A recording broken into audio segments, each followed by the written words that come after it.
this eye band, which I will be using. And this eye band will be tied on my eyes by a volunteer. In front is a thick opaque plastic sheet, and in the back, thick black sponge, which will not allow any type of light to enter around the eyes. And this eye band is actually certified by ophthalmologists. And it will also cover the bridge of the nose over here.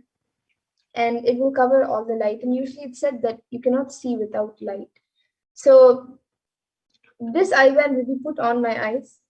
And once that is done, any of you watching us live on YouTube, you can put your comments in the YouTube comment section, in the live YouTube comment section, and you can put anything. It can be anything you want me to read, and I will be reading it out.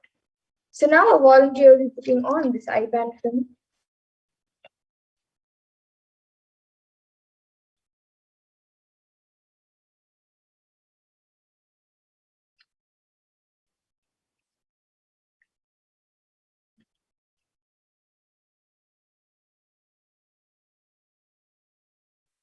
And put a little tighter.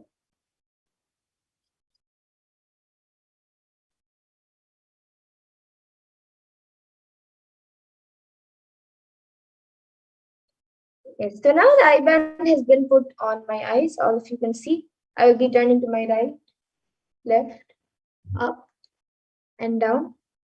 So, and I think we can move a little to the left. Yes. Yes, so again, I'll just be turning to all the four directions, right, left, up, and down. So all of you can see that there's no gaps anywhere around the eyes. And now the YouTube comments will be projected in front of me, and anyone watching us right now on YouTube live, you can put your comments in the YouTube comment section. You can put a sequence of emojis, numbers, letters, pictures, words, sentences. You can even put something that doesn't even make sense. So yes, we have Rajaya who has put the last comment is from Rajaya who has put Nithyanandam, and then yes, we're just projecting the comments for all of you now.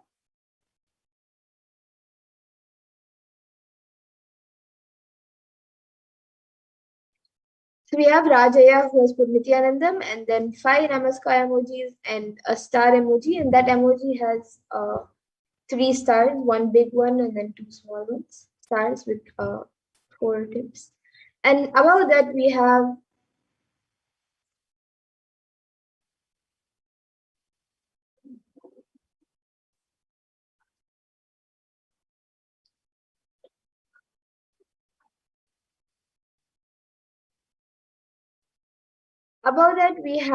another comment. And yes, we just got a last comment from Matthew Pomerantz, who has put green apple. And the first comment which we have is, I think we can scroll up a little bit to see the full comment. So the first comment we have is from HSIG Musics, who has put, I got a job after praying to you. I still have a few offers, and please guide me to pick the best choice. I am truly grateful, Nithyanandam. And the Nithyanandam has a DH for in the end. And yes, anyone else who would like to put your comments, you can put it. It can be anything. It can even be any scientific term that you think I may not be able to read, or you can even put a different language. It can be anything.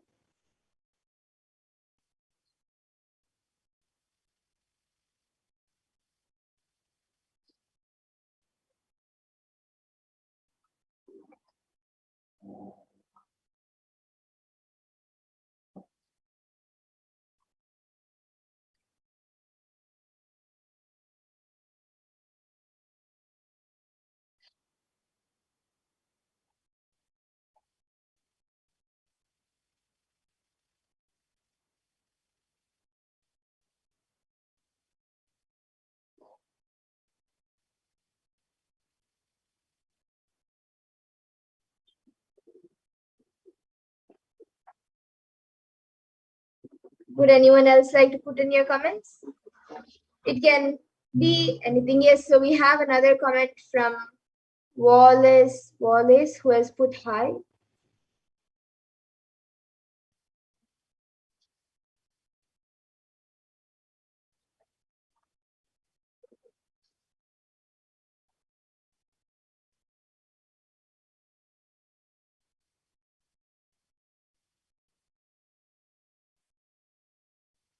And then we have again Wallace. Wallace has put how are you?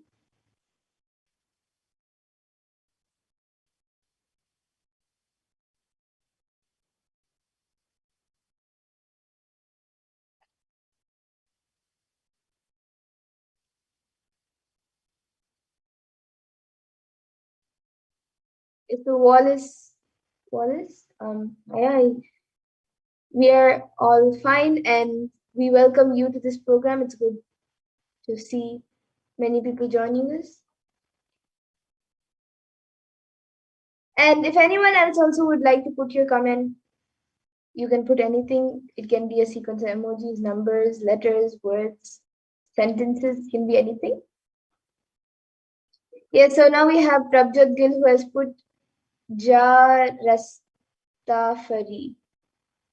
And then a Om emoji, and then a Deepa emoji, a Namaskar emoji, and then a smiley emoji with its tongue out, and then animal.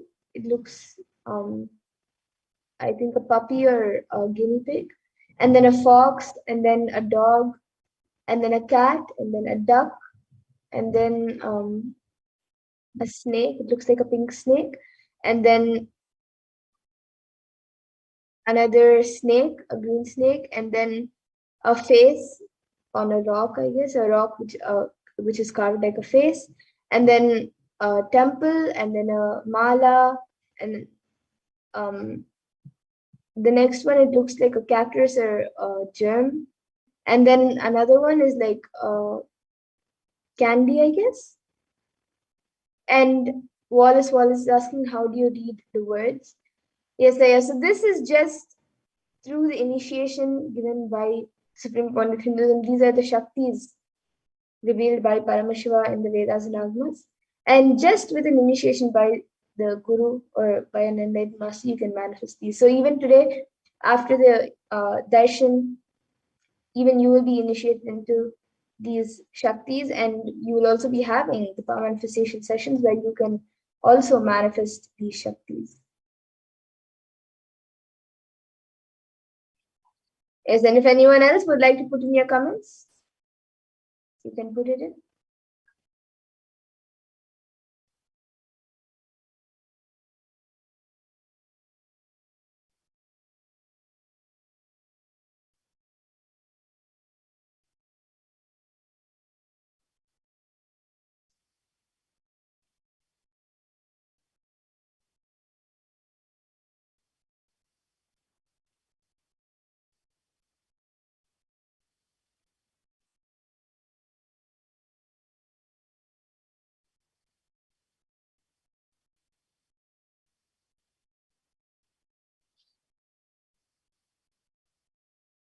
And I think Prabjot Gilaya who has put a different language, like he has put Ja Rastafari.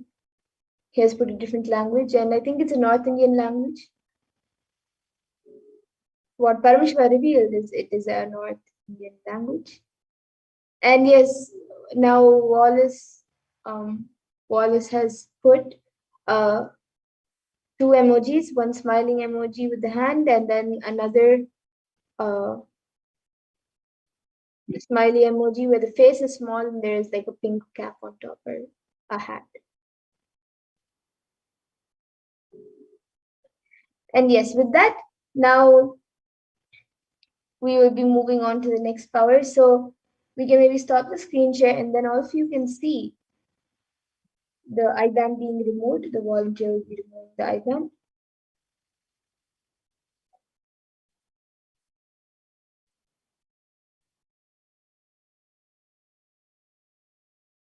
So all of you can see the IBAN being removed.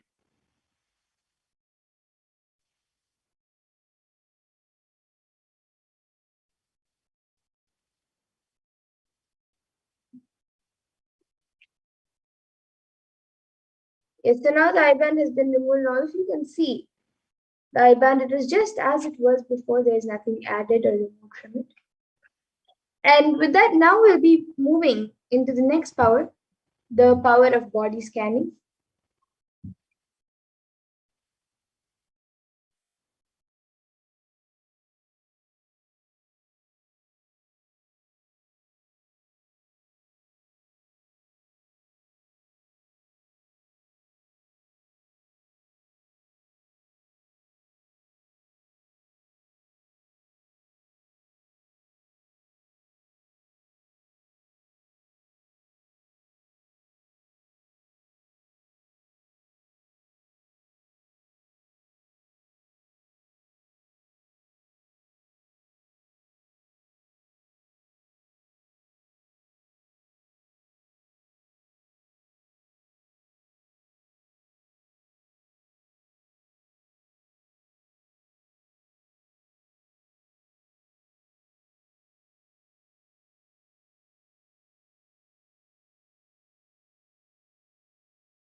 be getting in.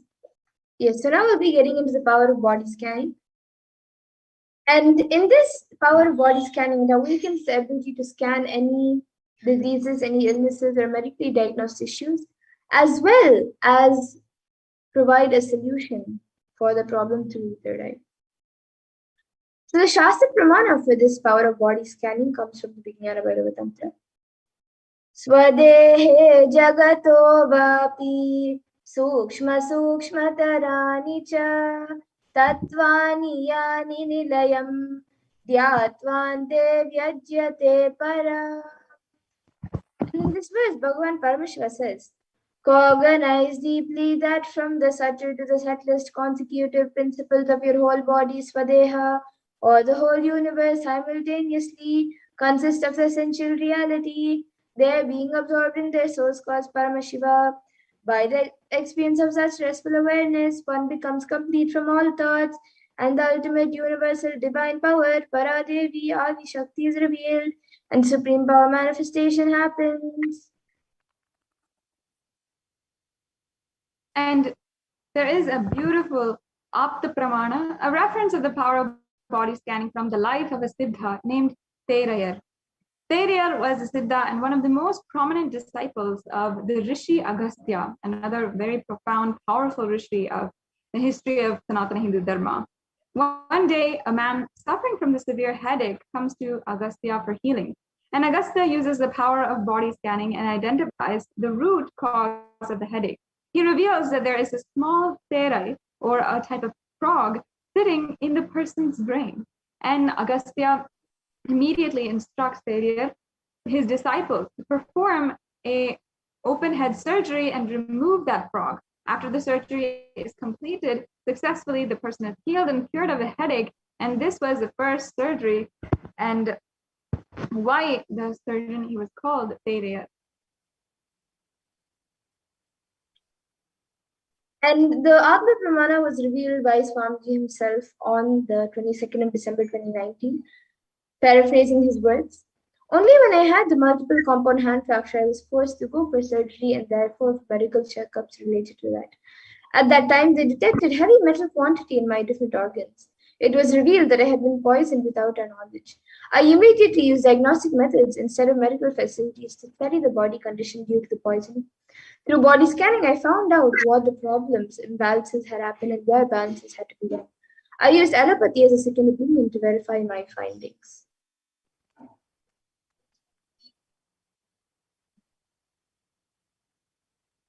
And of course, there's so many Sakshi Pramana where people have given their experiences of being on the body scanner or the one who had their body scanned by a disciple of the initiated disciple of the Supreme Pontiff of Hinduism, where people had manifested this power and got so much of healing and so much of breakthrough just from the power of body scanning.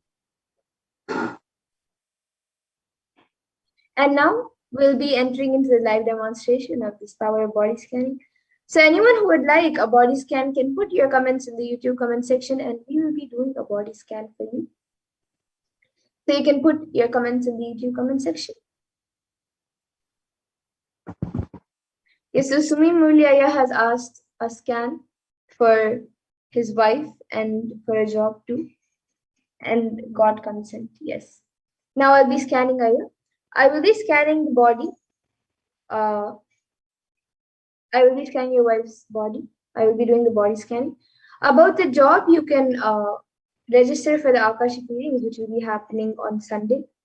You can register for that, as that comes under the past, present, and future. So you can ask that in the Akashic readings that we will be doing on Sunday, or in the Venkateshwara readings that happen on Saturday. So now I'll be doing the body scan for your wife.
Yes, so Sumi Mulia, for your wife, I was able to see that in her stomach there is some gas that is getting accumulated and she's having some acidity.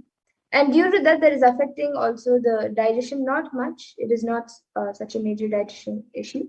Just for the past few days, the food is not getting digested properly. It is getting digested, but not in the proper speed or uh, in the proper way that it's supposed to get digested. And I was also able to see that her uh, metabolism is actually going down. So I was able to see that she should start doing more physical activities. It doesn't need to necessarily be just yoga. She can do yoga, but apart from that, also little more physical activities. And she should also drink some jeera water. You can boil the jeera in the water and drink. She should drink that water. That will help in healing the acidity in her stomach right now, and will also heal the digestion. So this is what I was able to see, Aya, for your wife. And for the job, you can request, you can register for the Akashic readings. Yes, and so Sumi Mandya, you can get back in the comment section. And Prabjot Gilaya has asked, Mom, may you do a body scan for me and my friend, Oren, requesting healing, and if it's possible, requesting healing for the wealth dimension also. Thank you very much. Yes. Now, Prabjot Gilay, I will be doing body scanning for you, and then after that, I will be doing body scan for your friend. Maybe when I'm doing a body scan for you, you can get back in the comment section if we have the proper consent for your friend.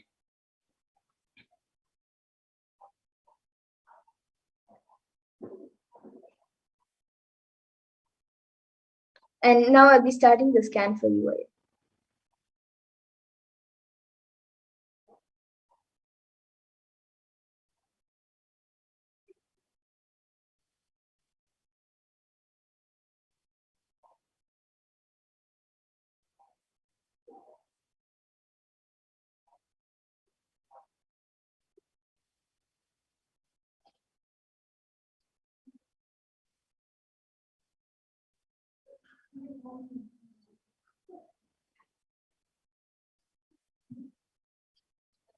Yes. So Prabjot Gilay, for you, I was able to see that you have to do more completion with the wealth dimension. You can attend the wealth completion sessions, and you can also see satsangs where Swamiji has spoken about wealth completion and how to attract wealth. And just use those clicks, those teachings in your day-to-day life that will help you manifest wealth, as well as you will see that uh, due to the wealth manifestation, not just money, not just physical money, but all the four aspects of wealth, which is money, currency, the money, then the physical activism and intensity, and everything else. So you will see all of that manifesting in your life. And yes, you have gotten back saying that we have your friend's consent. So now I'll be scanning for your friend Oren. And Prince Bansalaya, welcome to Kailasa Influence. And yes, after I do a body scan for Prabjot Budaya's friend, I will be doing a body scan for you.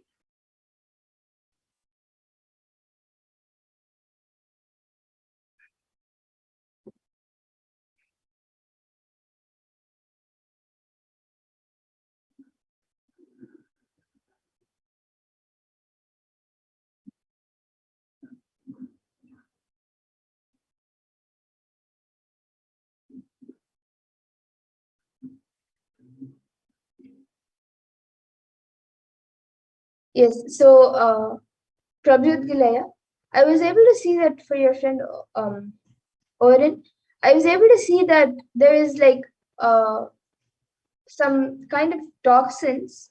It's like a green, dark green, almost black, that is actually getting accumulated in his lungs.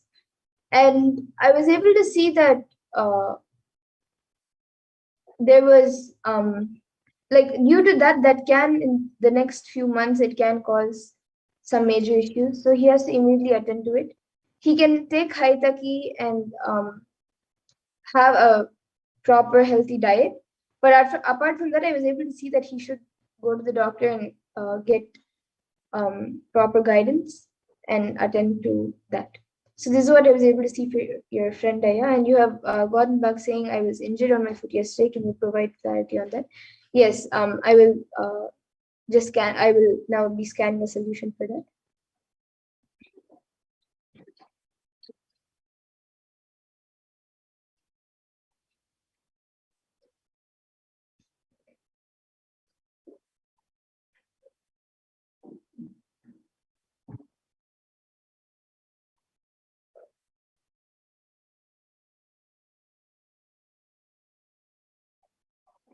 Okay, so Prabjot Gilaya, for your foot, I was able to see if you have an Atmalinga, you can don't keep it directly on your leg, but keep that Atmalinga for like 15 minutes in a bowl of turmeric, so that turmeric gets energized. You can do it even now.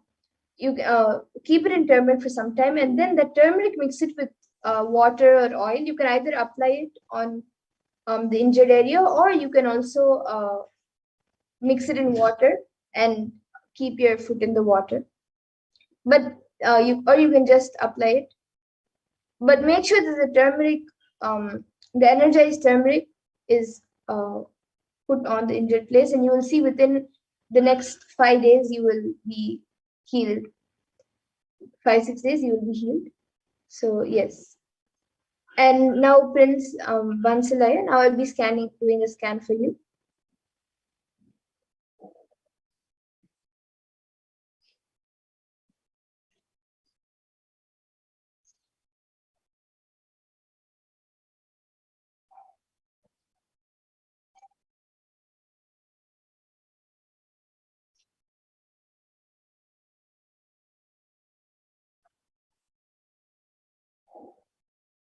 Yes, so Prince Bansalaya, I was able to see for you that physically you're actually quite fine right now.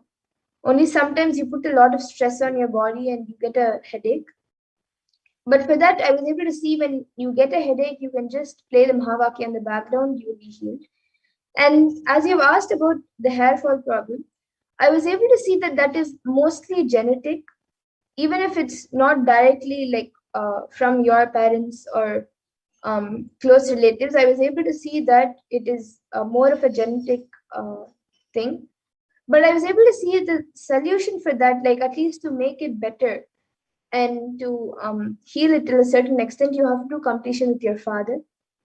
So you can go through the completion process, do completion with yourself and your father, and you will see that your hair fall problem reduces drastically. So this is what I was able to see for you, Aya. And Aina Zavutins has asked, Nithyanand, please do a body scan for me. Is there any issues that need to be attended? Yes, now I'll be doing a scan for you, Aya.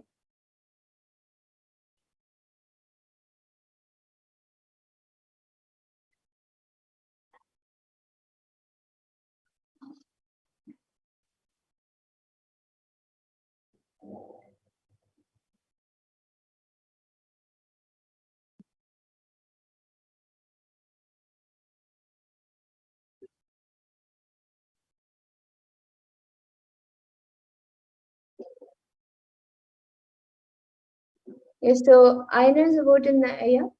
I was able to see that for you in the next few months, there is a possibility of kidney stone being formed and you having a kidney stone.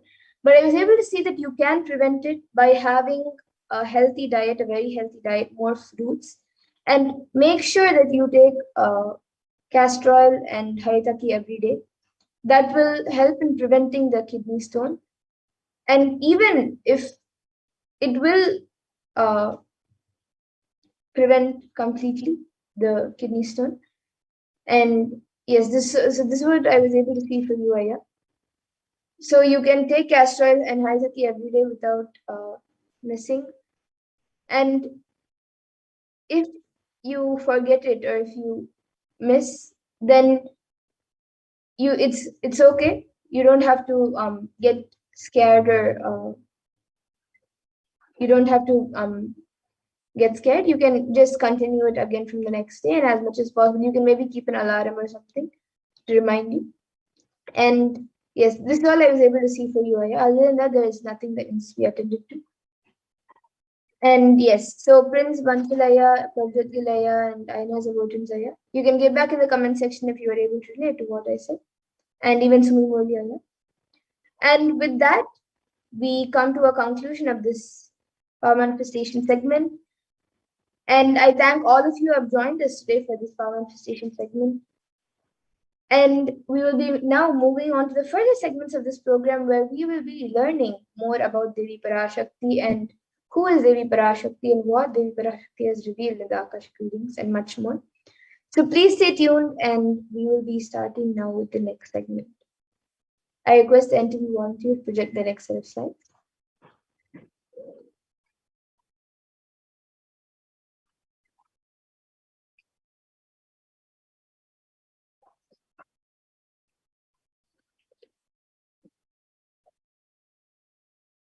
So in this next segment, we will be learning about the divine feminine consciousness, about who is Devi Parashakti.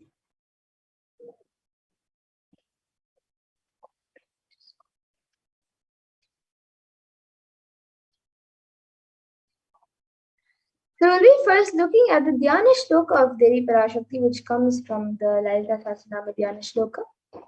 I will be chanting it for all of you now.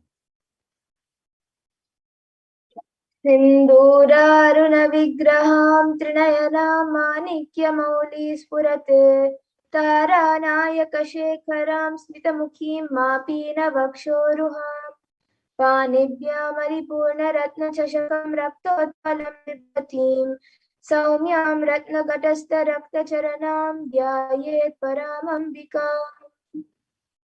And the translation for this verse is, the Divine Mother is to be meditated upon as shining in a vermilion red body, with a triple eyes, sporting a crown of rubies studded with the crescent moon, a face all smiles, a splendid bust, one hand holding a jewel cup blue with mead and the other twirling a red lotus. And we also have another Dhyana Shloka of Devi Parashakti, which comes from the Lalita Sahasranama Dhyana Shloka. Arunam karunatarangatakshiim dhritapaashankushpushpabanachapam animadibhiravritam mayukaihi rahamityeva vibhavaye bhavani. And the translation for this verse is, I meditate on the great empress. She is red in color and her eyes are full of compassion. She holds the noose, the bow, and the flowery arrow in her hands. She is surrounded on all sides by powers such as anima of the rays, and she is the self within me. And Devi Parashakti is the ultimate pure feminine consciousness. Parashakti is the cosmic mother. It is her cosmic womb from which billions and billions of universes manifest and come out and go in, and the source with the Big Bang and black holes go on and on. And Parashakti is the source Shakti, the source energy, the source power, from which all of us came, in which all of us are in even now, and in which all of us are going to merge. And out of her extreme love and compassion, Devi Parashakti herself is manifesting through the embodied form as the Nijavatara of the Supreme Point of Hinduism, Jagat Guru Mahasannidhanam, His Divine Holiness, Bhagavan Nithyananda Paramashivam, gracing us, answering all of our questions, attending to our prayers, giving boons, healing us, revealing our past, present, and future, delivering profound spiritual truths, and ultimately giving us the experience of Paramashivoham itself. And in the words of Devi Parashakti herself, she beautifully introduces herself of how she has come down as the Nijavatar of the Supreme Point of Hinduism. She says, raising as Omkara, expressing as Vedas and Agamas, blossomed as Shrinkara, filled as Parashodasi, living in 40 triangles, the Kailasa Swami who is in Kailasa, Shripura Chintamani, Parashodasi, sitting as part of Paramashiva, Parameshwari who rules the world, Paramashakti, Manonmani, Meenakshi, as Nithyananda, I took Nijavatara here to give good boons to everyone, to bestow all goodness. Hiranyagarbha Swarupani, Brahmandayoni, Shami, Chandramauli, Rapala, Aparna, Uma, Parvati, Savitri, Navayavana, Samrajya Lakshmi, Parameshwari, Parashodasi, Meenakshi. Taking the form of Nithyananda, I came here as Nijavatara. With great compassion and blessing, listen people, to do good to all of you, I took the form of Nithyananda and came down as Nijavatara. And Devi Parashakti also reveals, she says, raising in Omkara, blossoming as Shiva, Shiva, manifesting as source of existence, powers of existence, expression of existence, from the oneness of Om, blossoming into two as Prakriti and Purusha, blossoming as three Shaktis, Icha, Kriya, and Jnana, growing as four Vedas, expanding as five Panchabhutas, beyond six chakras, filled as gotras of seven rishis, expanding as eight directions, existing as nine grahas, blossoming as 10 indriyas, being as 11 mudras, creating all the worlds, bringing life to tell and make truth blossom and to do good. Parashodasi, Meenakshi, in the form of Nithyananda, I came to bless every one of you. And Devi Parashakti also as the Divine Mother. Let us see how we can receive Devi Parashakti when she comes for this darshan. So you can always receive her in a very traditional way, as you see her on the screen. You can keep two beet leaves, one banana, one betel nut, and a coin in front of the screen as you watch Devi Parashakti. And for those of you who now might be wondering what exactly is a coin considered as, or what is its importance, why is it kept as part of the plate for receiving? So, coin in the Hindu tradition is actually considered the traditional dakshina. It is offered to the gods in all temples, and many people offer it as an offering. It can be the lowest value. In India, it can even be just a paise. In the US, it can even be just a cent. Swamiji says, I'm not trying to monetize. Keep even 1 cent is okay. So for 100 days, if you have darshan, it will add up to $1.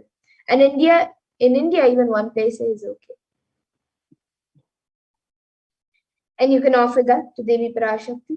And once the darshan is over, you can do namaskar and eat the banana, the betel leaf, and the betel nut, taking it as prasadam immediately. And the coins that you collect, you can send it to the LA temple, to the Los Angeles temple for the further procedures.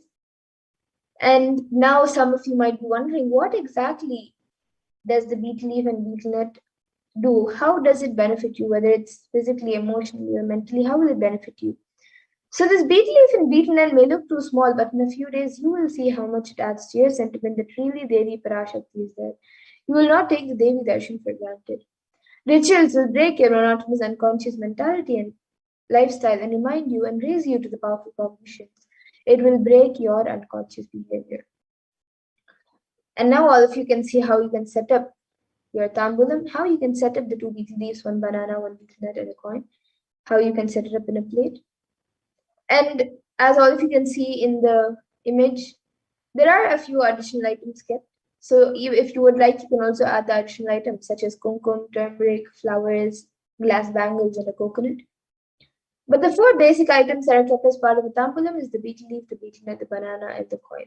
So you can keep it in front of the screen arranged in a plate as you receive Devi Parashakti when she comes for the darshan. And with that, we come to a conclusion of this segment where we have learned who is Devi Parashakti and how we can receive Devi Parashakti when she comes for the darshan. And with that, now we'll be moving to the next segment of this program where all of you will be learning what Devi Parashakti has revealed in the Akashic readings for humanity and how important it is for us to understand, internalize, and follow what Devi Parashakti has revealed for humanity about various topics during this time of Pralaya. So please stay tuned and we will be back after a really short break for the next segment of this program.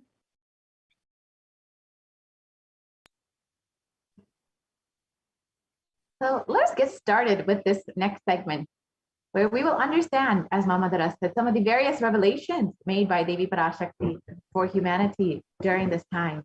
And as we all know, Devi has been continuously manifesting for the sake of guiding us, for the sake of protecting us, for the sake of healing each and every single one of us.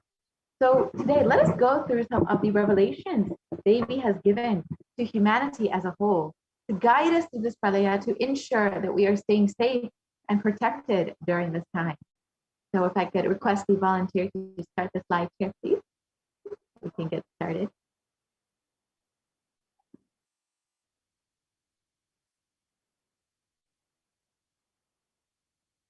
Yep.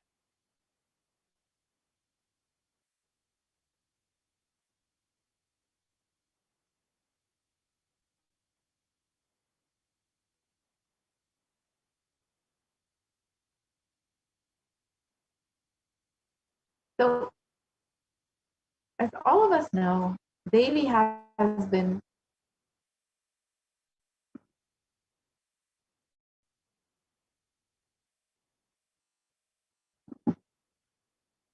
if you can go back to the previous slide, please.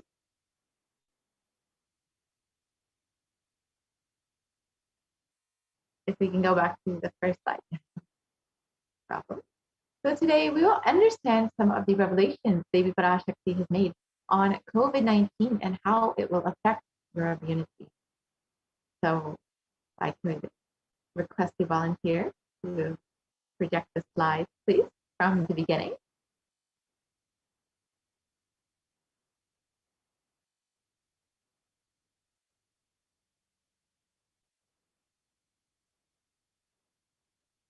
So out of his extreme compassion and love, the Supreme Concept of Hinduism has been manifesting Devi Parashakti herself and gracing us, answering all of our questions, attending to our prayers, giving boons, healing us, revealing our past, present, and future, delivering profound spiritual truths, and ultimately giving us the experience of Paramashivoham itself.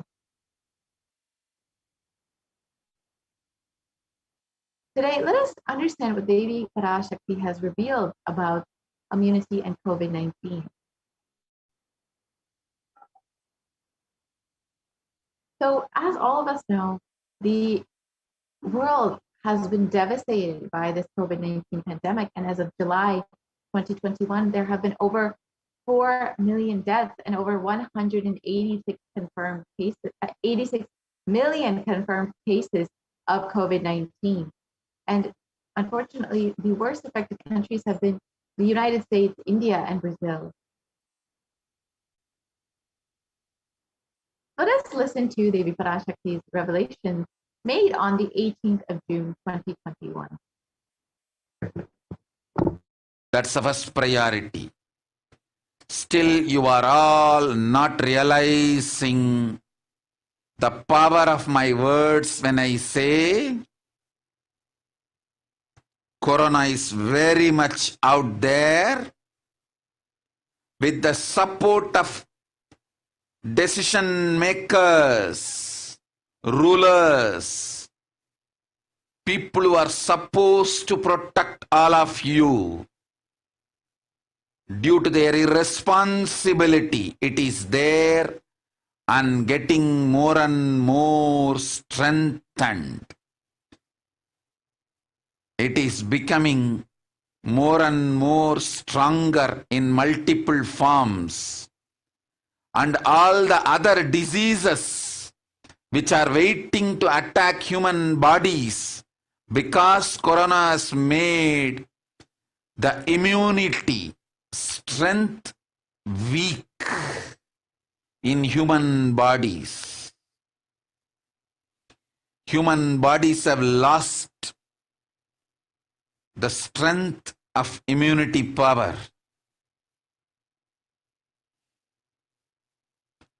All the multi-layer after effects and side effects of this pralaya in political situations, economical situations, social situations, mental situations, in every level.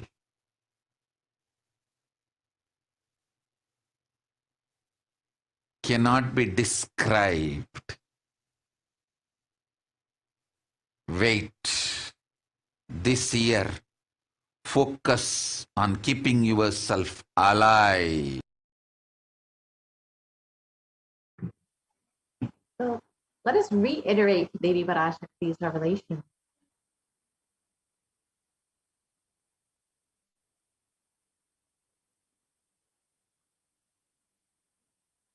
Yes, we can continue to the next slide, please.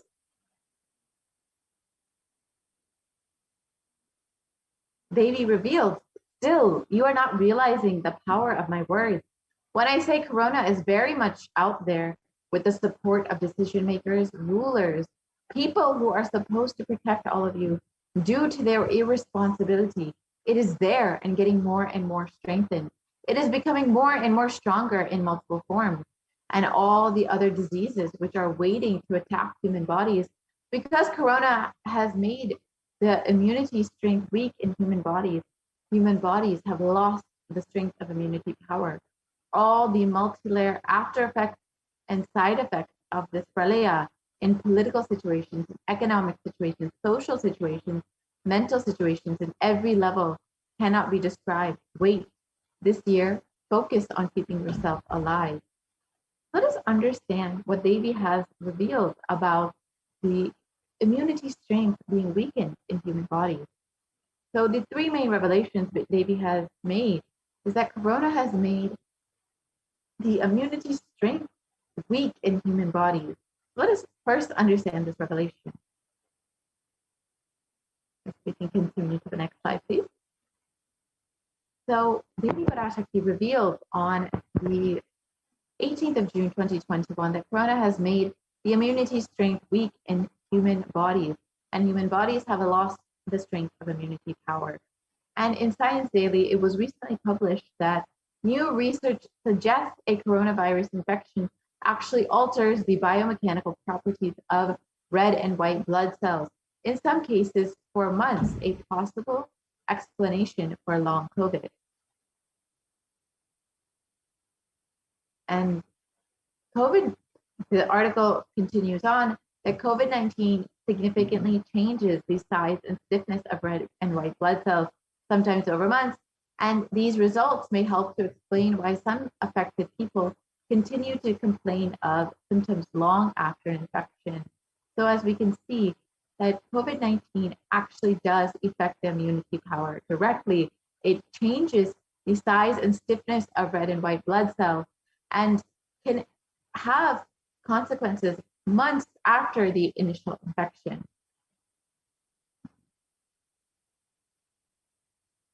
And in the Academy of Medical Sciences, it states that the way that the body defends against a virus is to recognize and neutralize it. However, an article by Forbes explains that Corona suppresses the immune system by disrupting the actions of the body's immune cells. And this immunosuppression allows for the 2-week incubation period, which gives Corona enough time to attack the body. So as Devi has explained, that Corona actually weakens the immune system, power of immunity. And as we can see, that research has also shown that it actually disrupts the actions of the body's immune cells. And here we can see in the graph below a typical timeline for someone infected with COVID-19. So the initial period of incubation is between around 0 to 5 days. And after that is the prodromal period, which is between 5 to 10 days. And the next 5 days is usually when people experience the acute infection, where sometimes they are admitted to the ICU or have other very severe symptoms. And many times after this, people do end up recovering and having recovery. However, there is a period many times where people are experiencing symptoms much long after this 2-week period. And many times this can continue on for months. And let us understand the impact of COVID-19 in comparison with other deadly diseases in history. So the impact of COVID-19 cannot actually be dismissed. We can clearly see where COVID sits amidst other deadly diseases throughout history. And you can see on the far left, you can see the HIV, AIDS epidemic that affected millions of people over the course of 40 years. Over 35 million people were affected by the HIV epidemic. However, in just 1.5 years, COVID-19 has already taken the lives of 4 million people. So the impact of this is very much well within comparison of some of the most deadly pandemics that we've seen in history. And further studies by the University of Oxford have found that cells are profoundly impaired after recovering from COVID-19. So as Devi has revealed, that COVID-19 actually directly affects the immune system and the cells that are part of the immune system. So this can directly affect how your body responds to other diseases. And the British Society for Immunology has also claimed that the effects of COVID are far beyond respiratory health. It also affects our cardiovascular system and our renal system.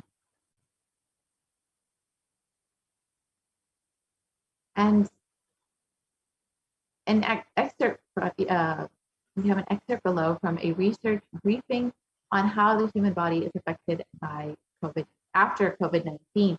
So the exposure to the disease COVID-19 causes symptoms in multiple organ systems across the body and is not limited to only the lungs and respiratory system, as was originally thought. In addition, patients are reporting chronic symptoms such as fatigue and shortness of breath that last for months after the original infection. And the name given to those suffering from COVID-like symptoms after the infection has passed is called long COVID. And long COVID can affect the lungs, the cardiovascular system, circulatory system, and it can also cause fatigue and inflammation. So as we know, the effects of COVID-19 can have very long-lasting symptoms on various organ systems in the body. And as, of course, if our lungs, our cardiovascular system, our circulatory system are affected, it will weaken our body's ability to respond to other diseases. It weakens our immunity power, just as Devi Parashakti has revealed. And of course, long COVID can also cause fatigue and inflammation, which also can add to the weakening of our immune system.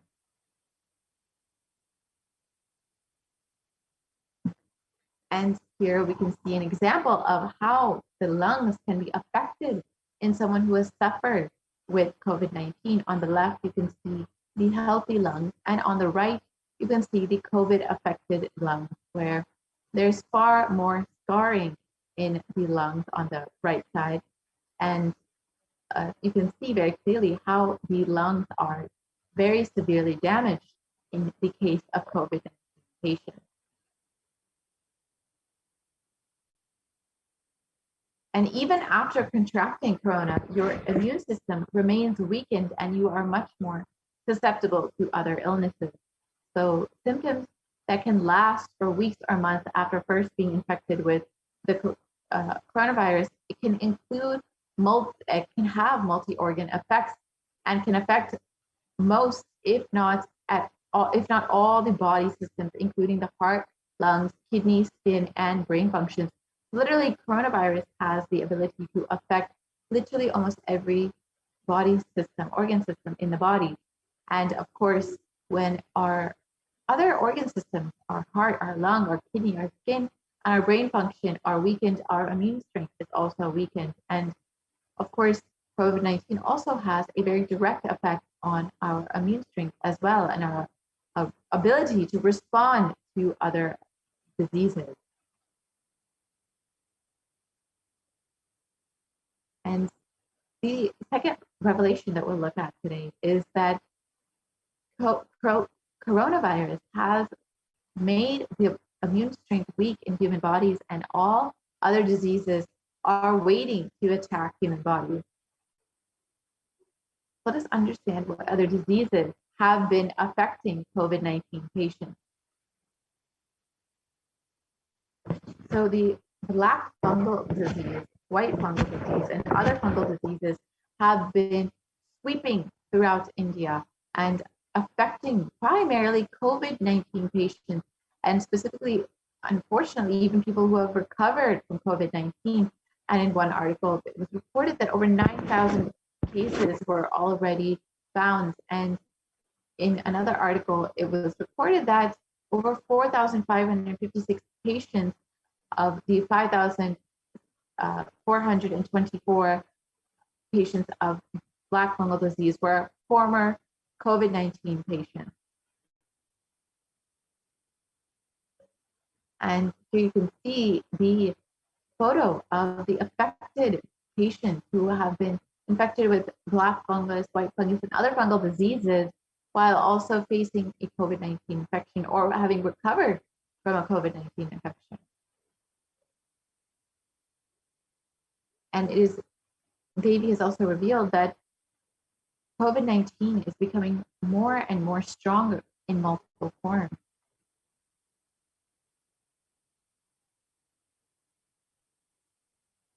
So as we have all heard, there are several variants across the globe that have been affecting the many people across the world. And we've all heard of the variants coming out of India, Brazil, South Africa, and UK, and that have continuously been causing more and more waves of COVID-19.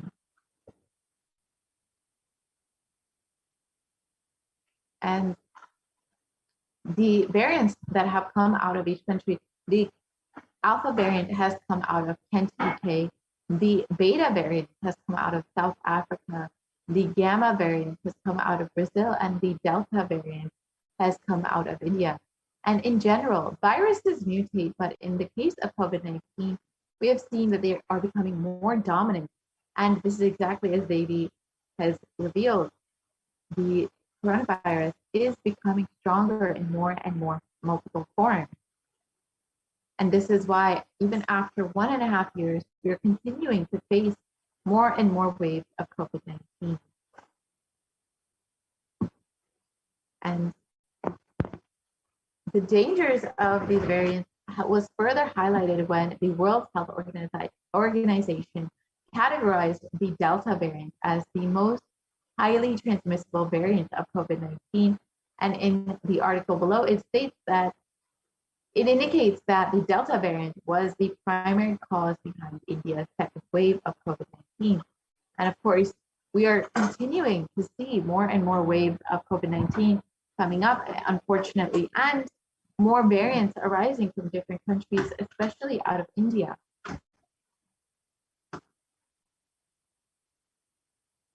And the below infographic shows that the 4 variants that are currently circulating and the countries which have been affected by these variants. The Alpha variant coming out of the UK has affected over 173 countries. The Beta variant out of South Africa has affected 122 countries. The Gamma variant out of Brazil has affected 74 countries, and the Delta variant out of India has affected 104 countries. And other variants of COVID-19 have also been recently discovered, as we've heard from the Supreme Pontiff of Hinduism himself about the Lambda variant and the Delta Plus variant that will affect India. And we should take heed to the precautions that the Supreme Pontiff of Hinduism and Devi Parashakti have been giving. Ensure that we are protecting our lives. Studies suggest that the Delta variant is 60% more transmissible than the Alpha variant, which was more contagious than the original strain that emerged from China. So as Devi revealed, the COVID-19 is just becoming more and more strong in multiple forms. And secondary attack rates have been known to be between 51 to 67% higher than that of the Alpha variant. So this is in the case of the Delta variant.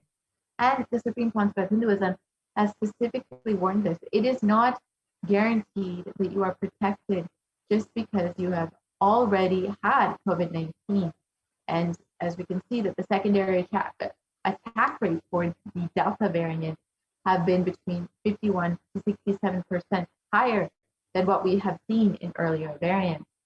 So as we can see, it is becoming much more strong in multiple forms and has been affecting more and more people as we see it progressing and mutating and changing and affecting more and more people across the globe.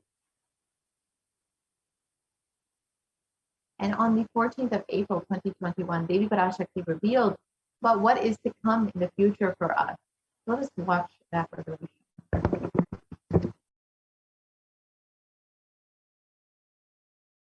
Sharmila, corona ஒழிந்தது. கொரோனாவை வைத்து அரசியலும் அழிவாட்டமும் செய்ய நினைக்கும் மனிதர்களின் சதிராட்டம் முடிய இன்னும் 4 ஆண்டுகளாகும். என் பக்தர்களையும் சீடர்களையும் கைலாய வாசிகளையும் நானே காத்துக் கொள்கின்றேன், நானே காக்கின்றேன். என் பக்தர்களுக்கு ஒரு துயரும் ஒரு துக்கமும் வாராது. ஆனால் உலகின் இந்த கொரோனாவின் சதியாட்டம் முடிய 4 ஆண்டுகள் ஆகும். 2025 தான் அடங்கும். இது சதியாட்டம், மனிதர்களின் சதியாட்டம்.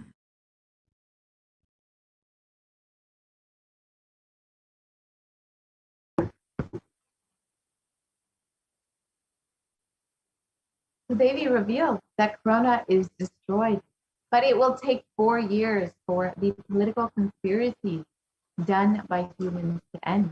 I will protect my devotees, disciples, and Kailasa. No suffering will come for my devotees, but it will take 4 years for the conspiracy of Corona to end. It will come to an end only in 2025. It is a conspiracy, a human conspiracy.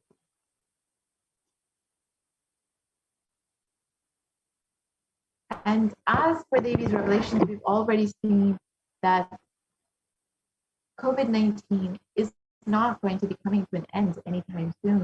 In the coming months, we will be seeing more and more waves. It's already been reported that we will be facing a 3rd wave of COVID-19 in India very soon in the coming weeks. And it also has, in this article, it has stated that if a new variant is discovered, it would spread faster in this 3rd wave. So unfortunately, we are not seeing any sign of COVID-19 coming to a halt. It looks to be continuously going, and as Devi already revealed, we will not see an end to this till 2025, unfortunately. So with more and more waves of COVID-19 coming up and with no end in sight, what is the best way we can protect ourselves? Does anybody have a solution? Kailasa is the only place that is safe, and Supreme Pontiff of Hinduism is the only hope. And the Supreme Pontiff of Hinduism has opened up the Kailasa COVID care centers for all those who are living in India and who have been devastated by this COVID-19 pandemic. And if you would like to avail this opportunity to protect yourself, protect your life, protect your loved one, you can sign up today at kailasa.org/kailasacare. The link is projected there. And you can protect your life. Devi and the Supreme Pontiff of Hinduism have been continuously reminding us that the only profit for this year, the only priority for this year, is to keep yourself alive. That is the only benefit of this year. So do take heed to Devi Parashakti's revelations and the Supreme Pontiff of Hinduism's warnings. Protect yourself, and if you're living in India especially, ensure that you are maintaining this multi-layer quarantine. You can sign up for this opportunity for the Kailasa COVID care centers, again, at kailasa.org/kailasacare. So with this, we will be concluding this portion of the program and entering into the next segment, where we will understand some of the various ways we can connect with Devi Parashakti more deeply. And as we know, Devi has been continuously guiding us, has been continuously blessing us, and ensuring that we are protected and safe during this pandemic, during this pralaya. And it is when we needed her the most, at the Supreme Concept of Hinduism has manifested Devi Parashakti just for the sake of healing us through the cosmic mother, the energy of the cosmic mother. And if you're just overflowing in gratitude for your cosmic mother, you are welcome to stay tuned for the next segment where we will hear some of the ways we can offer our gratitude, our love for Devi Parashakti, and ensure that we receive all of the blessings and grace from Devi Parashakti much more deeply. So please stay tuned for this next segment. And if you would like to have any of your questions answered by Devi Parashakti, you can ask your questions in the YouTube comments below when we're having the live Devi Parashakti Akashic readings. And we just had them last night. And the Supreme Concept of Hinduism has been continuously blessing us and manifesting Devi Parashakti for us to ensure that we are protected. So you can ask your questions and ensure that all of your answers are answered. So if I could request the volunteer to project slides on offering, we can enter into this next segment and understand how we can connect with Devi much more deeply and how we can receive everything that Devi has to offer.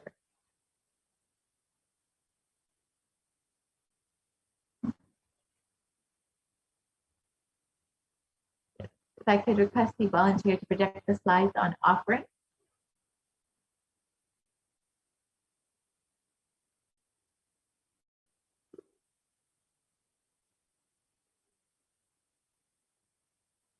Yes, if I could request the volunteer to project the slides on offering.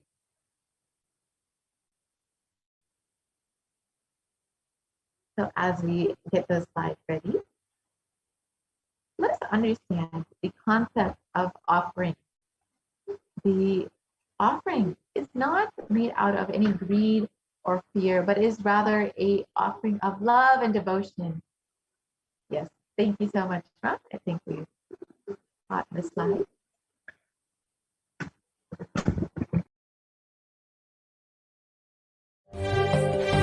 காளியின் ஆட்டத்தை ஆனந்தத்தை ஆனந்தத்தொடு ஆடிய ஆட்டத்தை கண்டோர் உயிருக்குளெல்லாம் இறங்கி குண்டலினி உயிர்ப்பிக்கச் செய்து மாய மனத்தின் இருளை அகற்றி மாயம் அழித்து மங்களம் தந்து குரு பக்தியும் சிவ பக்தியும் பரமசிவ பக்தியும் பரமசிவ சக்தியும் அளிக்கின்றேன். மனமாயை விடுத்து குரு பதத்தை பற்றுங்கள். நித்யானந்தமாய் நிஜாவதாரமாய் வந்துதித்த என்னை பற்றி வாழ்வில் எல்லா நலமும் பெற்றிடுங்கள். ஓம் ஓம் ஓம். யாதுமாகி நின்றாய் காளி, ஓம் காளி ஓம் சக்தி, ஓம் காளி ஓம் சக்தி, ஓம் சக்தி ஓம் சக்தி ஓம் சக்தி. ஓம் ஓம் ஓம் ஓம்.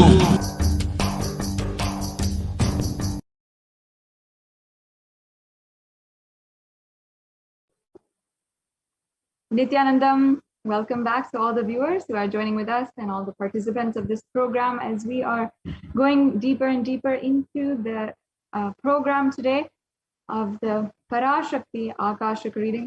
I welcome each and every one of you who is joining us once again.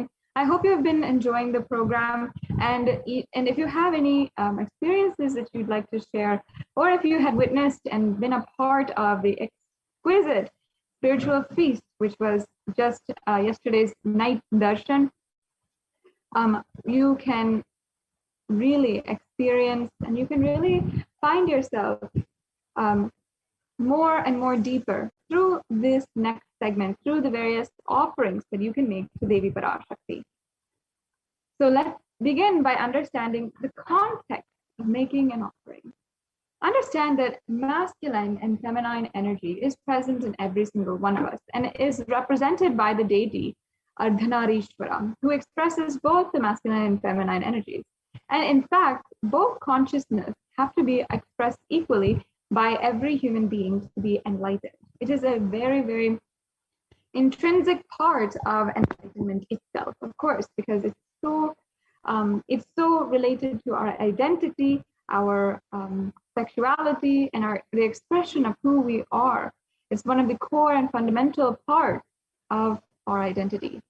Until enlightenment, only the masculine dimension expresses more than the feminine dimension, irrespective of the male or female physical bodies.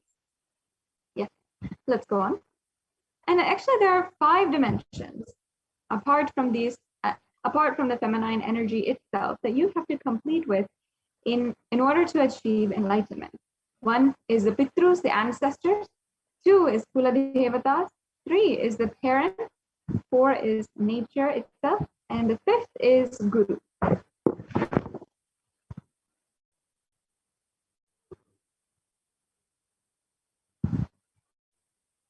And incompletions, life negative and adharmic cognitions in the 5 dimensions lead to misconstrued karana and karya, cause and effect, further leading to suffering and pain and calamities in individual, personal, and collective global levels.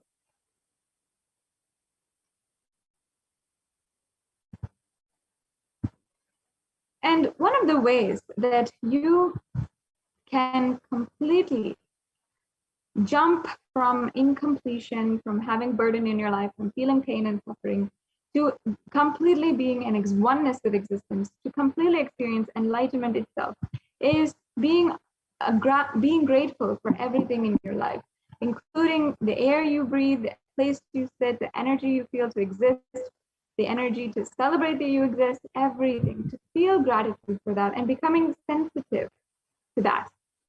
And there's a beautiful story that Supreme Pontiff of Hinduism actually narrates, Guaranteed Solution book. He says that one day in a classroom, a geography teacher was telling students to give all the 7 different wonders of the world. And one by one, everyone started naming off what are the 7 different wonders of the world. And they started telling, okay, this is the Great Wall of China and the pyramids in Egypt. They've told about what else? The Tower of Pisa, the Taj Mahal, and there's so many other wonders. There's 7 different wonders, but there was one child, a small girl, who was sitting in the back of the classroom, not really participating, but really looking a little bit confused, looking intentful. And the teacher was curious by her look, and she asked the girl, why are you not participating? What are you thinking about? And the girl said, I don't understand, how could there be only 7 wonders of the world? There's surely not 7. What wonders me is the ability that I can see, that I can hear, that I can speak, that I can dance, and that I can enjoy my life. That is the 7. That's the wonders of the world for me. And there are definitely more than just 7. The girl had just astounded, not just the teacher, but the whole classroom. In the same way, we often forget the immense amount of energies that are working, that are a part of the existence, that are independent existence themselves and are independent intelligence themselves, that work within inside of us and work around us in order to make us happen, literally. Actually, even the chakshu, which is the ability of sight in Sanskrit, is worshipped as an energy, not just a ability or something that we have grown capable of doing. It is energy in itself. Yes. And actually, all of the energies of existence are considered as Devi Parashakti herself, or considered as an embodiment of Devi. And in fact, there are 43 energies that constitute our entire body, our human body. When all the 43 are integrated, it is worshipped as Devi Parashakti. And that is the integration of all the 43, the alignment of all 43 energies is actually represented by the Sri Chakra. And as you can see here in this picture, the Sri Meru is the three-dimensional representation of the Brahmanda Yoni, or Devi Parashakti herself. And the Sri Meru is worshipped literally as Sri Meru, as Devi Parashakti. Each corner of this three-dimensional figure is worshipped as a Devi, as a representation of Devi, and there are 43 triangles of this Sri Meru. So that is each and every one of the 43 energies, and each one, like Siddhi, Buddhi, the powers, the intelligence, Bhukti, the intensity, and Mukti, the liberation itself, all of these are different energies and different forms of Devi Parashakti. So ultimately, the alignment of all these is Dharma and the representation of the cosmic motherly completion, which is the core principle of the cosmos.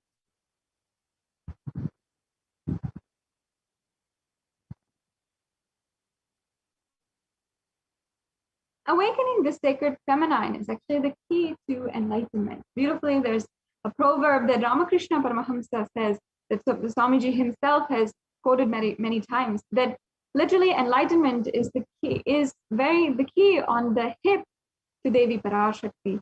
And only a child to Devi Parashakti can reach that key and reach Paramashiva himself.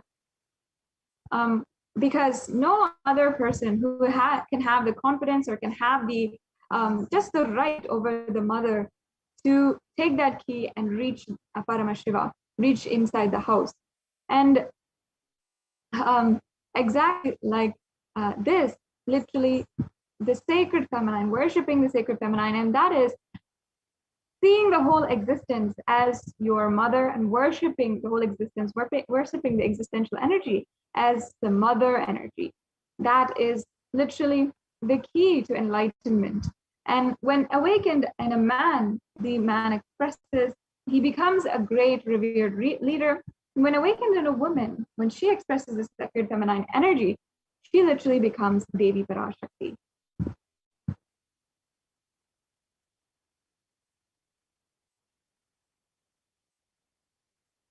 Yes. And conscious sovereignty is the key to awaken the sacred feminine consciousness.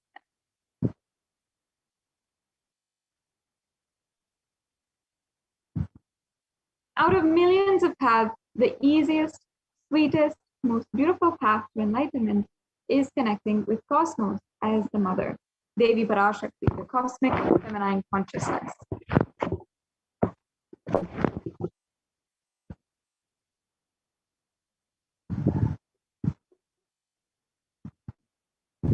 She is the one who expresses as Guru all gods and all manifestations in the universe. She can straightaway deliver enlightenment by connecting through the cosmic umbilical cord.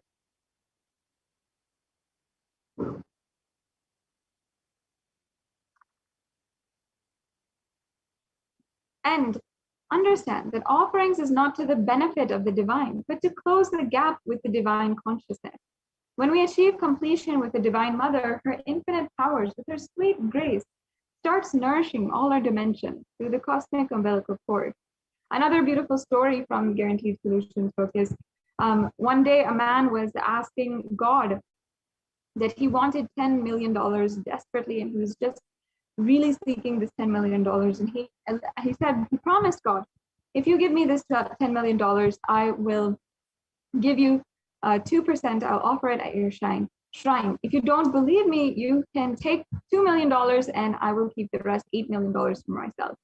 Understand, in this man, he was trying to convince himself that he was giving a benefit to the God with his 2% of donation that he was saying. But ultimately, understand that we are never in any way benefiting the God, or we're never able to add value to God. We have to understand that we belong to the existence. Existence is our very source. And the divine cosmic mother, when we connect to the existence as Parashakti, as our very source, our mother, and that motherly connection has a physical effect on us, a physical way, because even if you cognize that the universe as father, or even if you have a fatherly relationship, you feel that it is fatherly, you'll still feel a gap because you never physically had a connection with your father. It was not physical. Only with the mother, she created the ambience. She literally held us within our womb. She had created the physical umbilical cord. And that is the physical connection that we had with our mother. And that is exactly what is reflected in the whole cosmos itself. When we understand that it's not just mother, but literally our physical body, that she had evolved over 5,000, over thousands and thousands of years, countless years, from the very amoeba to the evolved through thousands of years of evolution, and we have literally been gifted this human body, and existence itself worked tirelessly, never giving up, and life itself, that life energy, had never given up on planet Earth, created even out of the most dire situations. The next slide, please.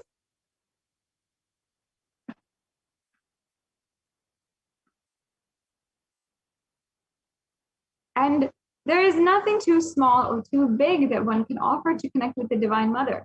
It has to be from a space of love, of a child looking at her mother and handing her what she has to share out of deep love and gratitude. It can be a cup of milk or flour, or it can be a very precious jewel to adorn her smiling face or hair.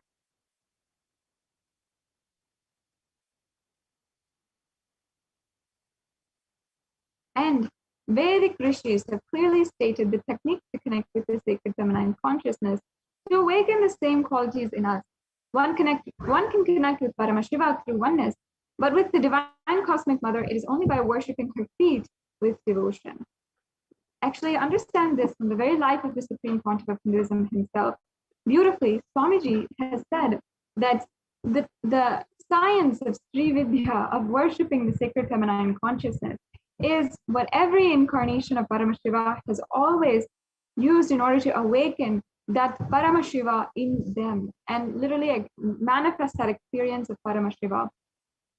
Whether it is even the ancient rishis, Goraknathar, Nandikeshwar, or any of them, or even Nandikeshwar had offered the very first Kanya Puja to Kanya Kumari, or even Adi Shankaracharya, who worshipped Devi Parashakti out of so much of love, had even been the Guru Mahasannidhanam of the Madurai Adinam, or even the Supreme Pontiff of Hinduism himself, who had worshipped, has always worshipped, who had the very darshan of Devi Parashakti when he was 6 or 7 years old, and carved that deity of Devi Parashakti, which he had the darshan of, the physical darshan of, and carved that deity, and until today worship that deity. And it is the most beautiful, most profound way that you can literally be able to experience love, life, experience the ultimate in your life, and awaken Paramashiva, experience Paramashivoham.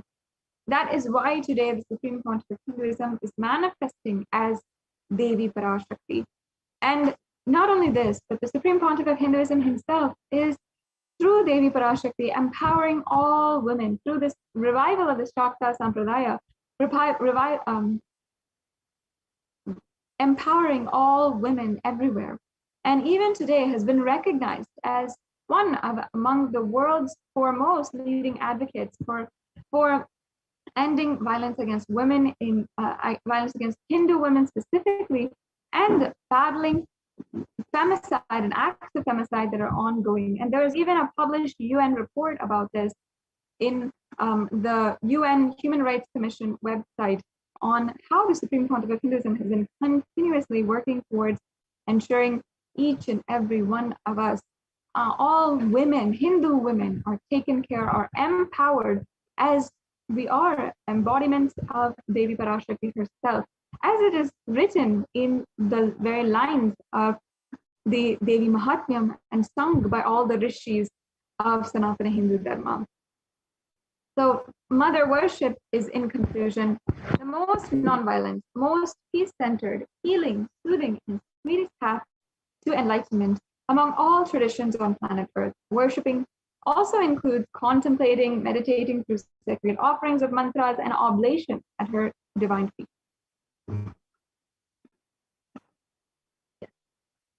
We can go on.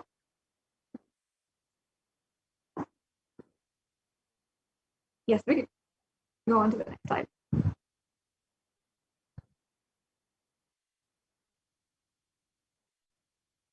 Now, as I had just hinted, we can understand why divine feminine, how it literally makes us experience the ultimate.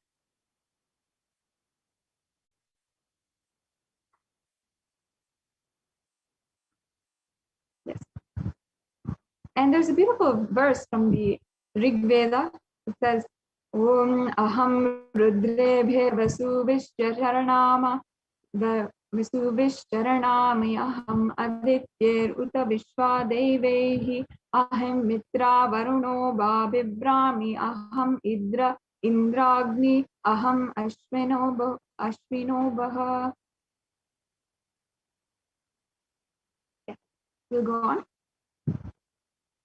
And the English translation means, I walk as the 11 Rudras and as the Vasus. I walk as Vishnu and other Adityas and all divine forms, Vishvadevas. Hold aloft Mitra and Varuna, even as Indra and Agni I do, the Ashwin twins do.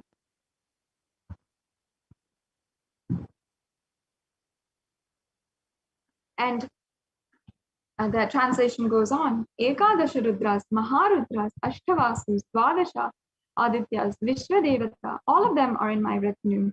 I move around them in my various forms with them as my retinue. I protect them, including Mitra, Varuna, Indra, Agni, and Ashwini Devatas as well.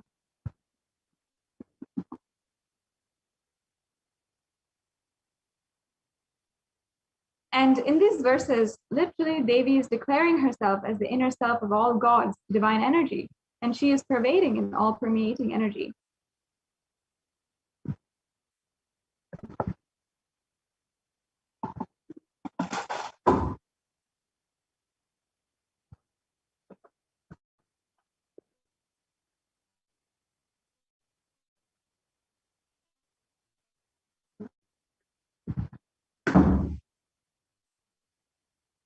I'm just bringing in all the questions.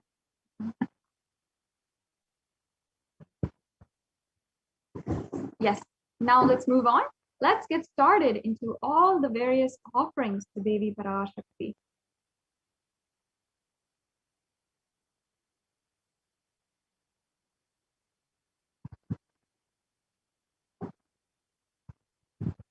Oops, I think we're going back. If we can go forward into the next slide.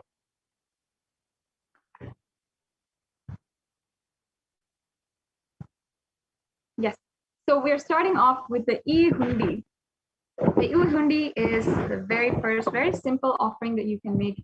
And I'm sure many of us Hindus all remember when we were young, when we go to the temples, we always give a few coins or even $1, sometimes even $20 into the hundi.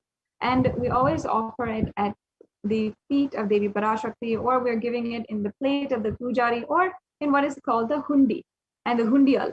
And the hundi is just a very, very simple structure that itself is for collecting donations and that kind of thing in the temples. And it's just a very sacred custom, a tradition that each Hindu follows, that whenever we go to the temple, whenever we are going and receiving the darshan of Devi Parashakti or any of our Ishta Devata, we simply offer our gratitude first. We offer our gratitude, we give our love, our respect in this very, very simple form, which would never be any way that we are, would never be any way that, you know, we never will feel, of course, that this is adding any value to Devi Parashakti, but simply that we are just offering our gratitude. There's a beautiful verse here where Devi Parashakti is described. Bhakti Priya Bhakti Gamya Bhakti Vashya Bhayapaha Shambhavi Sharadaradhya Sharvani Sharmadayini. Devi is fond of true devotion and is realized through true devotion. She can be won over through true devotion and she removes all fears. So in this verse, as you can see, Devi Parashakti is described as the one who is fond of true devotion, the lover of true devotion. She can be won over through this true devotion. Understand, even if it is just a small amount, how much ever negligible it might be to you, you can understand, you can just see that Devi Parashakti will accept and shower you with more and more blessings in your life. If you have any fears as well, if you feel that there's something in your heart burdening you, making your heart heavy, just drop it at the feet of Devi Parashakti through the form of this offering. And Devi Parashakti is sure to remove all of that fear. It is stated that Devi likes to be worshipped in autumn. Here it is meant that autumn of our lives, when thoughts turn more and more inwards, the role of the divine is known and understood clearly, and the need for Devi worship becomes stronger. Here, Shambhavi is the consort of Shambhu or Lord Shiva. Sharadharadhya means worshipped by Sharadha or Saraswati. Sharvani is the wife of Lord Shiva, and the Linga Purana says that Lord Shiva is called Sarva in his form. Sharmadhayani is Devi who bestows happiness on devotees. You can offer your gratitude and devotion to Devi Parashakti by offering anything, any amount that you'd like to do through this e-hundi offering. And you can make the e-hundi offering either through the YouTube Super Chat or through the payment gateway. And at the end of this segment, we'll understand a little bit more about how you can make those payments. Yes.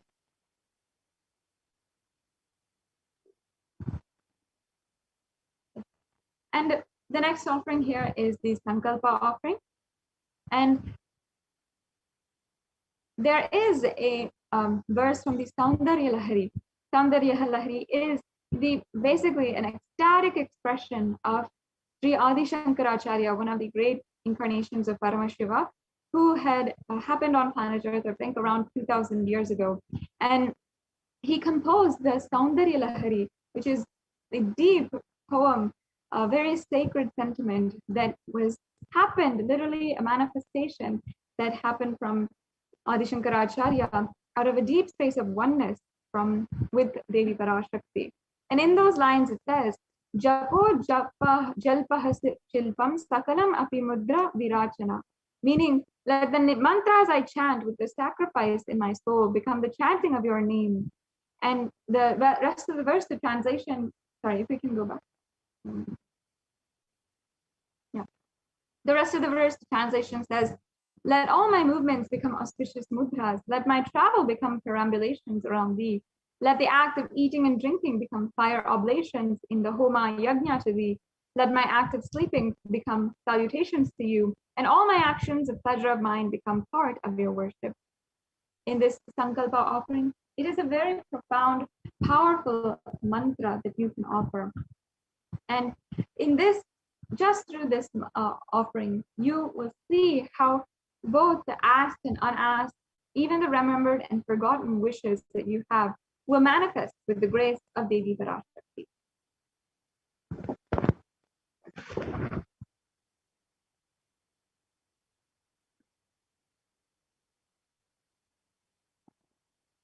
Yes. And next we have the Devi Sahasranama Swarnakasu. And in this, you can literally offer basically the offering of the 1008 names. That's the Sahasranama. And you'll be offering a gold coin inscribed with all of the 1008 names. And in this offering, it is basically an archana done to the Sri Meru, which is a very, very special offering. And you will see how it manifests and awakens the multiple divine feminine conscious attributes and powers. And when we are chanting these various names, the powers of Devi Parashakti, the descriptions of Devi Parashakti, we're literally cherishing that in our inner space. We are continuously invoking her presence. When we do that, we make it manifest outside of us. When we deeply sit and we simply just do that japa of her name, the Sahasranama. We are literally being in oneness with her, and we are worshipping her, and also giving the oblations at her feet, and therefore manifesting the mother and manifesting the deep feeling connection towards Devi Parashakti. Yeah. The next offering we have is the Mukta Anguti.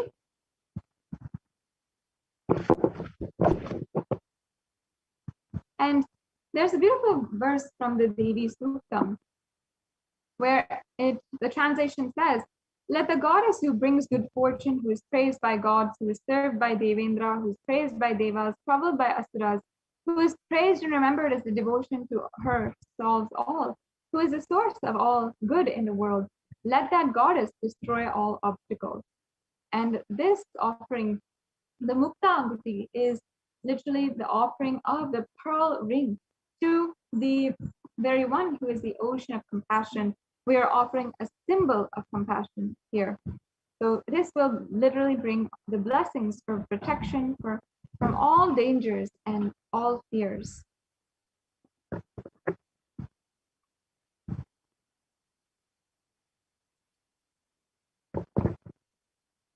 The next offering here is the Swarna Padma Pushpa. And there's a beautiful verse where in the Lakshmi Astutam it says, Siddhi Buddhi Prade Devi Bhukti Mukti Pradayini Mantra Murte Sadat Devi Mahalakshmi Namostute. The English translation means, Devi who bestows accomplishments and intellect, who showers worldly prosperity, Devi who powers the subtle mantra of the cosmos, I bow down to you, O Devi Mahalakshmi. And through this offering of the Padma Pushpa, there are hundreds of scriptural references for the Padma Pushpa, the lotus flower, being used in the worship. And it's also in Sanatana Hindu Dharma considered as a divine flower. Because it is considered as a divine flower, that's why it is offered and considered as one of the best offerings that you can make to Devi Parashakti.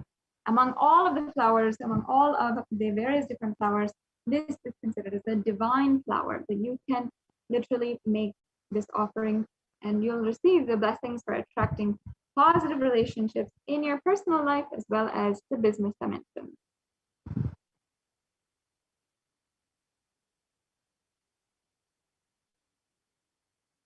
Yes, the next offering is a very, very special offering, which I always love to share with each and every one of you, the Swarnameti. And the Swarnameti has another reference from that very same beautiful composition by Sri Adi Shankaracharya, the Saundarya Lahari. And it says that Lord Brahma, the creator of Yor, selects a dust from your feet and creates this world. And the great Adishesha, with his 1,000 heads, somehow carries the dust of feet with effort great. And the great Lord Rudra takes it and powders it nicely and uses it as holy ash.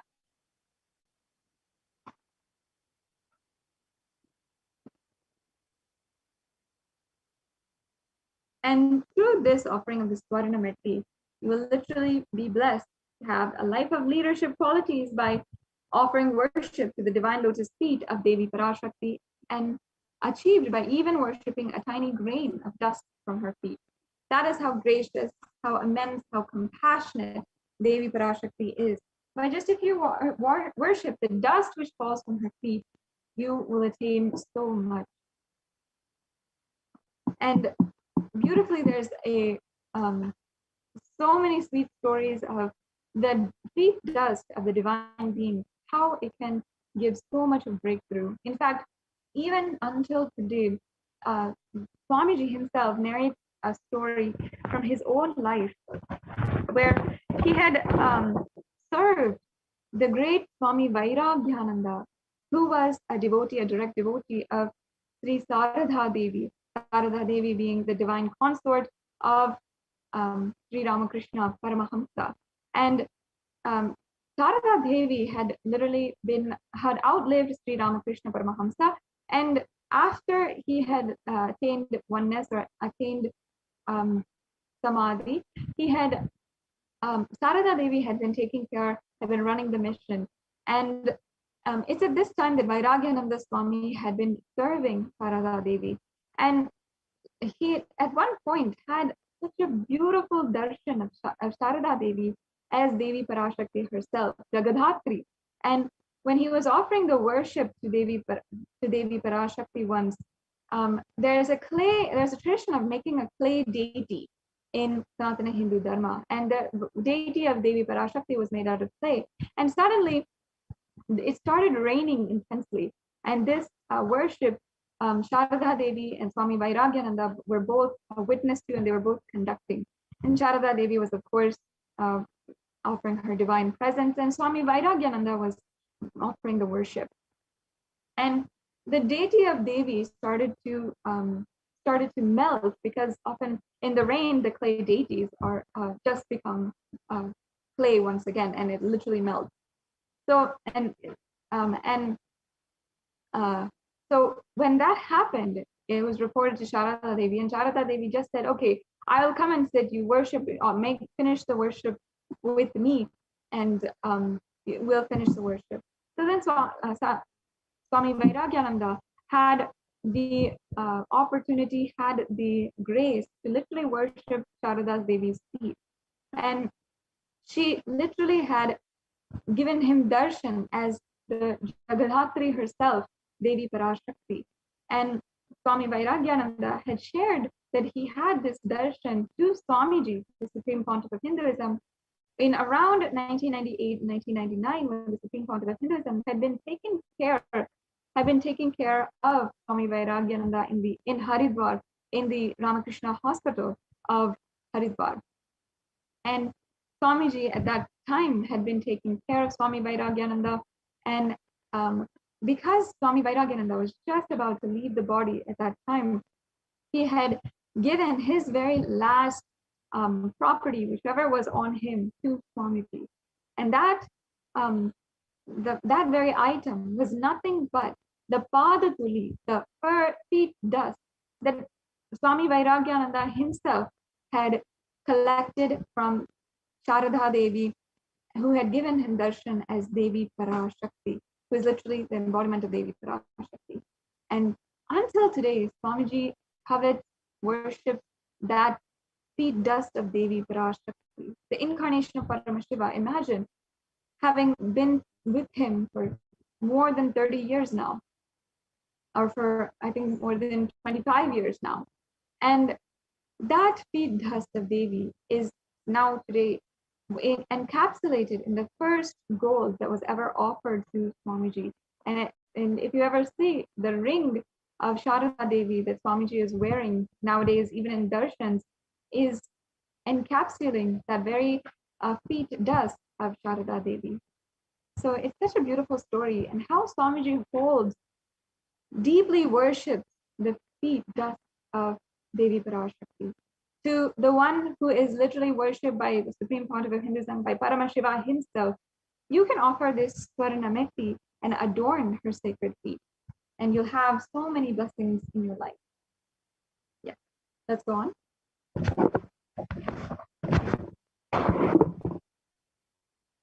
The next offering we have is the Mangtika.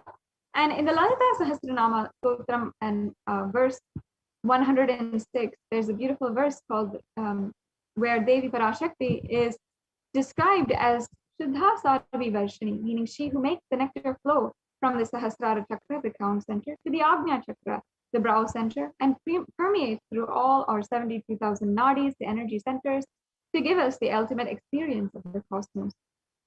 And the Mangtika is a traditional piece of jewelry that goes usually across the forehead or from the crown center to the forehead. And it is literally represented as a chain, or sometimes a line of chains, or sometimes a very intricate headdress on top of us. And it is actually nothing but literally representing the golden nectar which is overflowing from the head, the crown center, when the Sahasrara Chakra, the crown center, is completely open. So this offering literally gives you the blessings to live an enlightened lifestyle, live enlightenment, actually, literally. Yes. And the next offering we have is the Pratyaksha Pada Puja. And there is a beautiful verse from another composition of Sri Adi Shankaracharya. And I'll just be chanting that verse. Let's all remember, deeply remember the grace of the Guru and the grace of Guru happening in our lives as we chant this verse. Yaso me gatam dikshu dhana pratapa jagadvasu sarvam kare yat prasadhat guroragni padme manaschanna lagmam tatakyam tatakyam tatakyam tatakyam. And the English translation says, my repute has traveled in all directions through my philanthropy and prowess. All the things of this world are in my hands as rewards of my virtues. Yet if one's mind cannot be centered upon the lotus feet of the Guru, what then? What then? What then?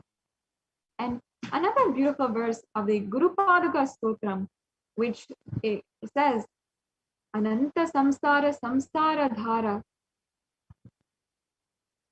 Naukayitavyam Sri Guru Bhakti Kavyam Vairagya Samraja Sri Guru Bhakti Kavyam Namo Namah Sri Guru Padukavyam. So literally it's saying that in this endless ocean of Maya, the Guru's feet is nothing but the boat that takes us through, that leads us from ignorance to enlightenment. And I bow down to the feet of the Guru. And there's so many verses like this where it is literally telling us how beautifully the Guru's feet, the Guru's grace is in our life. And especially here in this verse where Adi Shankaracharya himself is singing the praises of his Guru. And understand Paramashiva himself, his Guru, of course, being very well renowned, did not actually was only his own Guru. He is the incarnation of him. Paramashiva himself is singing the praises of his own Guru. And he's literally saying, Tatakyam, Tatakyam, Tatakyam. He's unable to stop repeating that two words, Tatakyam. What then? What's the purpose? Why should we go after anything else in this world? If we cannot align ourselves, if we are not centered upon our Guru. Especially in a world where, darkness is pervading in every direction. We do not know, and we surely should not be under any delusion that we know the answers to everything in our lives. But the Guru, who is manifested in our lives with so much of grace, compassion, has been guiding us continuously, non-stop, tirelessly, with so much of patience and passion. He is the one who has literally been manifesting, and you can offer this Pratyaksha Pada Puja to the Guru. And especially with Ganesha Chaturthi, the very day when Ganesha himself manifested, it is a very, very profound and powerful day when you can offer the Pratyaksha Pada Puja. I invite each and every one of you, if you are interested in making these offerings, you can stay tuned. We'll go over how you can make a payment, how you can register. But just take a few minutes and contemplate as well. And ensure that you are never taking for granted the presence of Guru in your life.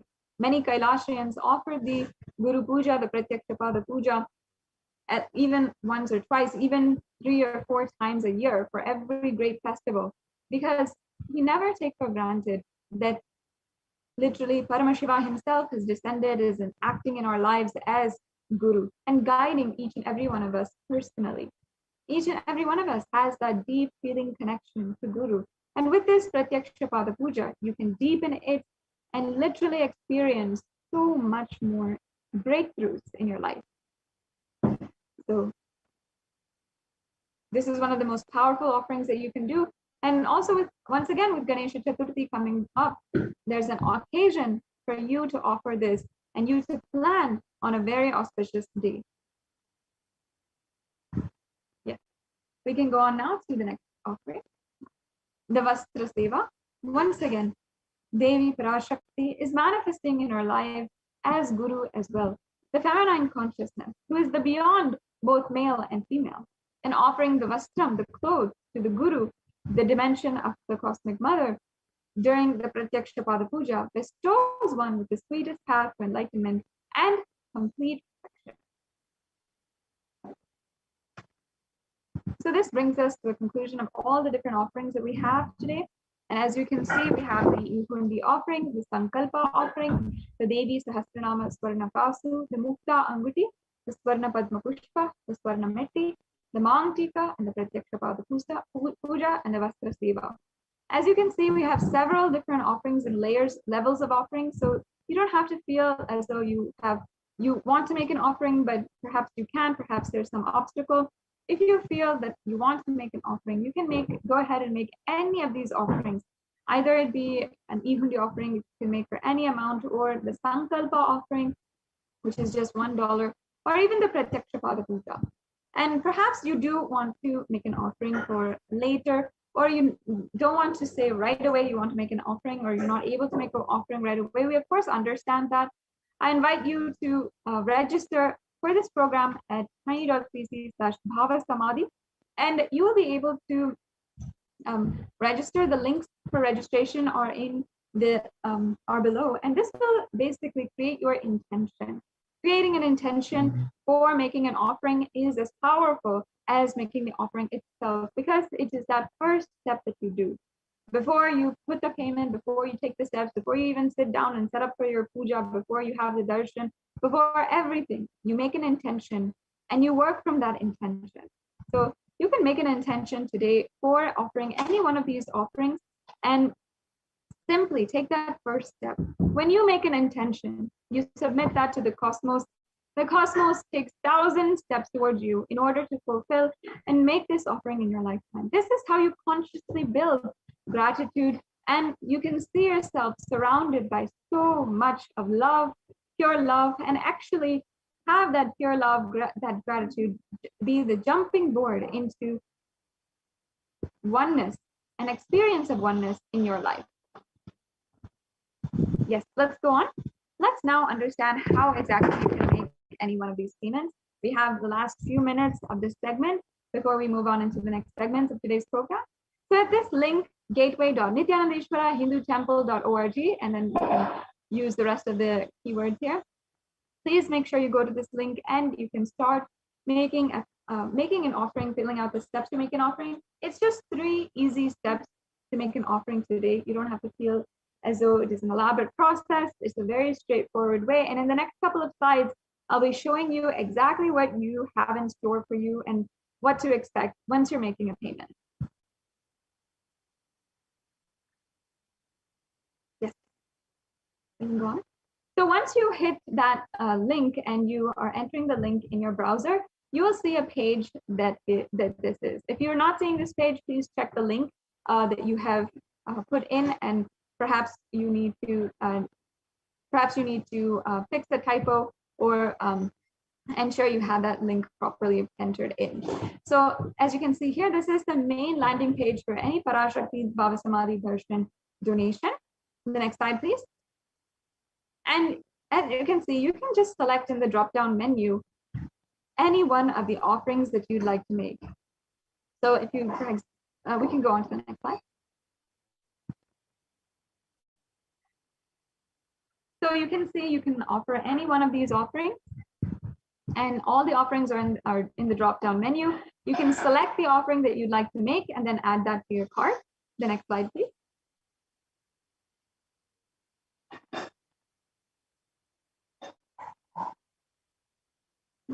And as you can see here, this is what your cart looks like. And perhaps you have entered an offering twice, or maybe you have an offering from before added into your cart. Make sure that you have only what you want to offer today. You just review your cart and you can simply delete or add any items that you'd like. Then once you're clear that you're ready to go, you can proceed to checkout. We can go on to the next slide.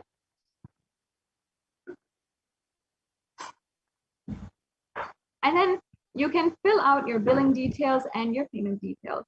So this is the last step. You can see the different options for the payment that you have through this gateway. And after this, you just submit your payment, and that's it. After this, invite each and every one of the Yajamans, anyone who is offering, to go to tiny.cc/sankalpa-2021 and ensure that you're filling out the Sankalpa form. This form is mandatory and ensures that you are the names of your yourself as well as your family members is chanted during the puja. Yeah. Let's go on. Now, I'd like to invite each and every one of the viewers to join on the Kailasa's HDH Nithyananda YouTube channel. There's so many benefits to joining, not only just becoming a member of Kailasa, the only Hindu nation and the greatest Hindu nation, but also having notifications for you every single time there is a special announcement, there's a special live darshan, or even if there's even special Adi Kailash courtyard sessions with the avatar himself, where you can manifest Shaktis in his very presence. You can select, as you can see here, once you are in the live video, you can go to Kailasa's HDH Nithyananda and hit join. And once you have hit join, you can, we can go on to the next slide. You can fill out the rest of the steps and hit the level that you want. There's the e-Kailashi, the bronze level, the silver level, the gold level, the platinum level, and the premium level. And each of these is for your comfort, how much ever you want to do. You don't need to feel any requirement at all. And you can hit join, and then you can proceed for the payment for the membership. The next slide, please. Yes. And either you can pay through Google Pay, through a credit card or debit card, or through PayPal. So if you don't have an option or another option, or your card is perhaps from a different bank or a different international bank, then you can use Google Pay or PayPal to pay. And these are ways that people are using a lot nowadays. So I'm sure that many of you would like and relate to using these options rather than your credit card or debit card. Yes. Moving on, you can also use the YouTube super chat in order to make a donation today, make a e-hundi offering. And once you're in YouTube, if I can ask, you can go back to the slide where we have the YouTube. You can go to the YouTube super chat, and then you'll be able to see in the right-hand side of the chat a $sign. And with that $sign, you can just go ahead and click on it, and you can select super chat or super sticker. And if you select the super chat option, you can make an offering in the chat itself. And I saw many of you previous to this had been making offerings and making donations. So thank you so much for your donation to Kailasa. And this is just a small way that you can express your gratitude and offer to Devi Parashakti. As you can see, the page will look like this, and you'll be able to see a $sign as well near the chat section, which will be on the right-hand side of your main window, your main NTV window. And then if you just click on that, you can go through the steps to make a payment. And you can adjust the payment as you want. It can be as low or as high.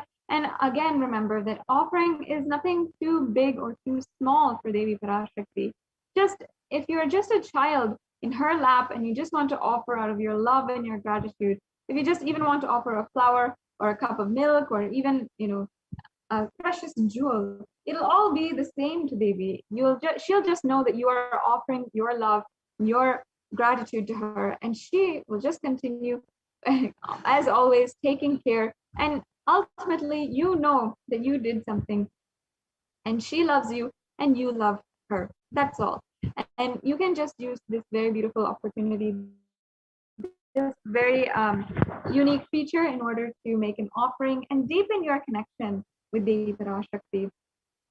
You can always ask any questions that you want. Even one of the benefits of joining as a member of Kailasa's HDH Nithyananda YouTube channel is asking a question to Devi Parashakti when during the live darshan. You can ask the question either through this channel, the YouTube channel, which you have to be a member of, or if you're not preferring YouTube, you can go to Facebook, Instagram, or Twitter as well. And all these platforms, the live stream is going on,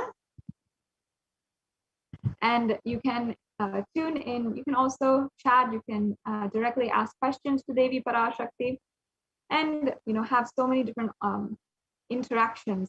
And you can simply start manifesting in your life the way that you want. Yes. So this brings us to a conclusion of this segment in today's program. And in the next segment, we will be joined by the Adi Kailasa Sarvajñapita administrators, who are going to be telling us, guiding us in the latest updates from Adi Kailasa Sarvajñapitam and the multi-layer quarantine, which is being administered in Adi Kailasa, as well as 13 other Adinams in Kailasa in India. And there's so many ways that Devi Parashakti has literally created a breakthrough. The Supreme Pontiff of Hinduism himself, conducting the Paramashivoham program, doing the Pache Patani Vratam, doing Paramashiva Ganas, opening up e-Kailasa, giving the digital nation of Kailasa. So many gifts, so many ways that the Supreme Pontiff of Hinduism has given a breakthrough to each and every one of us, and ultimately has protected each and every one of us. Even if you consider beyond in March 2020, when the coronavirus pandemic had first broken out, the very first policy the Supreme Pontiff of Hinduism had taken up was first ensuring that lockdown was administered in all of the different campuses, and starting the Paramashivoham program in order to even incentivize the lockdown and make every single one of us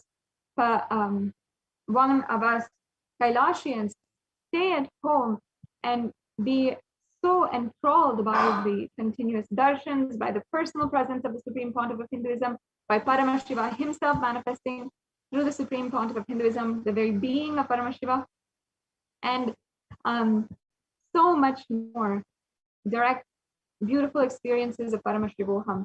And also through the Pache Patani Vratam being administered and executed in all the legislative districts of Kailasa as well across the world, where the Supreme Pontiff of Hinduism ensured that all Kailasians take steps to boost their immunity, especially now when immunity is a very, very valuable thing and so many lives are lost and the immunity is compromised.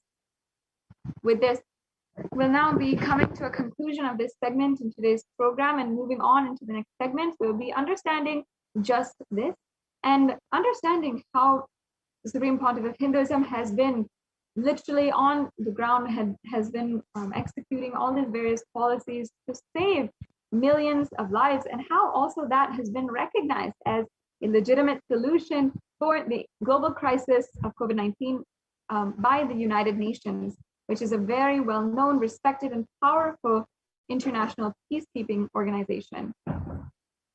So with this, we're now coming to a conclusion of this segment in today's program, and we will be moving on into the next segments after a quick break.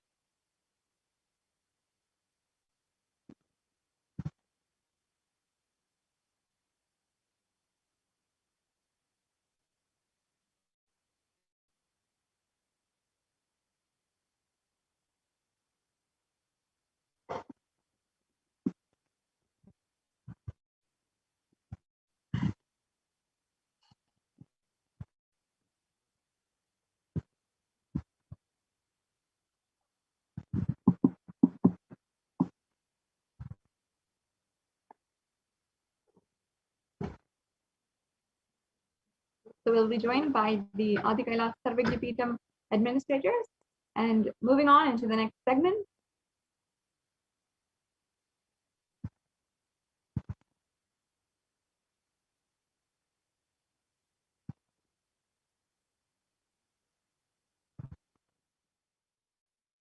This is Nandini and I'm from Seattle.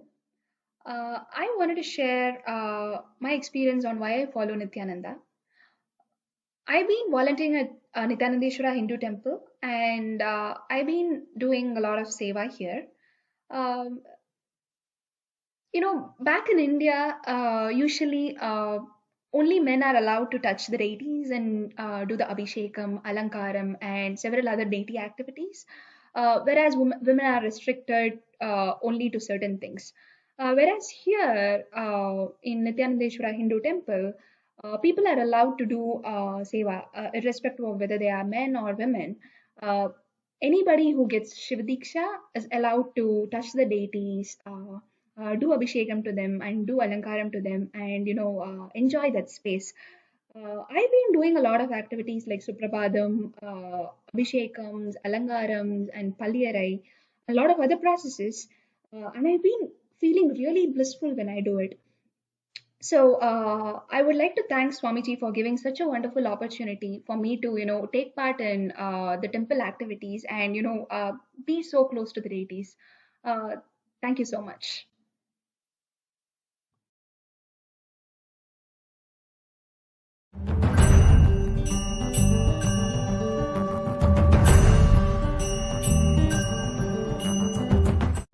Hi, my name's Nathan Selamutu. I'm from the UK. I'm 19 years old. I'm a full-time student at university, first year.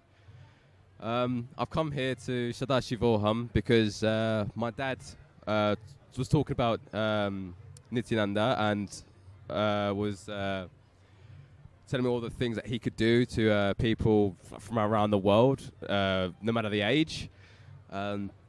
And I wanted to witness it firsthand myself, and which I did the first day, which was absolutely amazing because I saw Mahayoga manifest 4 diamonds out of her mouth, which is crazy. The day after that, we saw the Gurukuls in action, doing the same thing, manifesting all the powers that have been taught from Swamiji. And after that, we started doing it ourselves. I was able to manifest some powers as well. I was able to body scan, read from the banyan leaf, read from the yantra, and I've been able to do it successfully and repeatedly.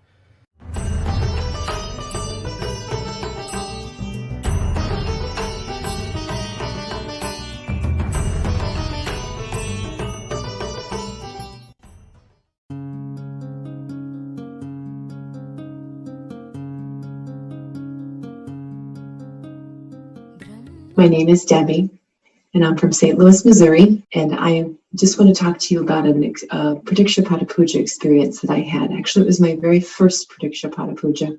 I was in Varanasi in October of 2015 for an Inner Awakening program, so I actually wasn't too far from Swamiji's feet during this puja. I just remember being really excited.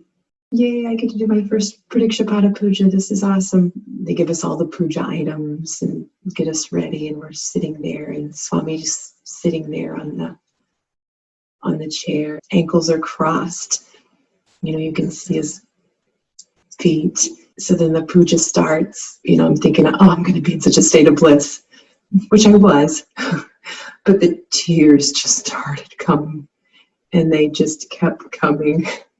And I was basically just sobbing during the puja, through most of the way, probably 3/4 of the way through the puja. I finally got myself together towards the end. Such a release. I mean, I had no idea that I would actually have that reaction while doing the puja. I had never experienced anything quite like it. And it wasn't tears of sadness at all. And it's just such a beautiful place to be, beautiful space. And hopefully you can someday enjoy that as well. There are many opportunities to do Pradikshapata Puja with Swamiji via two-way video conferencing, which is still very powerful, even though you may not be physically at his feet performing the puja. It's still very, very strong space to be in. And that's what I want to share today. I just want to share that it's a powerful, powerful ritual, connecting with the divine in that space of gratitude. And I just hope that those of you who have not offered Pradikshapata Puja could actually experience that. Thank you very much for letting me share this. Nithyananda.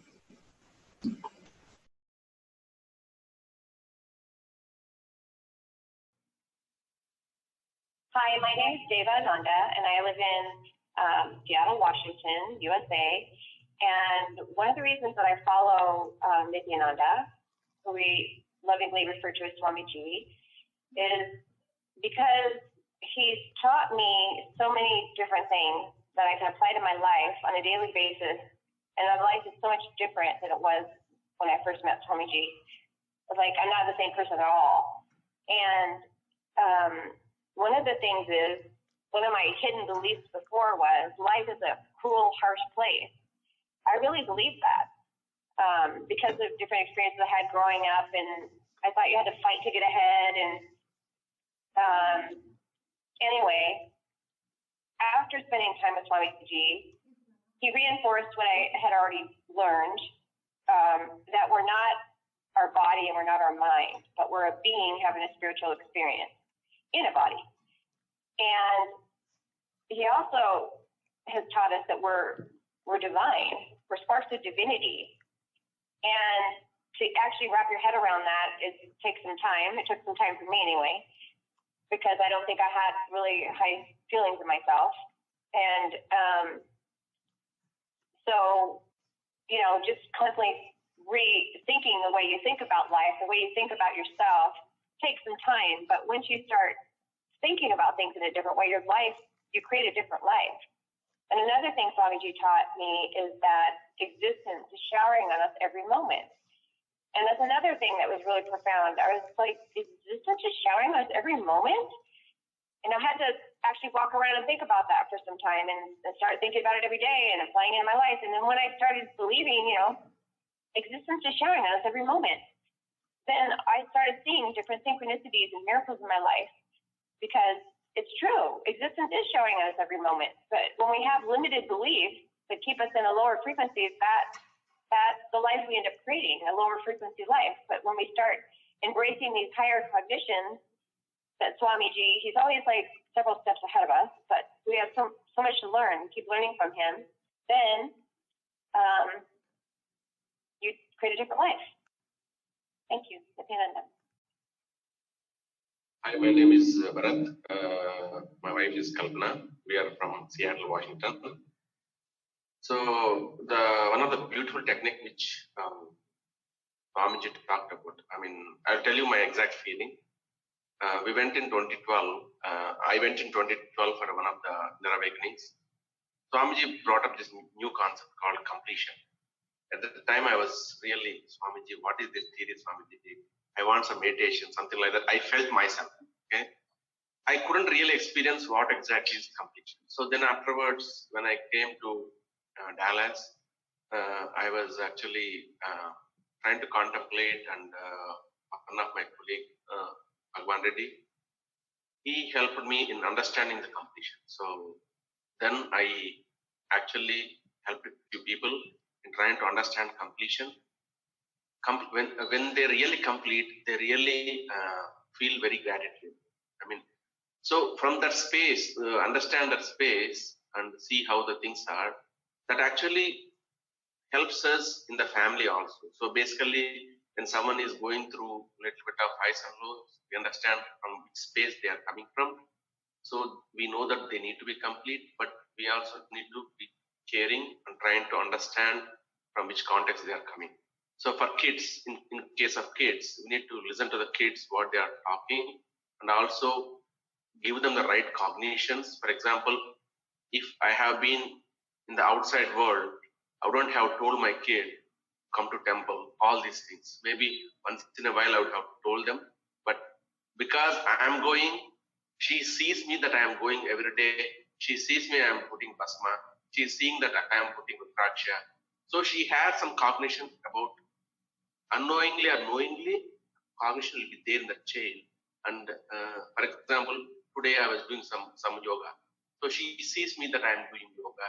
And when I do it, automatically they will also catch the thread. And one day, maybe not today or tomorrow, but one day they will catch it and they will implement that in their life. So that's how only when we do ourselves, kids also catch that, try to explain. And also I will try to guide her whenever she is going through different situations. I'll ask her, I'll make sure she understands what I'm talking. I'll tell in terms of examples so that she understands the concept of completion and integrity, authenticity, responsibility, and energy. So, I mean, they really help us and move us in a great way towards achieving to our higher states of consciousness. Yes. on the same topic, completion, and how being in the Sangha, being with Swamiji, Paramahamsa Nithyananda, how it is helping her also. We have an 8-year-old daughter. Completion helped me reduce my anger. As when she was like 2.5 years old, I used to get upset with my expectations and she is not behaving the same way. That learning the completion process helped me understand and catch my anger before I really burst out on her, very young child. That helped me and I could resolve my issues.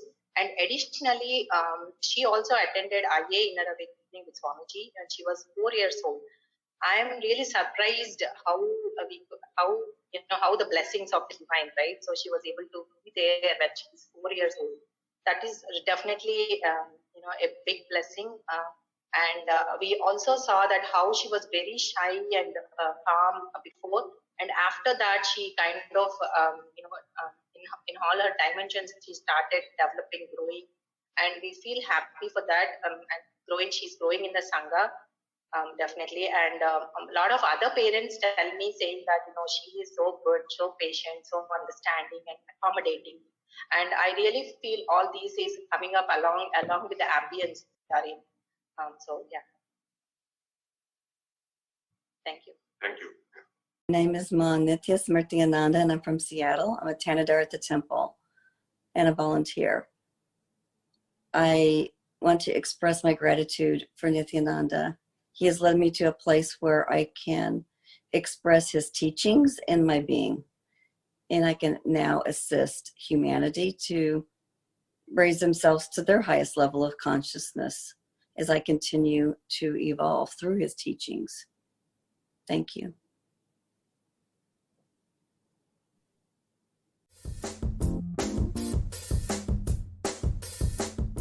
Doing the Pada Puja with him in the morning is something very special, very unique.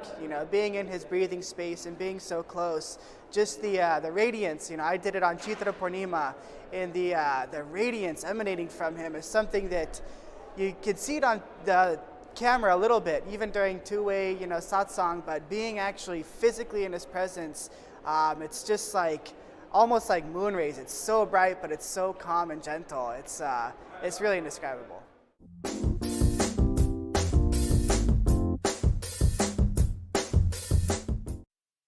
Hello everyone, this is Nandini and I'm from Seattle, Washington.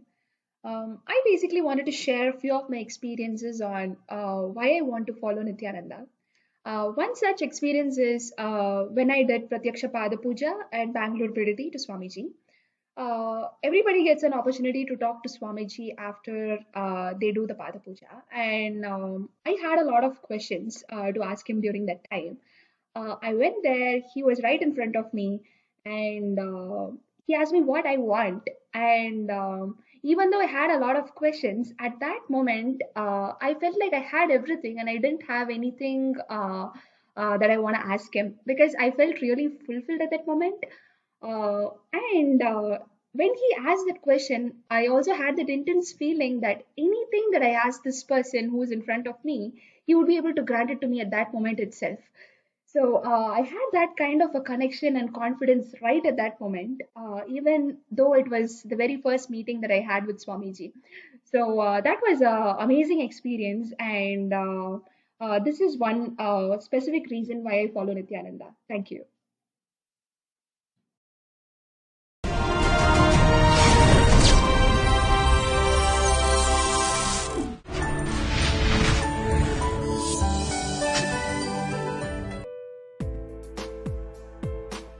But I wanted to share this amazing miracle that happened yesterday. I had asked Swamiji in Pratyaksha Pada Puja on the second day to help me. I started this business in 2009 because of Swamiji's blessings, but I also work part-time as an engineer at a national lab. And it's very difficult building the business, being a mom, and trying to work. And so I asked Swamiji in the Pada Puja to help me make money in the business so that I could retire from my engineering job. And then two days ago in the morning, I got a text from work that they offered an early retirement package, and I qualify, and so I found out I could have 17 days of pay 17 weeks of pay so I could take early retirement. And so I'm going to retire June 13th. So Swamiji works really fast. And then I'm going to work full-time on my business, and I'm going to start with doing an internet radio program. And my goal is to enrich 100,000 people on the Vedic principles and talking about yoga and Ayurveda. And so I can do this full-time because Swamiji created this huge banquet for me to just, how could I say no to early retirement and getting paid. And it's an amazing blessing, and I'm still in shock. So I know it's a miracle. This is what I wanted to.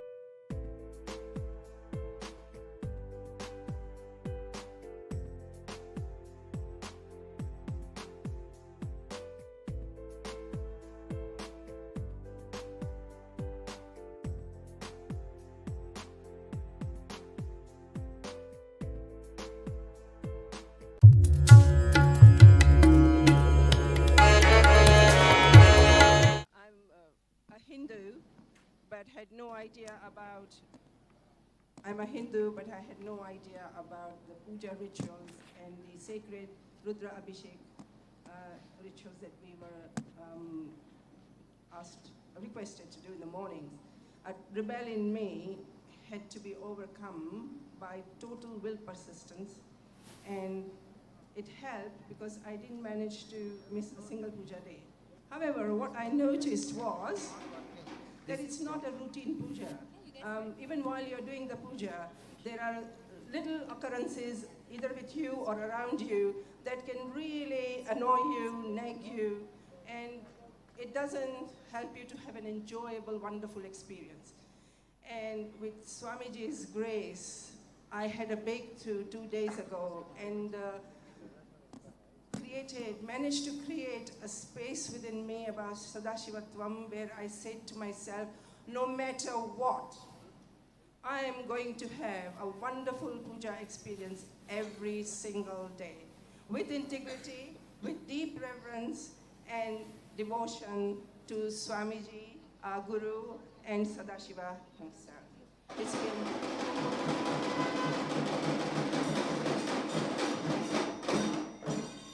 It's been 2 days. Everything has unfolded so beautifully, and I would love to continue this magical entangle of puja every single day.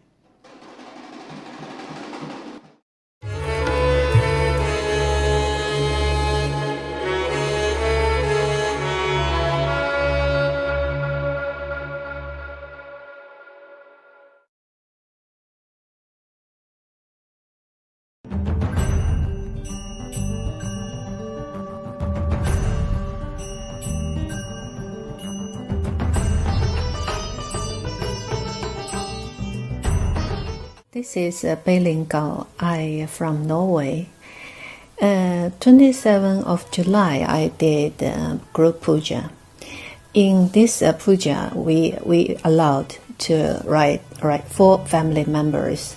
So I write down my husband's name and my parents to pray healthy. Around 2 o'clock in the morning, puja is finished in Norwegian time. Then after 5 hours, we eating breakfast and we go to work. But before we eating breakfast, my husband used to take some medicines and using spray to his nose and drop his eyes because he is very seriously for allergy. He is nearly 30 years. And if he don't use that, he is painful. His eyes couldn't open, and nose is bleeding sometimes. Using this medicine also over 1 year and couldn't stop.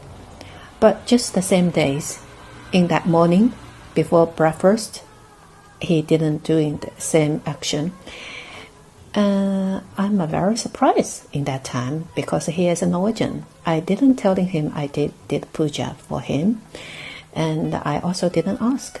So we just go to job.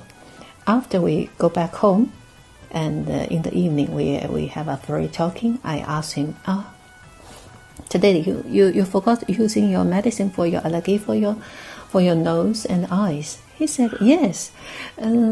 Today morning, when I wake up, I suddenly decided myself, I don't want using my medicine. So whole day I didn't feeling unwell. It's quite well. So I quit it. In my mind, I think, wow, must be Swamiji did. And strongly recommend everybody to participate in the ritual in the Swamiji of us to get blessing. Nithyananda.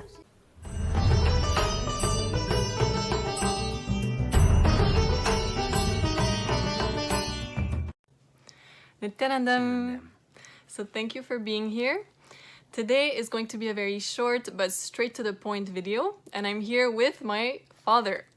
And the topic of the video is why I follow Nithyananda Swamiji. So before I ask him the question, I just want to mention briefly, for those who don't know, that my mother is the one who connected to Swamiji first in 2010, if I remember correctly, so for about 10 years now. Then my brother felt the connection and actually decided to pursue the lifestyle of sannyas. In 2016,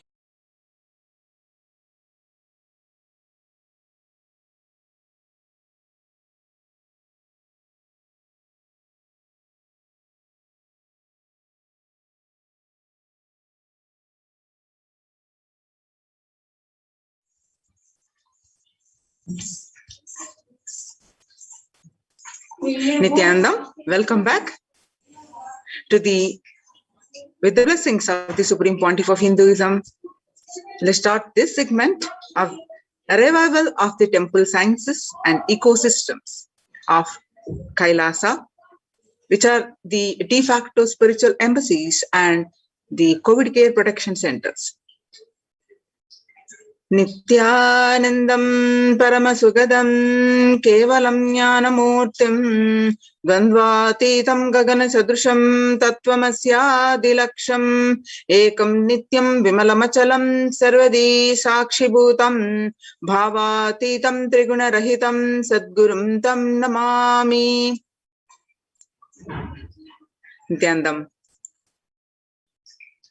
So with the blessings of the Supreme Pontiff of Hinduism, Jagat Guru Mahasannidhanam, His Divine Holiness, Bhagwan Nithyananda Paramashivan's blessings, what are the Kailasa's temple-based ecosystems?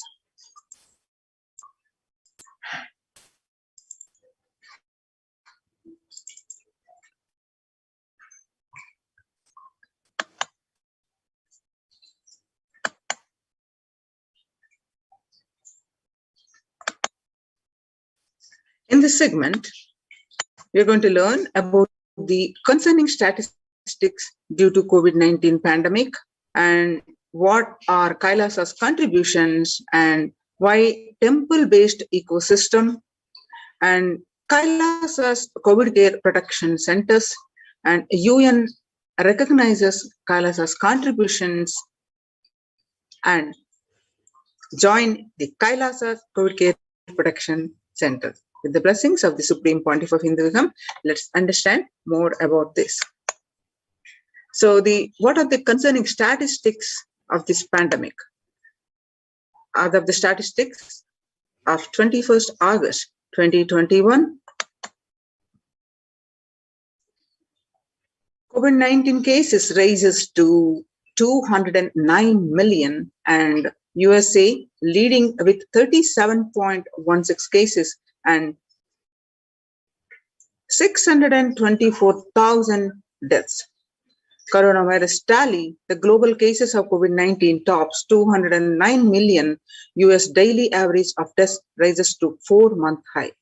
The global tally for the coronavirus-borne illnesses climbed above 209.3 million as of early last Thursday, while death toll rose to 4,393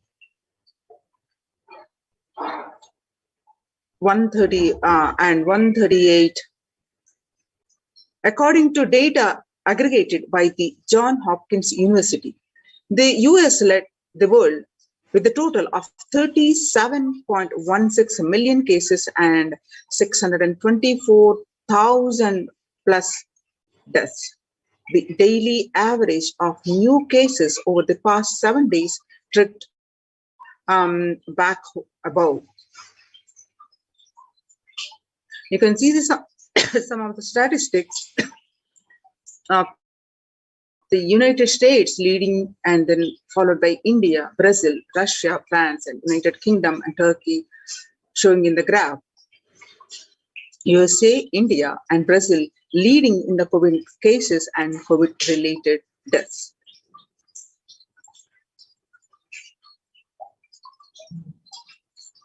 The World Health Organization, according to that dashboard, globally, as of 6 p.m. 19th August, there have been the confirmed cases. You can see the number of confirmed cases over 209 million plus. And the deaths are 4,390,000 deaths, and reported by the World Health Organization.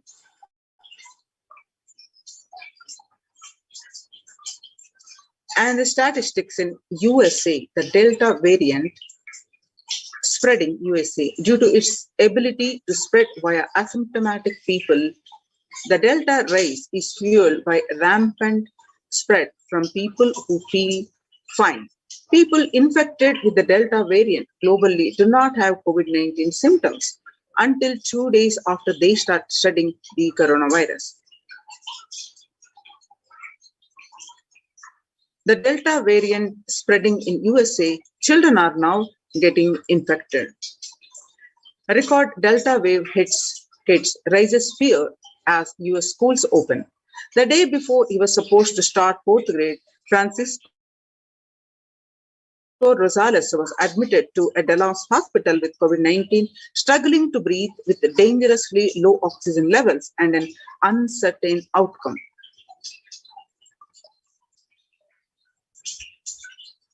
The Delta variant spreading in Sri Lanka.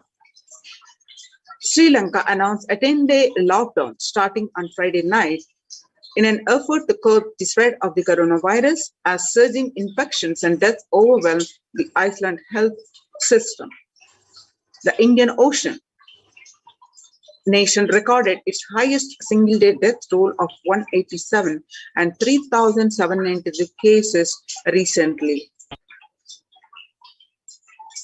The statistics in India, 36,401 new cases found in India as on 18th August. Death toll in Maharashtra alone has crossed 1,35,000. You can see the statistics graph, how the sharp spike in increasing the wave. And some more statistics from India.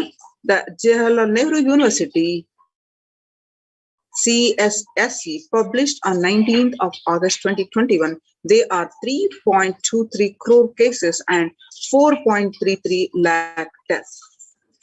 You can see the statistics in India across the states: Maharashtra, Kerala, Karnataka, Tamil Nadu, Andhra Pradesh, Uttar Pradesh, West Bengal, Delhi, Chhattisgarh, and various other states. The death, the cases and the deaths in the respective states.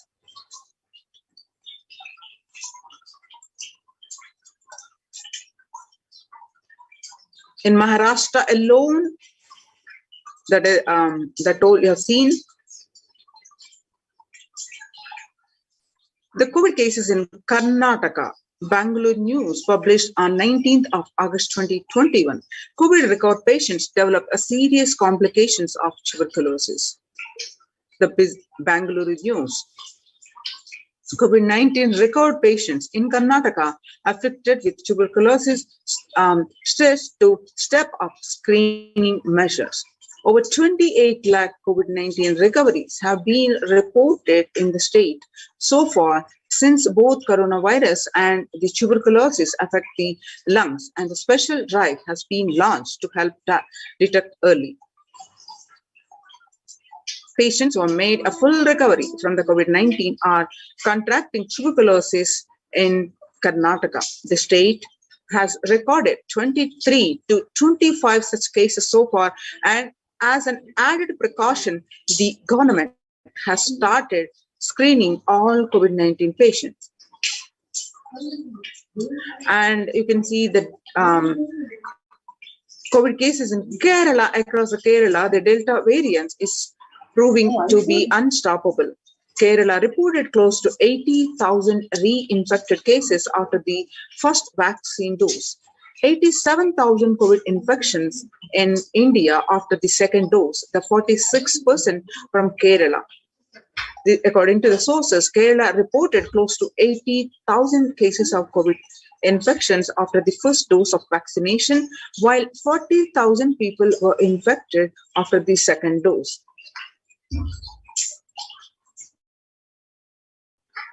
The Times of India published on 20th of August 2021, COVID-19 Bangalore takes over Mumbai, becomes the district with the second highest.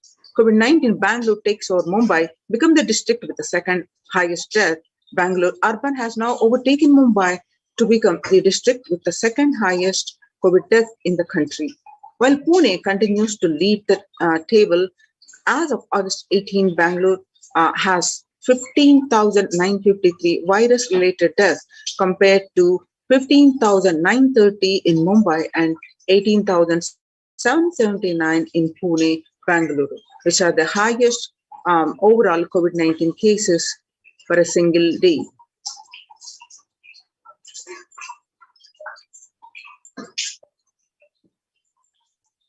Now, see the print published on 22nd of May 2021, Bangalore crematoria and burial grounds struggle to keep the pace as the Karnataka COVID death toll surges.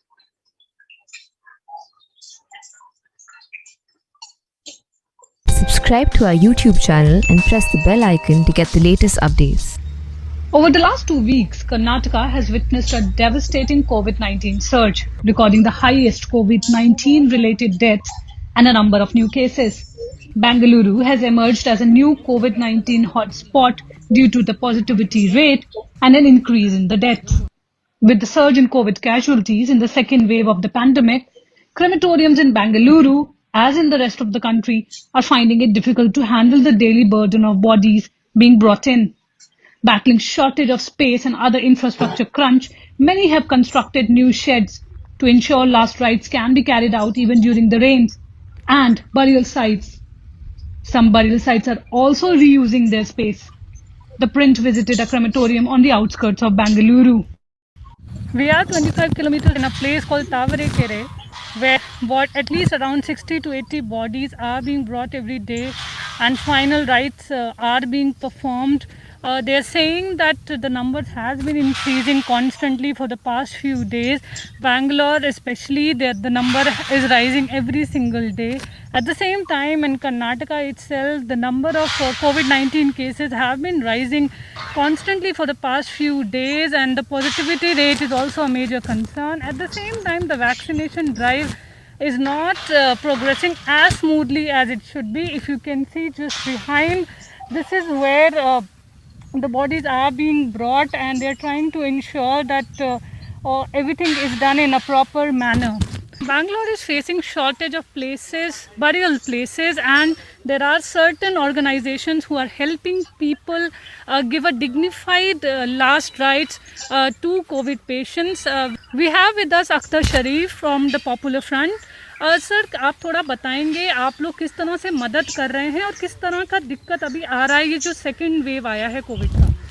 तो जैसा कि आप लोग जानते हैं कि popular front of India जो है हर हमेशा से पब्लिक के लिए सर्विस देने के लिए हर हमेशा ज़मीनी सतह पर हर हमेशा काम करती है। तो ऐसे ही सेकेंड वेव में भी पॉपुलर फ्रंट ऑफ इंडिया जैसे ही लोगों का रिक्वायरमेंट बढ़ना शुरू हुआ तो एक्टिव होकर जो है हर हमारा जो पॉपुलर फ्रंट का वॉलंटियर है उस जगह पर जो है काम करना स्टार्ट किए हैं। तो जैसे कि हमारा अभी तक तकरीबन हम लोगों ने पॉपुलर फ्रंट ऑफ इंडिया ने 426 तक हमने ब्यूरियल किए हैं, प्लस क्रीमेशन भी किए हैं। इसमें अप्रैल से लेकर कल तक का हमारा ये रिकॉर्ड है। तकरीबन 426 हमने ब्यूरियल और क्रीमेशन, जिसमें आकर जो है 24 हिंदूज के बॉडी भी मिले थे और उसमें आकर 4 आकर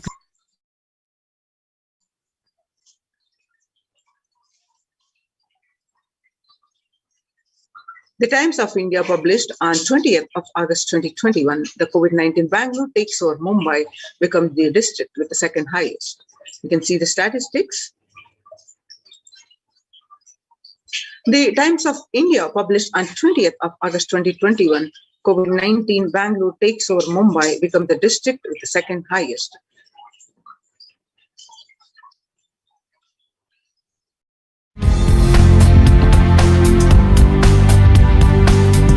Bengaluru Urban has now taken Mumbai to become the district with the second highest COVID deaths in the country, while Pune continues to lead the table.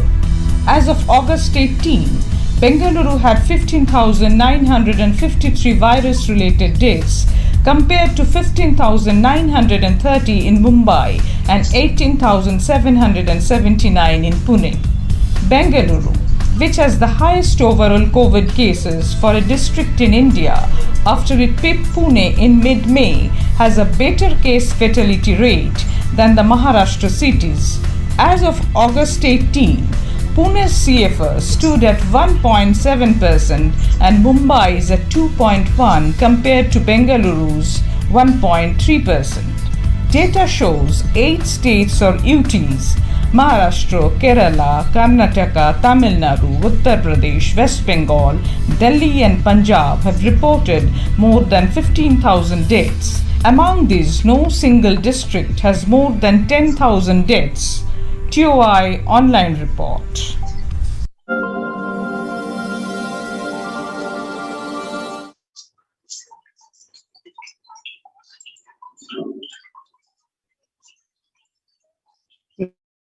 The post-COVID patients now suffering from the life-threatening blood clot in arteries. Steep rise in cases of arterial thrombosis in post-COVID patients, say the doctors. There is an increase in evidence of the association between COVID-19 and the arterial thrombotic events, as many post-COVID patients have suffered from limb and life-threatening blood clots in the arteries of the legs. Doctors say Dr. Rahul Singh, interventional radiologist, revealed recently. The Delta strain, major variant of concern in India, the cause of COVID-19 outbreak, says the INFACOG. In New Delhi, as many states continue to report high number of COVID-19 cases, the Indians SARS-CoV-2 Genomics Consortium, a genome squeezing government consortium of laboratories, has attributed breakthrough infections of coronavirus cases in India to a very high proportion of the Delta variant. Now, let us understand more on this, how the Supreme Pontiff of Hinduism, establishing the various ecosystems of Kailasa and reviving the temple-based ecosystems, which are now not only Kailasa's de facto spiritual embassies, are protecting the one and all and adding joy, peace, bliss to everyone. How the Supreme Pontiff of Hinduism reviving the temple-based ecosystems, which are providing the world, which are contributing to the world peace. And as a Kailasa's de facto spiritual embassies are also saving the lives. So let us understand more. As you see, due to this pandemic that we have seen the statistics, due to the concerning statistics, the temples have shut down, the famous temples like Puri Jagannath, and not only the famous temples, all the places where people gather, the religious or non-religious gurudwaras, temples, mosques, churches, every place have been shut down due to the concerning statistics. And the famous Gujarat temple also shut down. And as now in the times when the COVID-19 is rampant and the ancient temples are in a lockdown because of the risk of the widespread corona disease, the devotees of these temples were visiting and having darshan of their gods and goddesses for thousands of years At all these ancient sacred sentiments have come to a humming halt after the lockdowns have taken place. The religion's fervor of the devotees is being lost due to the pandemic. The Supreme Pontiff of Hinduism is reviving the Kailasa ecosystem and bringing all the ancient traditions of the online platforms on Kailasa TV, YouTube, and Facebook. Now let us understand some of the basics of the temple revival of the ecosystem of Kailasa.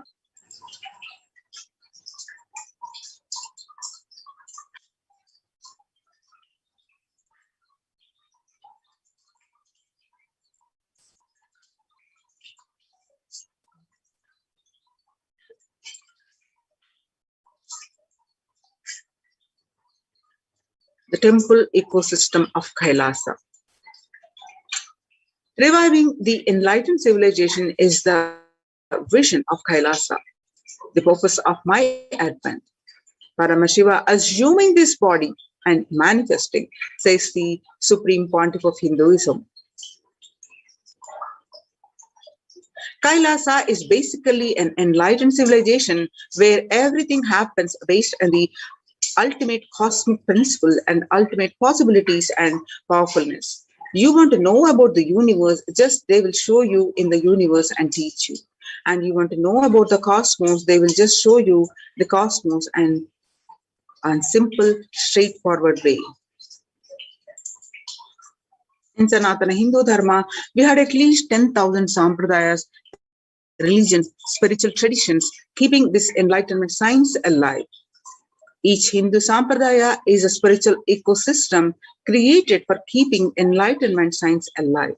Every monastery, every adhinam, every mutt, every temple, every Veda Patashala, every Sarvajna Pita is a lineage sampradaya created to keep the ecosystem of spiritual enlightenment alive. Some may be Shakta, some may be Yoga, some may be Vedanta, some may be Tantra, some may be Yoga Vedanta, some may be Yoga Shaiva, some may be Vaidika Shaiva. All kinds of permutation and combination, each temple, each mutt, each monastery, each adhinam, each Veda Patashala, each Sannyasa Sampradaya is a spiritual ecosystem created to keep the enlightened ecosystem, enlightenment science alive of that Sampradaya. Hindu temples are not just worship altars or religious congregation places or just memorial for certain legendary person or incident. Hindu temples are residences of God. That's why in Chidambaram, Nataraja is one of the Dikshita, and Srirangam, Ranganatha is one of the Bhaktar who are doing the puja. The temples are residences of God in Hindu tradition, in reality, not just in Hinduism, in reality in every tradition, every religion. So there are a time Hinduism has 56 nations, 200 states, 1,700 provinces, and 10,000 sampradayas. Almost 95% of the population of those days were Hindus. Slowly, the brutal terrorists invading life negative gangs enter, destroy, rob, plunder the temples, and destroy the spiritual ecosystem, the enlightenment ecosystem. In last 1,000 years, we did not have a single nation, we did not have a single state, and we did not have a single province practicing Hinduism as a state religion legitimately, and 10,000 sampradayas without any doubt. The Supreme Pontiff of Hinduism says 200 are left alive, struggling to be alive. Three unique things of Hinduism. One is the ability to make the divine land and get rooted on the deity. This is called Prana Pratishtha. This is done various ways. We will be understanding that. And the incarnations landing, the ecosystem where the incarnations land, the enlightenment spiritual ecosystem where incarnations happen. And the third is the devotion to the feminine consciousness, the Devi worship. These three are unique to Hindu tradition.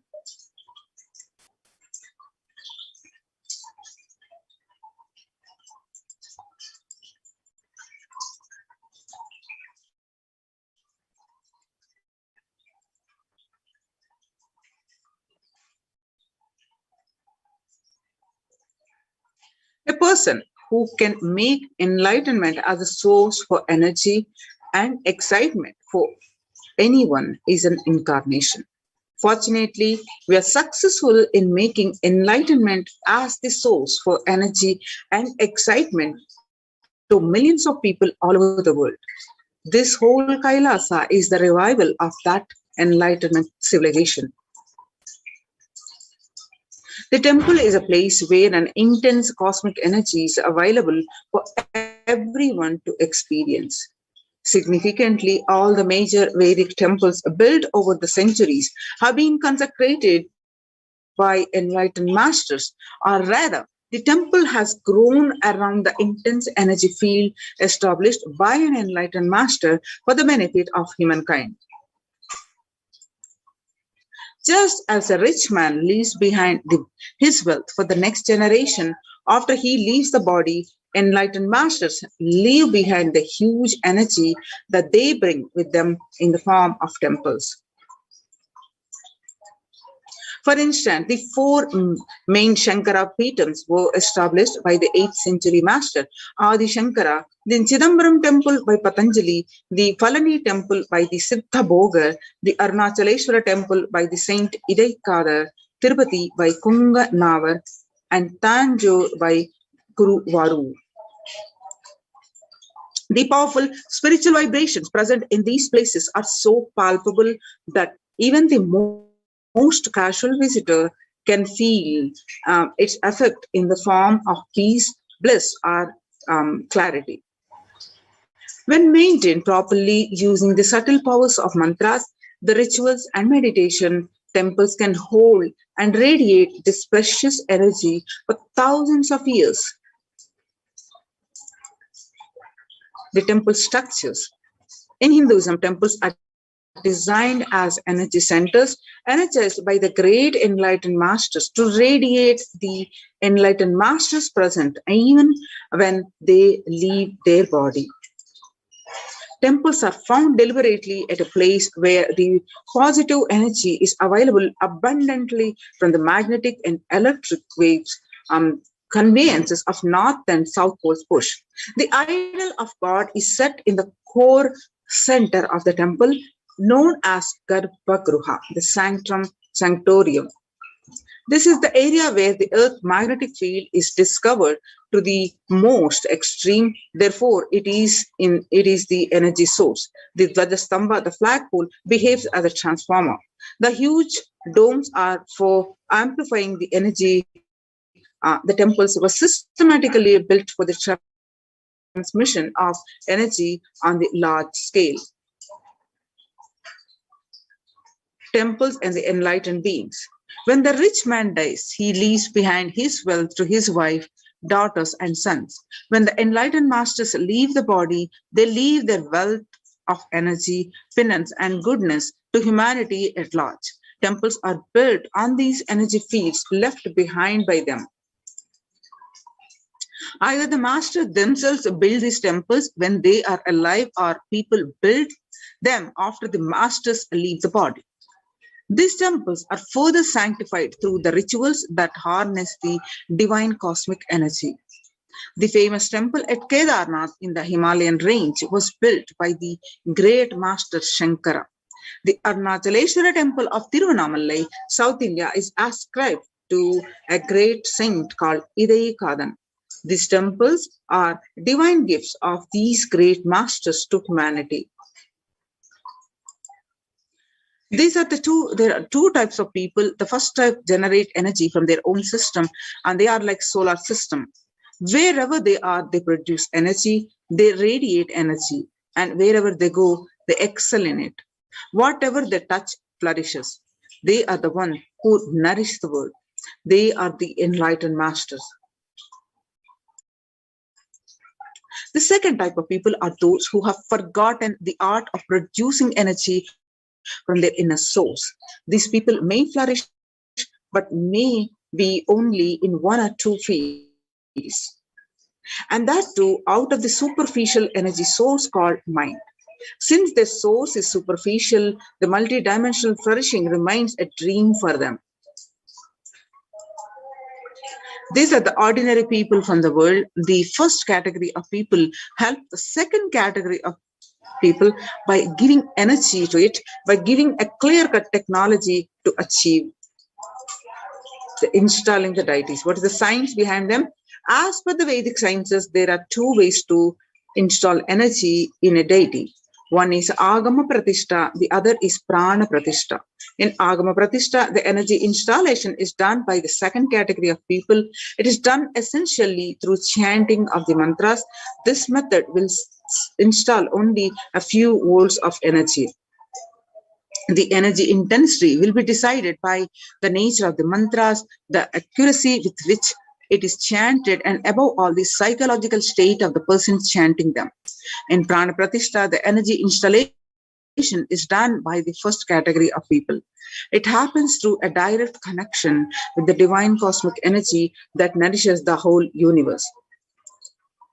The first category of people, that is the enlightened masters, are pure channels for the divine cosmic energy to flow through. They can choose what manifestation of the energy they wish to install, and for the goodwill of society, masters have worked on the science of the inner world and have installed the various aspects of the divine energy in these temple deities. Every historic temple has its own significance. The significances are each deity has its own boon to offer depending on the type of energy installed in it. That is why in order to conceive children, you go to a particular temple. In order to wed a suitable spouse, you go to a different temple. To defy the planetary influences, you go to a different temple. And for financial problems, you go to a different temple.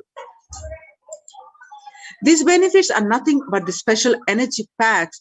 Temples are structures that replace an enlightened master's presence. Masters, by their shared presence, heal people. They heal not just the physical level, but also at the being level. They keep the inspiration for spirituality alive. Their presence offers an ambience of sacredness. Temples are spaces created by masters to offer these same things that they offer.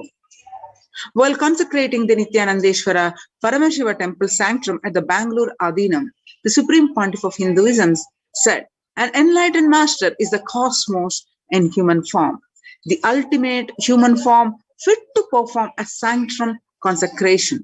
For an enlightened master, the energies of expression through any means never get exhausted." For example, for an ordinary human being, the grief emotion or the joy emotion exhausts when expressed through tears. The pitta, the fire elements of the body, exhaust through anger. The lust energy exhausts through the sexual act. The power of speech exhausts in his very saliva the moment it uttered. All these energies of expression become exhausted as he uses them. An enlightened master, his energy expression cannot be exhausted through any of these means. Because he is existent, the inexhaustible source of energy in human form, because masters do not need a body to execute their work. They can continue to do the things they do even after they have left their physical body. The sanctum created and energized by them will radiate inexhaustible energy and nurture energy being that seeks it.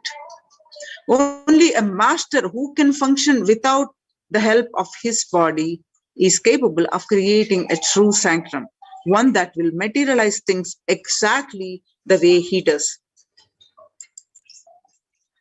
And there are some more things if we understand why the temple ecosystem, the Supreme Pontiff of Hinduism, is establishing all over the world.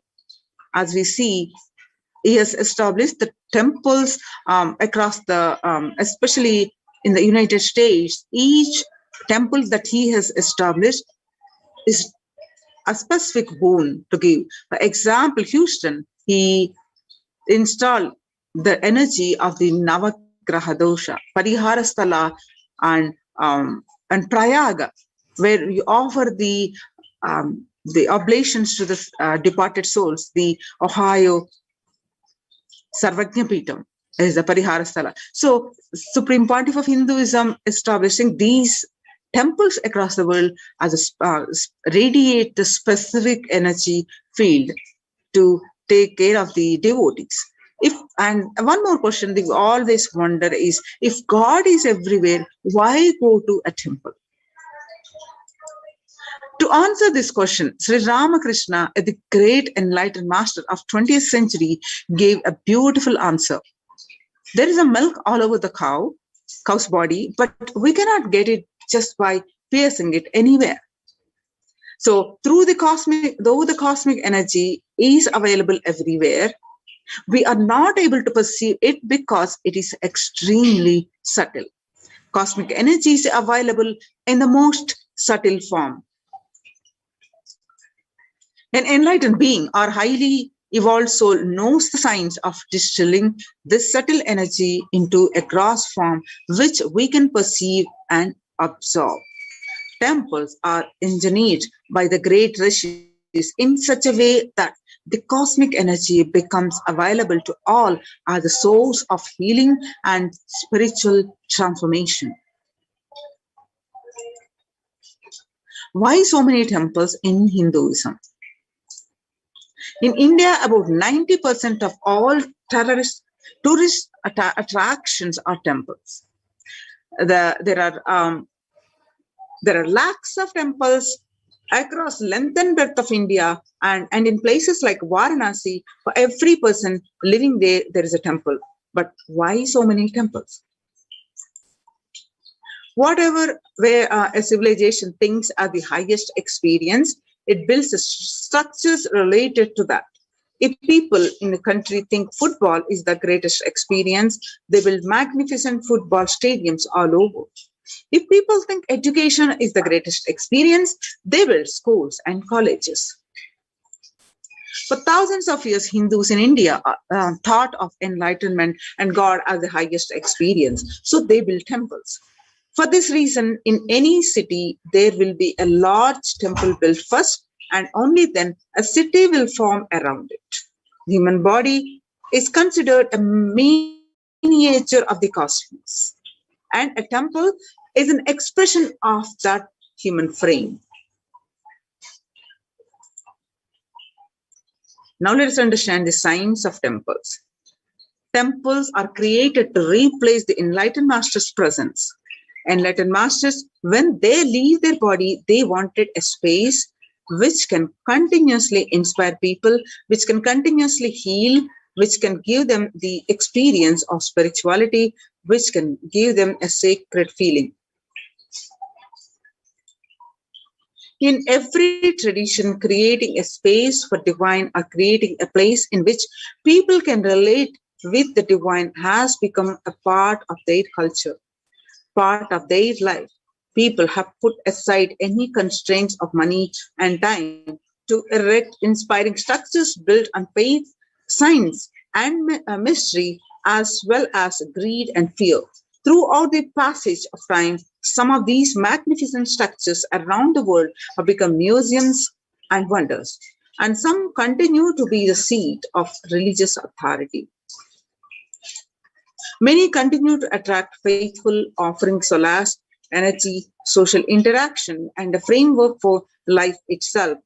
But for many, the science of temples built on thousands of years of research and development has been lost. The understanding has been lost. Through the physical structures, they are still standing. For some, the belief, the experience is no longer there. By understanding the science of Indian temples, humans can experience the intelligence, power, miracles that these structures were made from and for. And what did the energy have to do with the temples? See, the last statement of the science, E is equal to mc square, that whatever exists is energy, is the first statement of Upanishad. As research is providing every day the cosmic truths that the quantum physics is still struggling to comprehend, were ultimately the already commonplace in the ancient and rich Vedic tradition of India, where when Einstein declared that E is equal to mc square, that whatever exists is energy, he confirmed that the Upanishads are sacred Indian scriptures said thousands of years ago. With an enlightened insight into the play of matter and energy that makes up the universe, the Vedic seas have declared more than 10,000 years ago that whatever exists is nothing but energy. Isha Vasham Idam Sarvam, that means Isha Vasha Upanishad, the last statement of science, E is equal to mc square, that whatever exists is energy, is the first statement of Upanishad, Isha Vasham Idam Sarvam, whatever exists is energy. So the last statement of science is the first statement of Upanishad, whatever exists is energy. In modern times, temples are truly the oxygen baths for the soul. With an enlightened insight into the play of matter and energy that makes up the universe, the Vedic seas had declared more than 10,000 years ago that whatever exists is nothing but the energy. The Isha Vasham Idam Sarvam from the Isha Vasha Upanishad, the last statement of science is equal to mc square, that whatever exists is energy, the first statement of Upanishad, Isha Vasham Idam Sarvam, whatever exists is energy. So the last statement of the science is the first statement of the Upanishad, whatever exists is energy. In modern times, temples are truly the oxygen bath for the soul.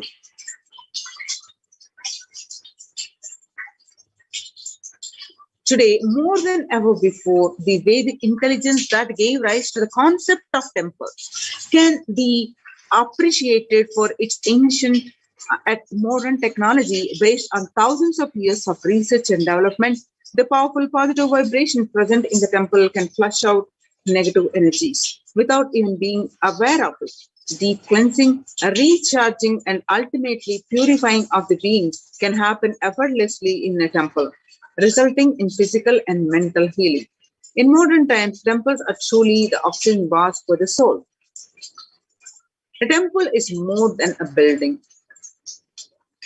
The entire art of building temples is not a mere art. It is a science. Temple architecture is a highly developed science. Every single facet of it, from the size of the idols to the size of the rooms, the courtyard, the direction in which each has to be situated,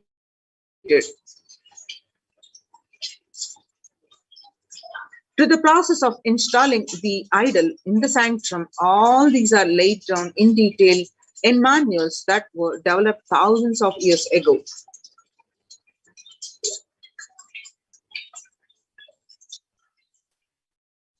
An Indian temple is more than just a building or a structure. It is the image and energy of the divine. A temple is a miniature cosmos comprised of the 5 elements and a presiding deity. A temple is an outgrowth of the deity which has its own independent intelligence and from which energy is constantly radiating. Temples are also used for social interactions, spiritual education, cultural events, and economic exchange. Temples provide the opportunity for transformation towards a higher consciousness. Now let's watch the Supreme Pontiff of Hinduism energizing, doing the prana pratishtha of a temple.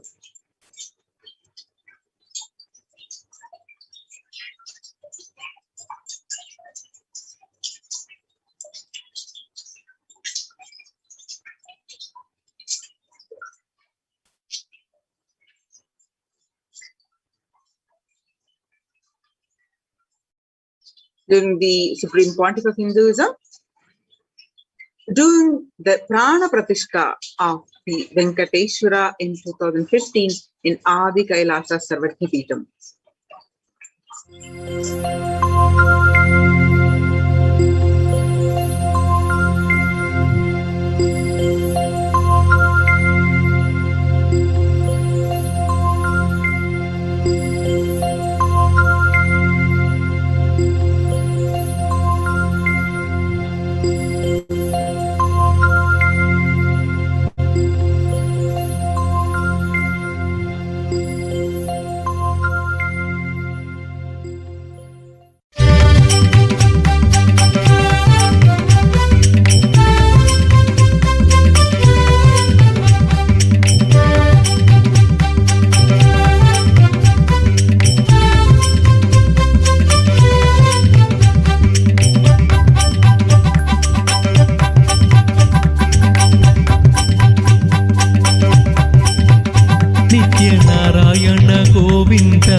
Now, let us listen from the Supreme Pontiff of Hinduism explains about the science of temples.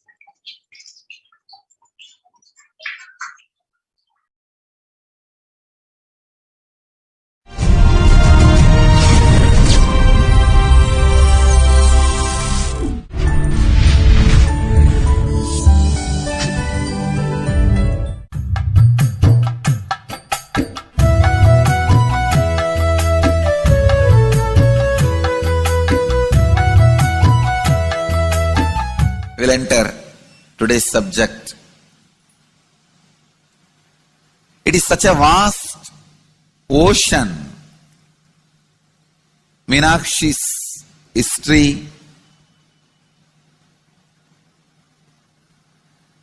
and the history of Madurai Adinam, recorded history itself, is very little known information. And unrecorded Akashic readings are so much.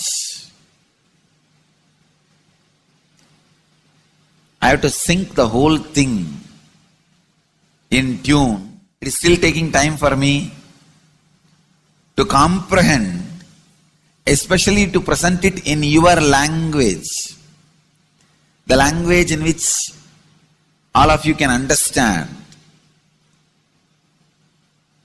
I can see literally so much of cosmic information from the Akashic reading, Akashic recordings are getting downloaded and getting ground, processed to get expressed in the language in which you all can grasp, you all can understand, you all can receive, you all can enjoy.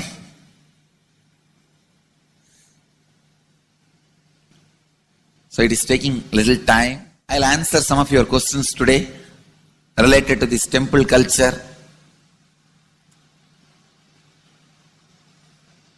As part of this Satsang series, Madurai Adinam series.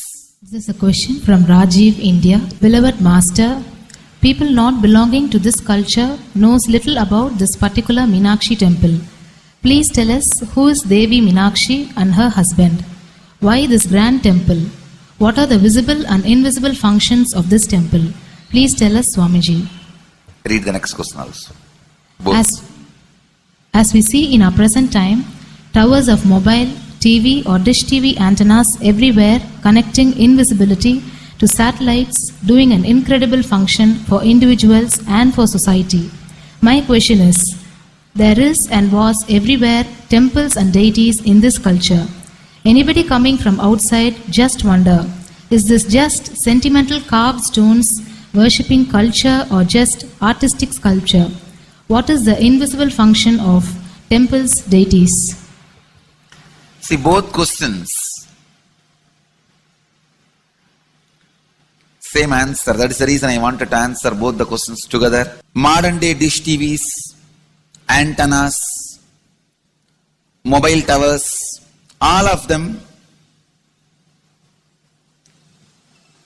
work in the level of certain frequency where the words, pictures, visuals can be transmitted. See the verbalization and visualization, names and forms can be transmitted from one place to another place through these mobile towers, dish TV antennas. But the temple towers are created to transmit super consciousness from one place to another place. Please understand, in Meenakshi's time there was television, conscious television. It used to be in stone slab, and if you just sit in front of that stone TV, meditate, connect with Meenakshi, she will appear live and answer whatever you want.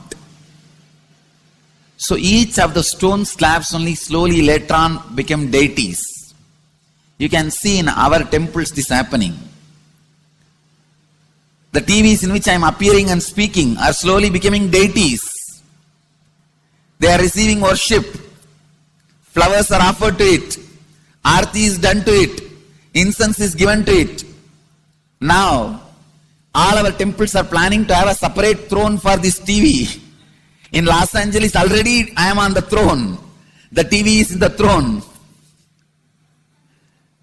The TV, in which people are seeing me, have already become deity. Same way, please understand, the stones through which people were able to connect with the superconsciousness have become deities. Same way, all our temples, deities, everything is a connecting mechanism with superconsciousness. The mechanism which connects with the superconsciousness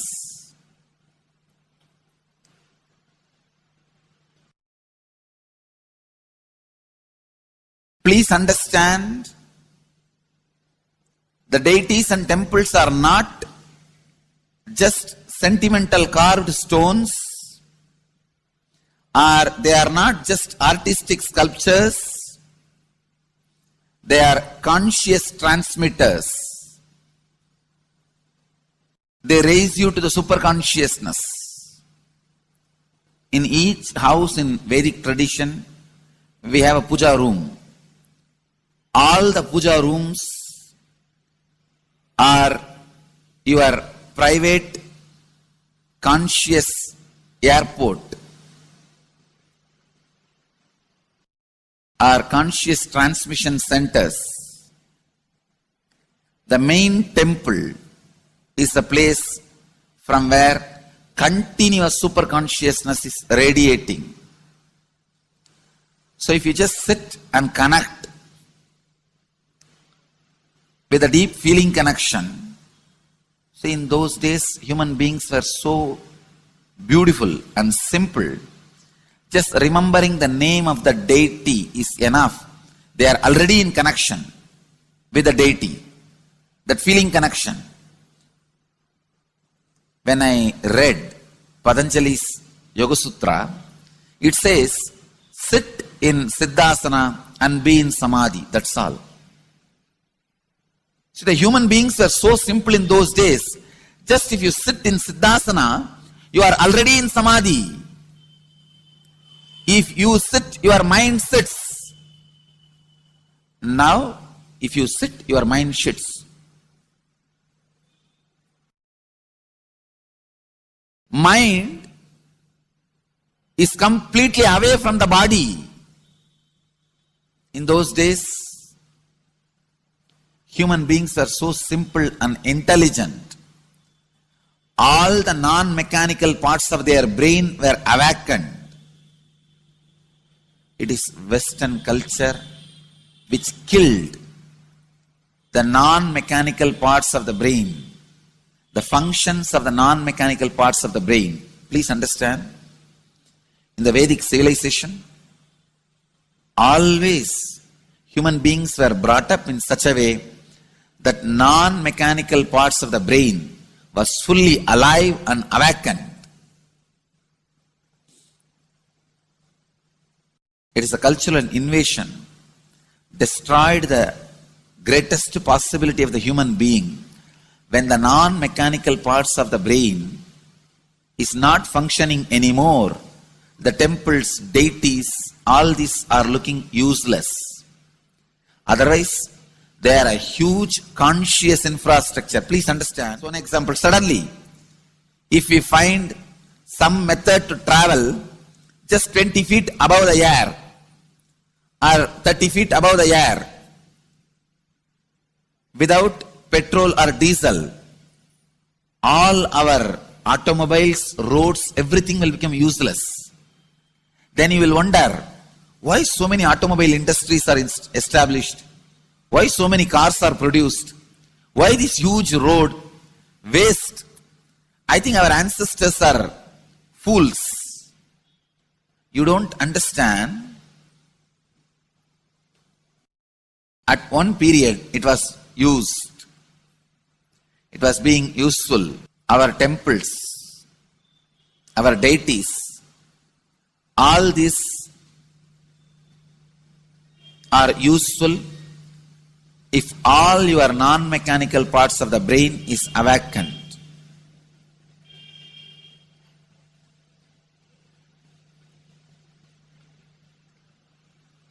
Unclutching is the process to awaken your non-mechanical parts of the brain.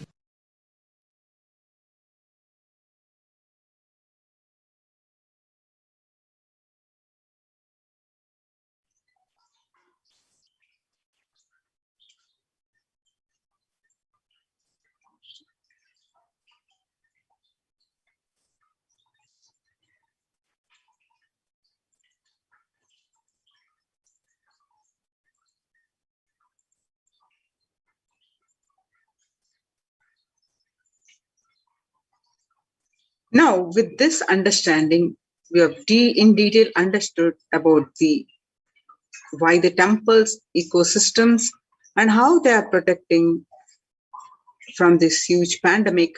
And not only that, they add to our joy, bliss, and all aspects in our life, the growth. So join in the COVID care protection centers, the Kailasa's de facto spiritual embassies. Register now through the link below, https://kailasa.org/Kailasa care. Kailasa's temple ecosystems are the place where everything related to super consciousness is revived. All the sampradayas, that means the multiple sects of the Hinduism, are each exploring the signs of awakening the individual's peak possibility in a unique, time-tested, foolproof way. The spiritual ecosystems created for the enlightenment will be revived and established in such a way that it never gets lost again. They are there serving the humanity. Revival of Hinduism temple ecosystems.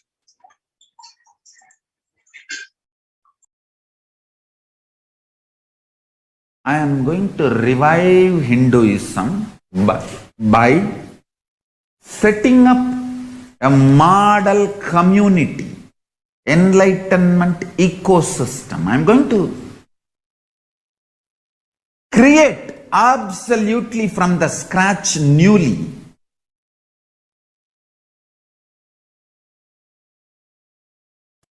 self-sustaining, temple-based, Hindu ancient enlightenment ecosystem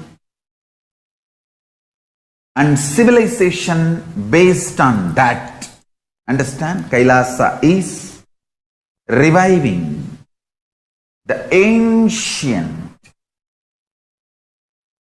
Hindu enlightened civilization.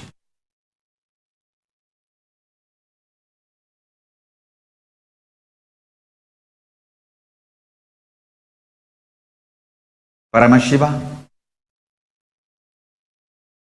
himself manifested this Kailasa Mandala, the enlightenment ecosystem, and the lifestyle.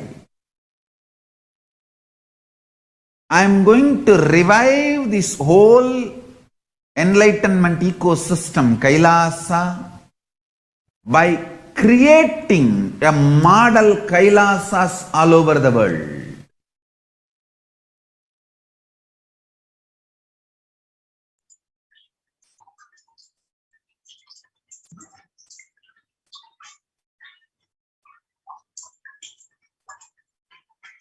So beginning from 1994 to this date, the Supreme Pontiff of Hinduism, has worked tirelessly in the revival of the temple ecosystems.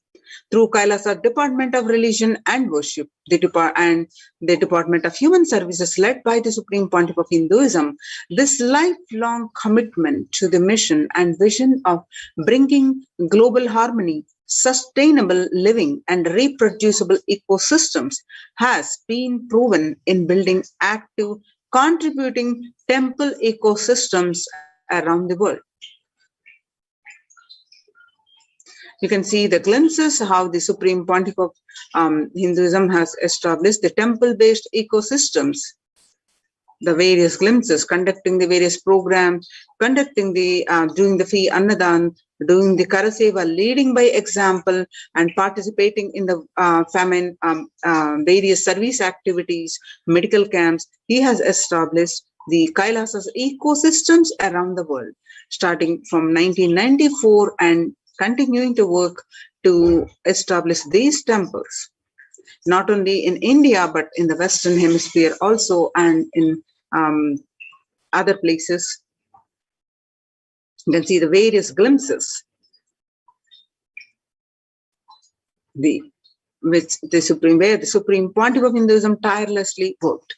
So Kailasa's Department of Religion and Worship, Department of Human Services, and each of Kailasa's temple ecosystems consider the right of happiness to be the highest fundamental right of all human beings. In fact, all beings. The ultimate goal for Hinduism and Kailasa, led by the Supreme Pontiff of Hinduism, Jagadguru Mahasannidhanam, His Divine Holiness Bhagwan Nithyananda Paramashivam, is the material and spiritual well-being and prosperity of humanity. To join the Kailasa's COVID care protection centers, register now through the link below, https://kailasa.org/Kailasa care.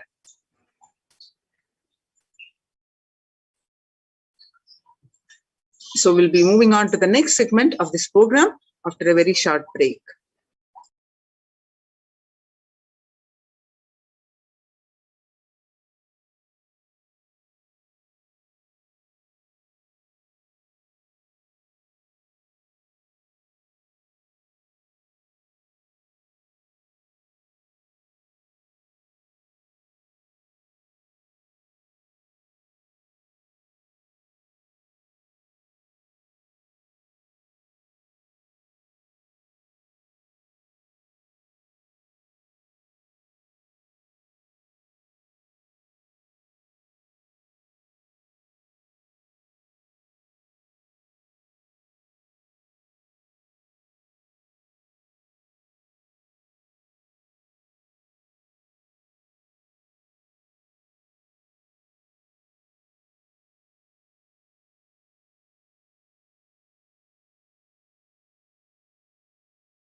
Connecting with the divine with your eyes closed is meditation. Connecting with the divine with your eyes open is darshan. Come, let us all now move from meditation to darshan. Slowly, very slowly, please open your eyes. சுண்ணாம்பு போல சுருச்ச மோகத்துக்கு எங்க சூரிய நர்வமோசம் எங்கெங்கே வச்சிச்சோ வெத்தல போல விரிச்ச மோகத்துக்கு எங்க சந்திர நர்வமோசம் எங்கெங்கே வச்சிச்சோ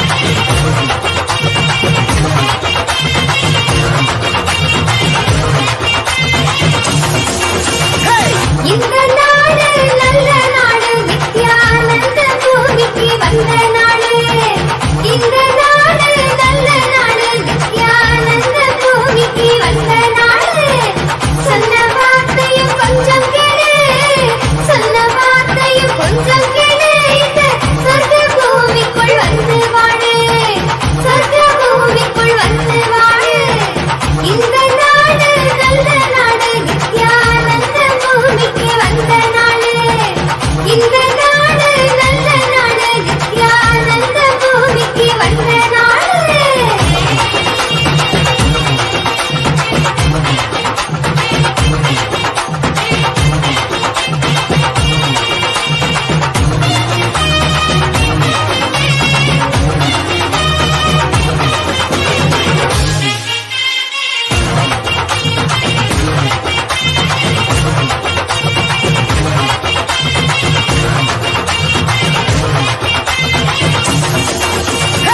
மகளில் மதி ஒளிரும் சூரியனானு தென்னனோ அல்லமர ஆண்டவனோ வந்தாரே இது ஆனந்தத்தை அள்ளி அள்ளி தந்தாரே மகளில் மதி ஒளிரும் சூரியனானு தென்னனோ அல்லமர ஆண்டவனோ வந்தாரே இது ஆனந்தத்தை அள்ளி அள்ளி தந்தாரே வானம் பூமி காப்பு சாமி நம்ம சாமி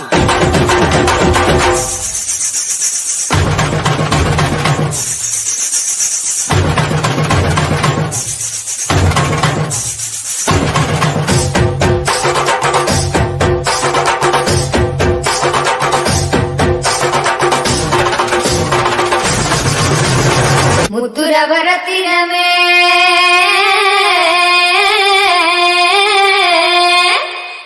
முந்தவன தீர்ப்பவனே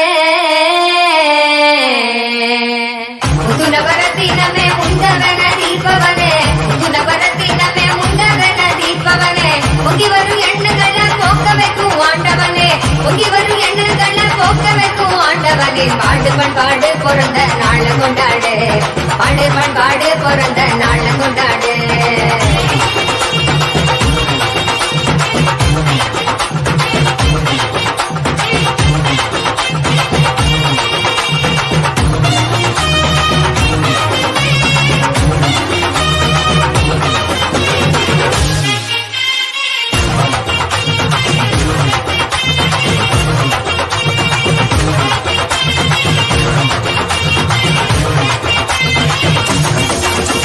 பரமஹம்ச நித்யானந்த ஞானோ தந்திந்த ஞானோ ஒன்றாக ஞானோ கொண்டாடி வந்தாரையா சிஞ்சா சிஞ்சா சிஞ்சா சிந்தித்தாய் போல் பார்த்து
சுண்ணாம்பு போல சுருச்ச மோகத்துக்கு எங்க சூரிய நர்வமோசம் எங்கெங்கே வச்சுச்சோ வெத்தல போல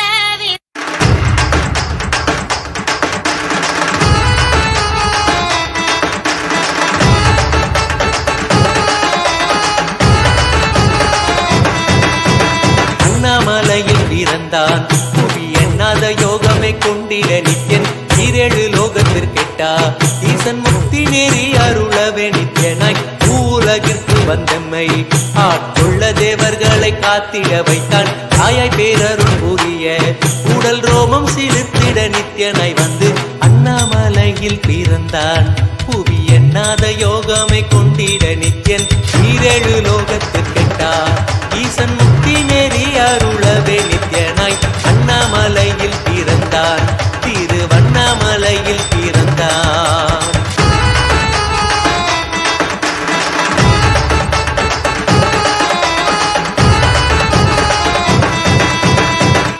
கிளப்பி விட்டேனில் பர தத்துவம் கற்பித்த பாரமஞானியாய் ஞானக்கண் கொடுத்த தமக்கே ரூபம் காட்டிய மாய வித்தை செய்யும் நித்யன் வித்தை கிளப்பி விட்டேனில் பர தத்துவம் கற்பித்த பாரமஞானியாய் ஞானக்கண் கொடுத்த தமக்கே ரூபம் காட்டிய மாய வித்தை செய்யும் நித்யன் அண்ணாமலையில் பிறந்தான் புவி எண்ணாத யோகமே கொண்டிட நித்யன் ஈரேழு லோகத்திற்கெட்டா ஈசன் முக்தி நேரி அருளவே நித்யனாய் அண்ணாமலையில் பிறந்தான் நித்யன் அண்ணாமலையில் பிறந்தான்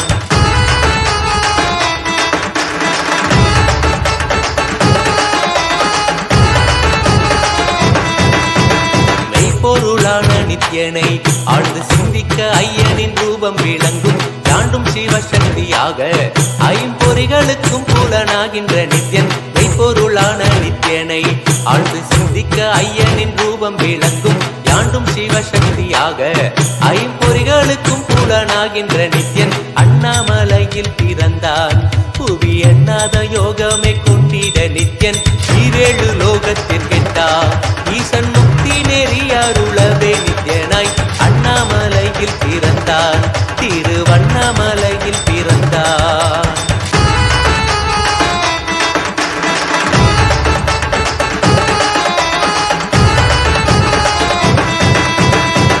புறமும் இருந்து உயிர் பக்குவமாக்கிடும் பரமனாம் நித்யன் ஞானப்பாடித்தங்கள் ஏழும் கொண்ட ஞானமும் ஆகியே ஆண்டிடும் நித்யன் உள்ளும் புறமும் இருந்து உயிர் பக்குவமாக்கிடும் பரமனாம் நித்யன் ஞானப்பாடித்தங்கள் ஏழும் கொண்ட ஞானமும் ஆகியே ஆண்டிடும் நித்யன் அண்ணாமலையில் பிறந்தான் புவி எண்ணாத யோகமே கொண்டிட நித்யன் ஈரேழு லோகத்திற்கெட்டா ஈசன் முக்தி நெறி அருளவே நித்யனாய் அண்ணாமலையில் பிறந்தான் நித்யன் அண்ணாமலையில் பிறந்தான்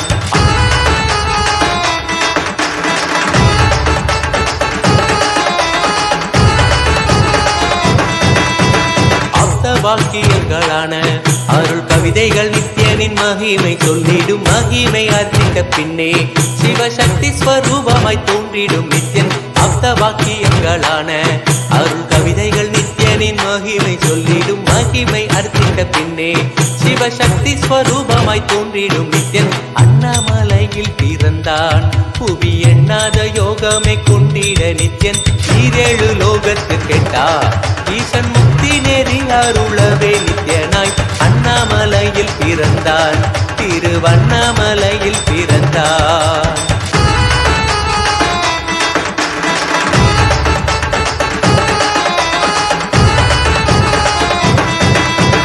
புண்ணிய கேத்திரம் தனிலே நித்யன் உன்னத நீலை மூலத்தில் வருமே விண்ணவர் மன்னவர் ஒப்ப அகிலம் ஆளும் கீர்த்தியுடை ஈசன் நித்யானந்தன் புண்ணிய சேத்திரம் தனிலே நித்யன் உன்னத நீலை மூலத்தில் வருமே விண்ணவர் மன்னவர் ஒப்ப அகிலம் ஆளும் கீர்த்தியுடை ஈசன் நித்யானந்தன் அண்ணாமலையில் பிறந்தான் புவி எண்ணாத யோகமே கொண்டிட நித்யன் ஈரேழு லோகத்திற்கெட்டா ஈசன் முக்தி நெறி அருளவே நித்யனாய் அண்ணாமலையில் பிறந்தான் நித்யன் அண்ணாமலையில் பிறந்தான்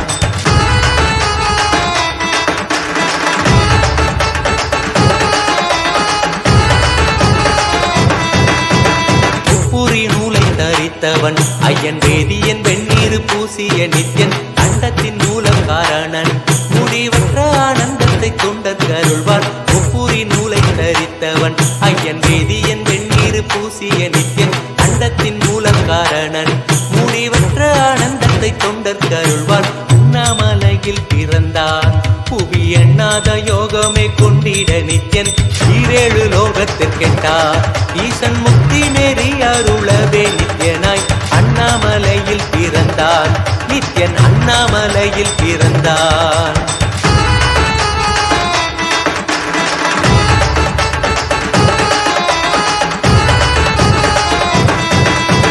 பேரறிவு பொருள் நித்யன் உலகாளும் ஊரை மன்னவர் கழித்தவன் அர்த்தநாரீஸ்வரனாக அருள் செய்திட்டே எம்மை ஆட்கொண்டிடும் நித்யன் பேரறிவு பொருள் நித்யன் உலகாளும் ஊரை மன்னவர் கழித்தவன் அர்த்தநாரீஸ்வரனாக அருள் செய்திட்டே எம்மை ஆட்கொண்டிடும் நித்யன் அண்ணாமலையில் பிறந்தான் புவி எண்ணாத யோகமே கொண்டிட நித்யன் ஈரேழு லோகத்திற்கெட்டா ஈசன் முக்தி நெறி அருளவே நித்யனாய் அண்ணாமலையில் பிறந்தான் நித்யன் அண்ணாமலையில் பிறந்தான்.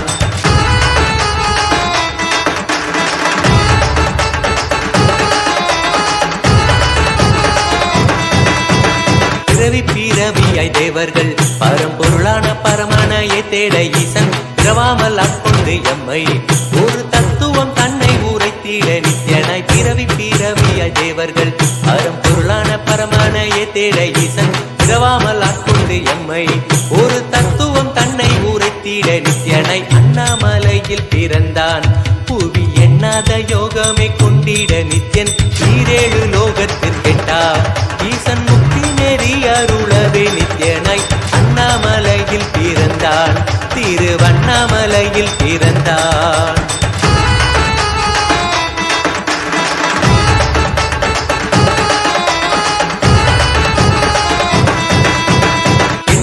வடிவமுடையவன் என்னும் எண்ணம் கடந்த முதற் பொருளானவன் பிறவி எடுத்தே சலிக்க அருள் தாகத்தை தீர்த்தன் வினைகள் களைந்தான் எண்ணில்லா வடிவமுடையவன் என்னும் எண்ணம் கடந்த முதற் பொருளானவன் பிறவி எடுத்தே சலிக்க அருள் தாகத்தை தீர்த்தன் வினைகள் களைந்தான் அண்ணாமலையில் பிறந்தான் புவி எண்ணாத யோகமே கொண்டிட நித்யன் ஈரேழு லோகத்திற்கெட்டா ஈசன் முக்தி நெறி அருளவே நித்யனாய் அண்ணாமலையில் பிறந்தான் நித்யன் அண்ணாமலையில் பிறந்தான்.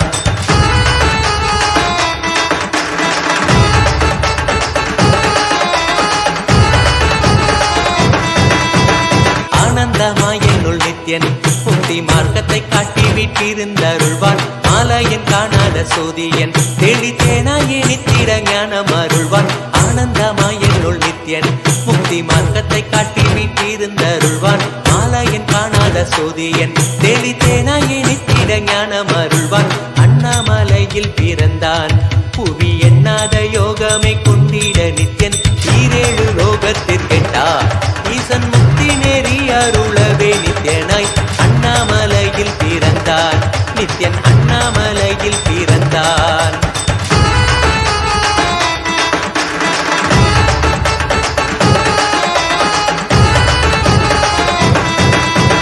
வெற்றி குதிரை ஏதியே அடியார்கள் கூரைகளை ஏற்கின்ற நித்யன் சூழும் உறவினரோடு வந்த பாசந்தனை யாரு தேயம்மை காப்பான் வெற்றி குதிரை ஏறியே அடியார்கள் கூரைகளை ஏற்கின்ற நித்யன் சூழும் உறவினரோடு வந்த பாசம் தானை யாரு தேயம்மை காப்பான் அண்ணாமலையில் பிறந்தான் புவி எண்ணாத யோகமே கொண்டிட நித்யன் ஈரேழு லோகத்திற்கெட்டா ஈசன் முக்தி நெறி அருளவே நித்யனாய் அண்ணாமலையில் பிறந்தான் நித்யன் அண்ணாமலையில் பிறந்தான்.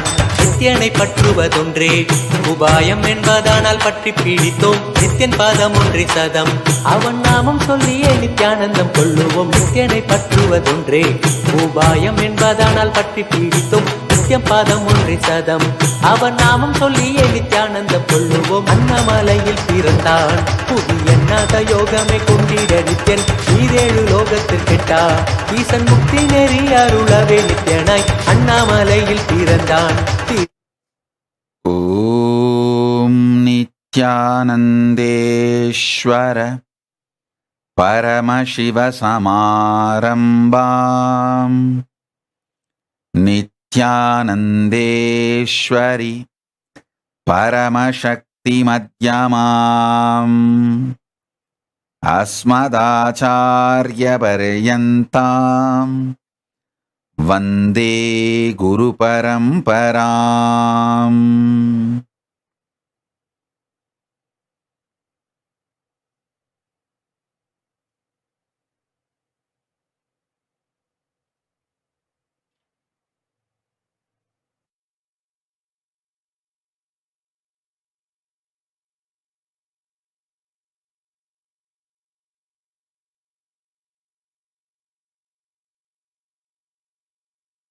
I welcome you all with my love and respects. I welcome all the devotees, disciples, Samajis, Satsangis, everyone sitting with us all over the world with my love and respects.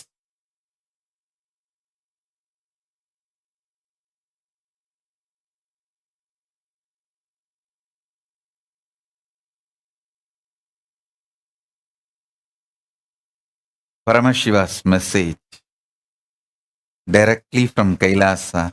Listen. Conscious sovereignty is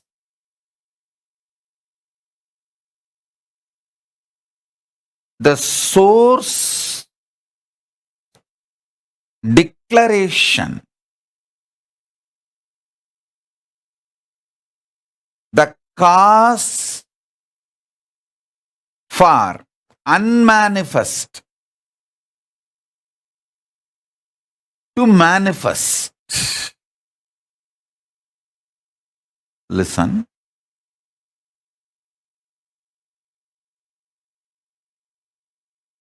The unmanifest, Paramashiva, when it starts manifesting, the conscious sovereignty is the source theme mixed with bliss. Bliss is a lubrication. Conscious sovereignty is the source will through which the unmanifest becomes manifest. Listen intensely.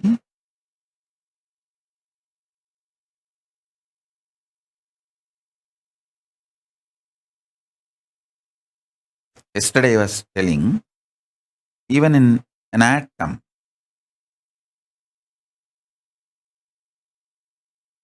atom, cell, all this unit level existence, molecules, see, different field it is. In biology you call it a cell. The outer world science perceives molecules, cell, atom, all this from different external, rational, logical, analytical mind and perception. I am talking from the revelations of the greater science called Hinduism. The cosmic science. In the cosmic science, the unit of existence,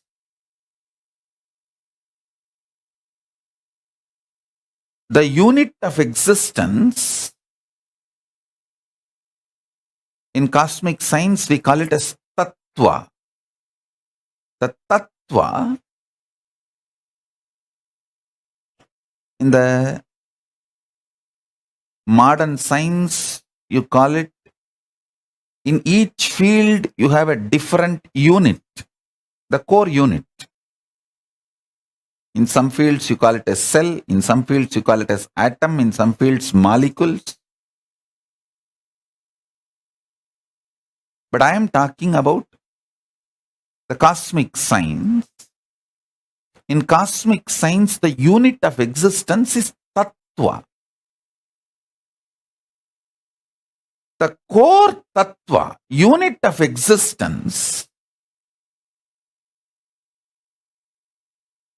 the unmanifest is more than 99.99999%.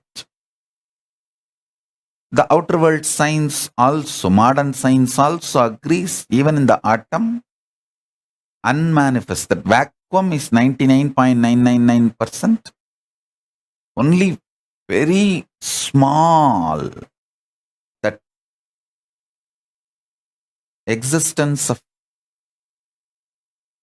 neutrons and protons. The modern science explains from a different angle.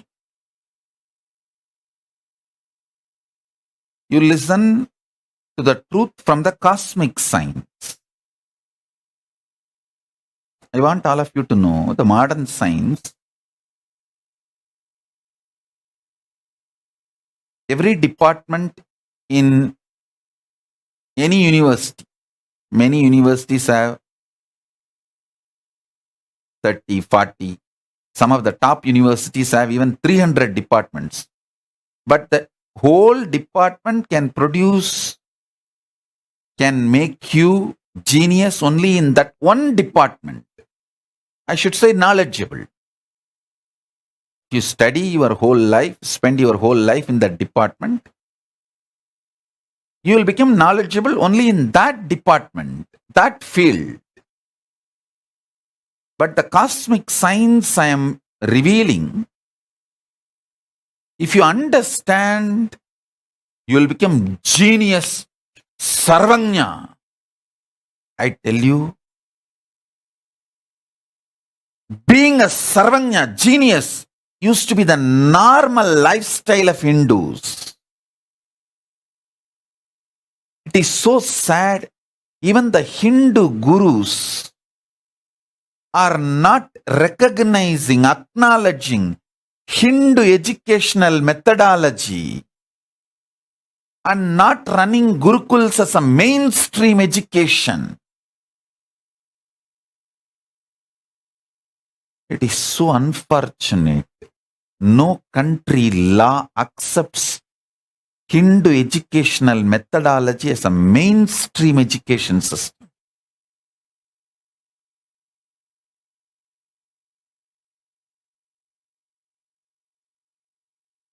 Anyhow, now it is my responsibility, Kailasa's responsibility, to make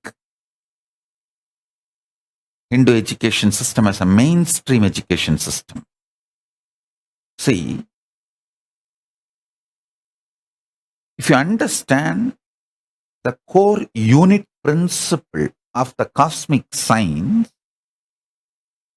you will become genius in any field you just put your attention. The unit of the existence, the tattva, should be understood in its core. Listen. The unmanifest existence of you decides to manifest out of his conscious sovereignty. So, the conscious sovereignty cannot be lost, even if you think it is lost during your manifestation process. The manifestation process cannot take away the conscious sovereignty from you because conscious sovereignty is the source will. Source will. Why? Even the unmanifest manifests. Bliss is the lubrication. Conscious sovereignty is the source will from which the unmanifest becomes manifest. I tell you, oh Hindus, you inherit a rich tradition. Richness from genius.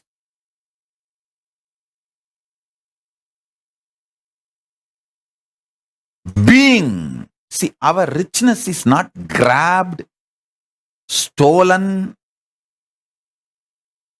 swindling, or terrorism. That is why we neither believe in conversion nor believe in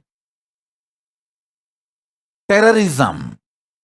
We don't believe in grabbing others' wealth through terrorism, population manipulation, conversion. We don't believe in any of this because we believe in the life centered on genius existence.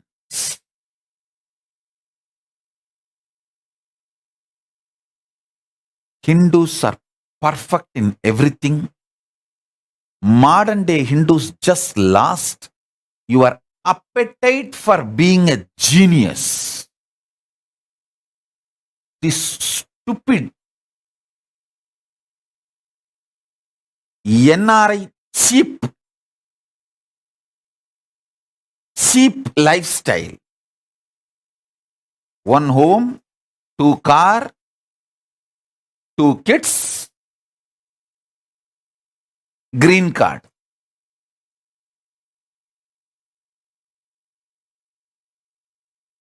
That is why you guys are nicely squeezed. Your whole life is sucked and dumped like a dirt by 50 by the global tech giants. Working for global tech giants is the hell and curse on the Hindus who don't want the genius lifestyle and who opt for mediocre, cheap way of existence. It's a curse you guys brought upon yourself.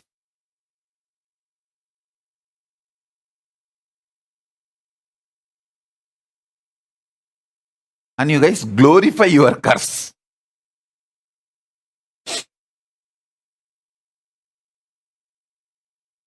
Oh, I'm a senior manager of this tech giant company. Pooh.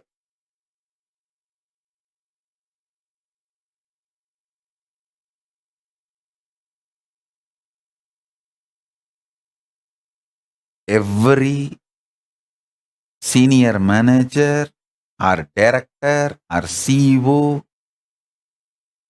NRI sitting not just in US and Canada or UK, anywhere in the world. Look back, your grandfather or great grandfather must be Sadavadani, Dasavadani, Ashtavadani, bloody inheritors of Avatani Sampradaya. Avatanis means genius. Sarvanyas, Avatani Sampradaya.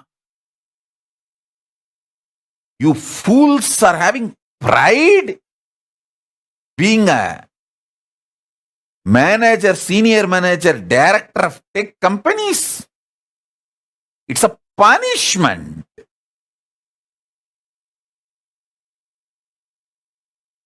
A born Hindu dying without becoming genius is a curse. Look back, dig your grandfather, great-grandfather's family history. They will be Avadanis, Sarvanyas.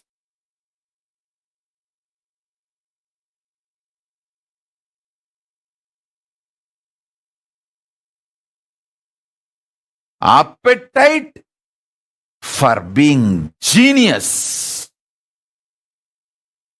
is the educational method of Hinduism. Understand? Education for all to make living is the preliminary education in Hindu tradition. Hindu tradition, till the age of 14, the Kulattul, the family knowledge for making living will be given. That is preliminary education, basic education. But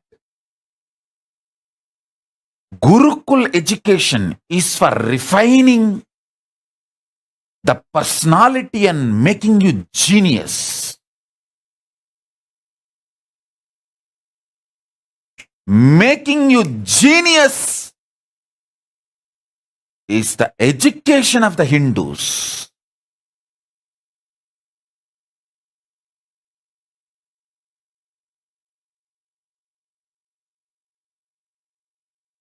Narendra Sindhi is putting a nice message. She says, and in Canada, these Indians say, oh, the medical system here is so good, as if we live to be sick. Instead of thinking how not to get sick. Now, almost for last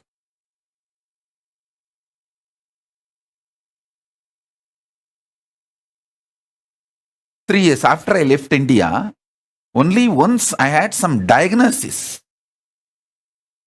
One of my devotee doctor came and did some diagnosis on me. That's all. 3 years, neither I visited the hospital nor my grandfather. It is true what I am saying. My grandfather died in 90s. Only the last day of his death, he went to hospital. 90, his whole life, he went to hospital only once. The day he died, that's all. And it's not that Tiruvannamalai has a great hospital or medical care. Lifestyle is such.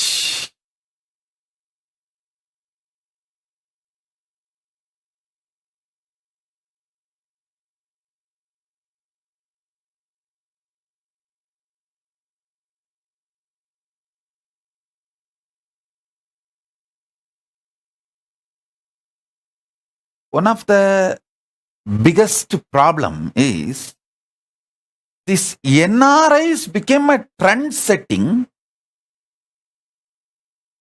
thought current for Indians who are living in India. That is the worst crime.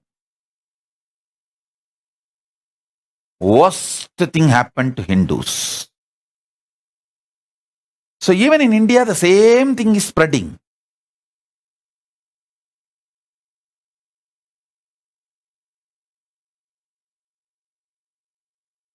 Two kids, one house.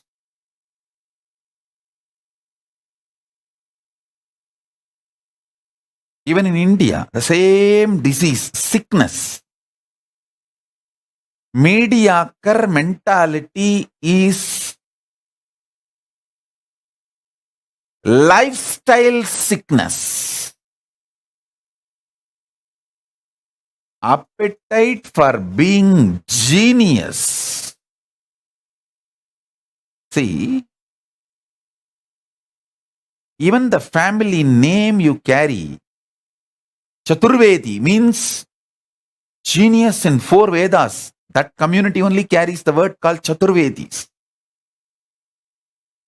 Trivedis, Tivaris.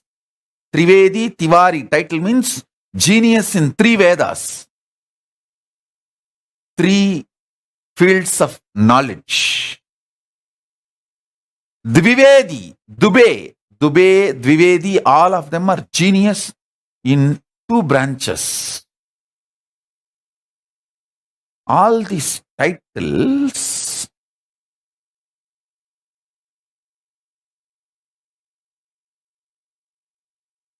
shows your grandfather, great-grandfather, they were all genius. Now the whole focus is 1 house, 2 car,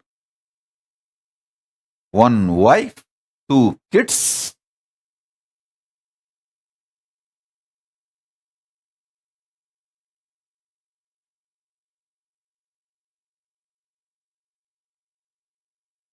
Appetite for being genius, seeking the truth. And that brings real depth in life and fulfillment. Sorry for being strong, but unless I am being strong, who is going to tell you guys? Nobody else is going to be telling you the truth directly. They will say, oh, great. Wow, you are a manager. You are a director in such a tech giant company. Phew.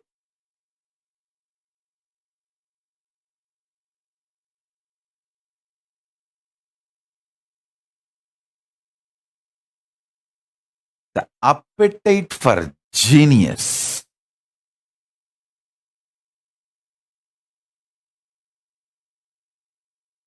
Appetite for being a seeker.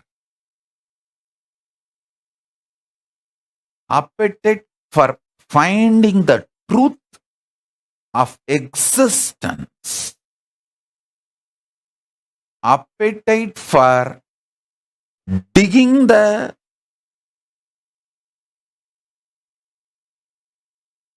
reality.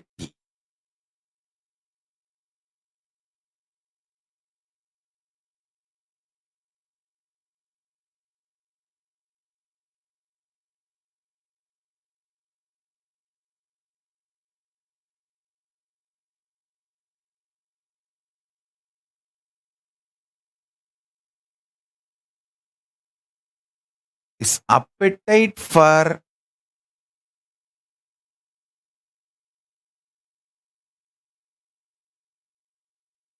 seeking truth, discovering it.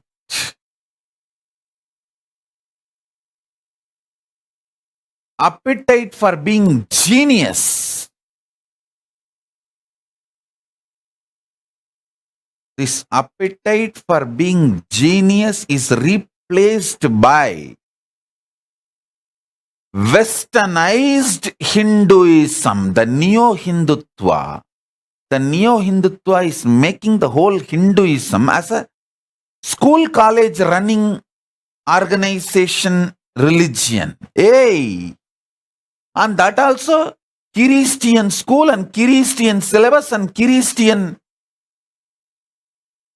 medical system, hospitals. Many Hindu gurus come and tell me, they even cry to me, Swamiji,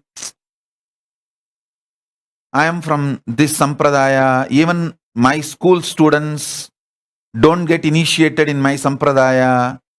Why will they? Because the school you are running is giving a Christian education and you are teaching the Christian history. You are not teaching the Hindu history to them, the real history to them. What you are teaching in your school, they are going to follow, then why will they respect you? Your school books, you don't open and see, it is directly abusing your ancestors, your sampradaya.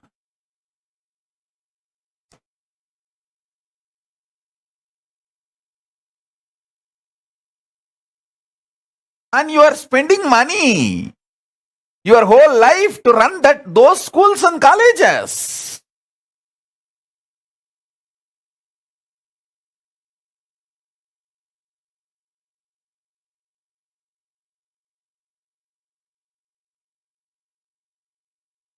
one of the worst things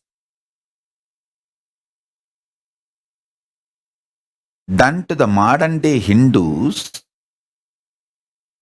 all their mutts and religious organizations are forced to run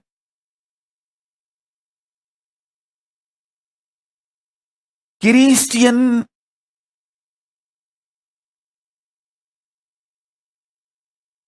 syllabus schools, Christian medical method hospitals, even the Hindu mutts and organizations and gurus, unfortunately, have no freedom to run Hindu education or Hindu medicinal method hospitals. Hindu education schools or Hindu medicinal method hospitals, they can't run. Just see the number of madrasas, Christian education organizations, Christian schools, colleges and theology schools, and Hindu gurukuls number before independence. And see the number now.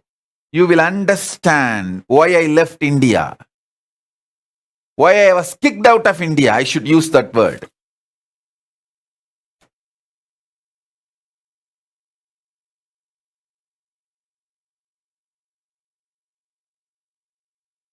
And unfortunately, the modern day Hindu gurus are not even thinking about it. They are not even thinking about it. Their whole thinking is all about getting the temples out of government. That's all. Even that, when they are going to achieve, is different. But even their thinking is not going beyond that. Even in their thinking, they are not going beyond that. And I am telling you, most of the Hindus, almost I can say 99% of the Hindus do not know we had an amazing hospital system, outpatient, inpatient, and lifestyle-based cure healing methods. This modern ideological racketeering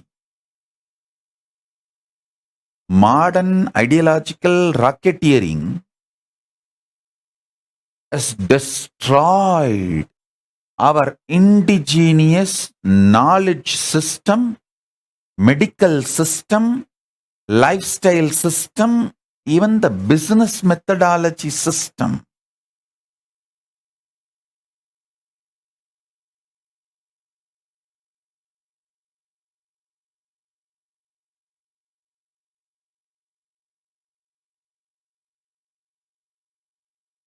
I think it is my responsibility at least to create one model community, one model piece. I have to create and show that it is possible for the Hindus to get confidence and courage.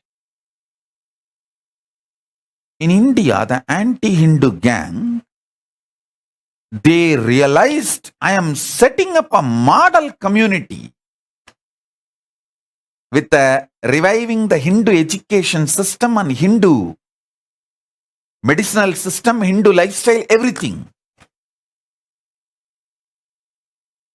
Then they understood, oh God, this is too dangerous. He's setting a model.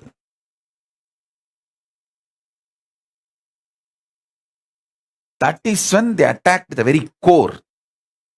Otherwise, there is no need for them to spend sending at least some 100 of them into the organization and penetrating and getting the local guys enrolled. The number of spies and conspirator gang infiltrated into my Sangha, my organization. Now we are seeing very clearly when they are dropping out. When they are dropping out and going out and abusing, then we are very clearly able to see that whole gang, how they penetrated and spent years And we Hindus are very hospitable and very innocent. Exploiting our innocence and hospitality,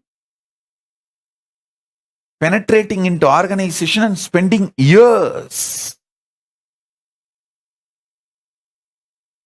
And even these Hindus getting the opinions of the druggies about me to do their independent investigation. Going to druggies and asking about me. Going to rapists, child rapists and asking about me. Going to devil worshippers, Satan cult, devil worshippers and asking about me and Hinduism. To do the independent investigation. Funny. Not really funny. And I am telling you,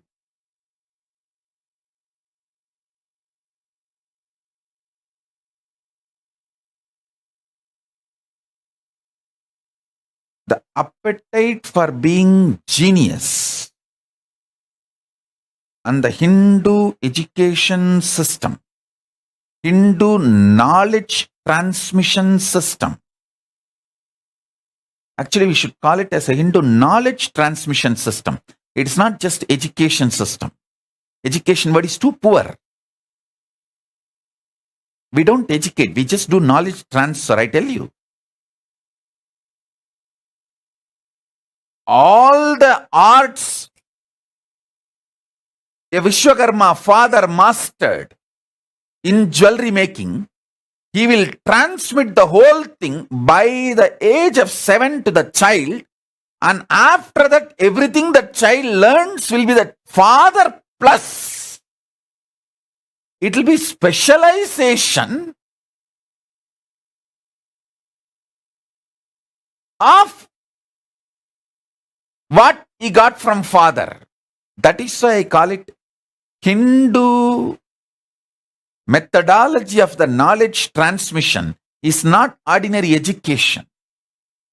Just through the body language, the way, in their very vibration, from the very muscle memory and biomemory and the DNA, the child grasps the whole thing from the father by 7. And from 7 to 14, he refines himself. He excels. Then from 14, it's all about becoming genius.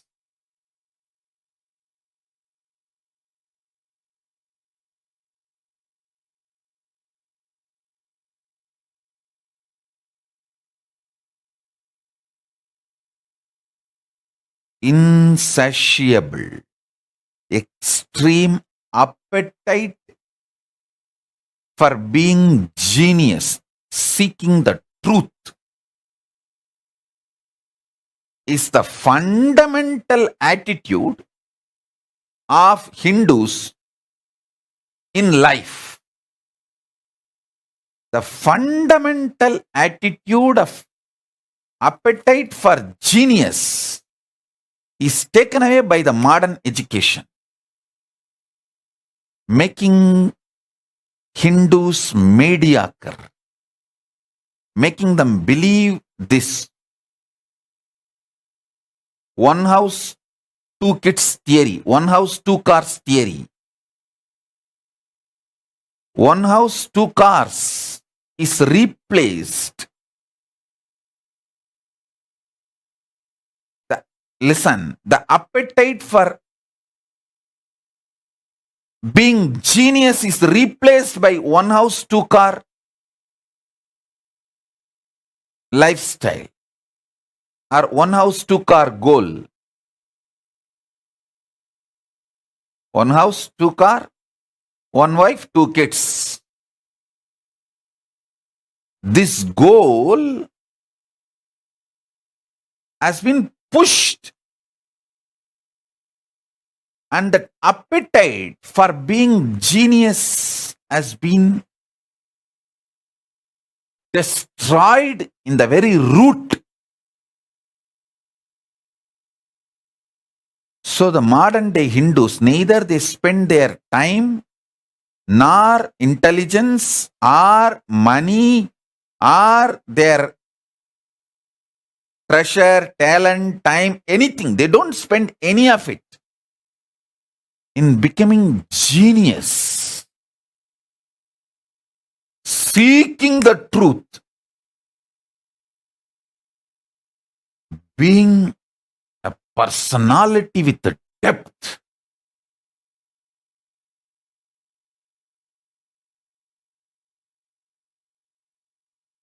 I tell you,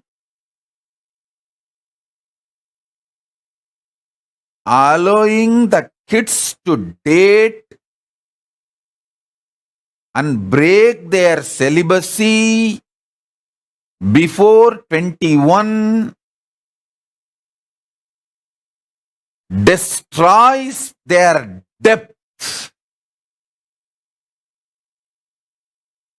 Till 21, absolute celibacy makes the depth in personality. Understand? Actually, it takes 21 for your brain to get mature to handle the emotional ups and downs of relationships. If you started dating or all this boy girl thingy before 21, don't feel proud about it. Don't feel cute about it.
I think I am in too much samadhi and naturally I'll be too raw, straight, ferocious.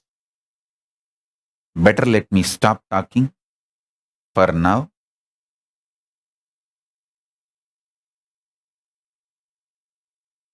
When I am in my pure space, better not to talk to me and me not talk to you guys.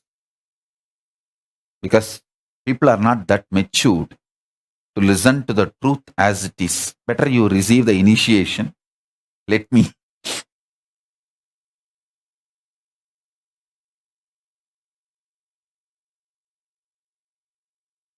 give you all blessings, support, methodology. Okay. Let me give you solution instead of digging the problem deeper. But unless the problem is explained, you won't even learn the depth of the problem. That is the biggest problem. And nobody is interested in analyzing the problem. Nobody is interested in hurting you. And I am also scared of hurting you guys. Because you guys are not realizing the problem. You guys start developing anger towards me for showing the problem.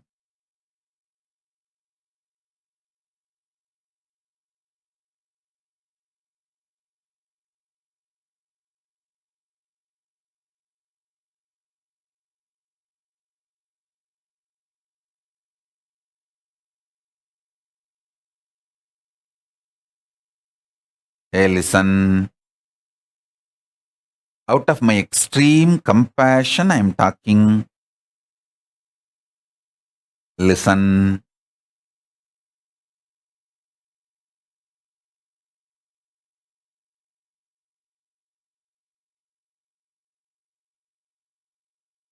You NRIs are great, wealthy, highly tax paying.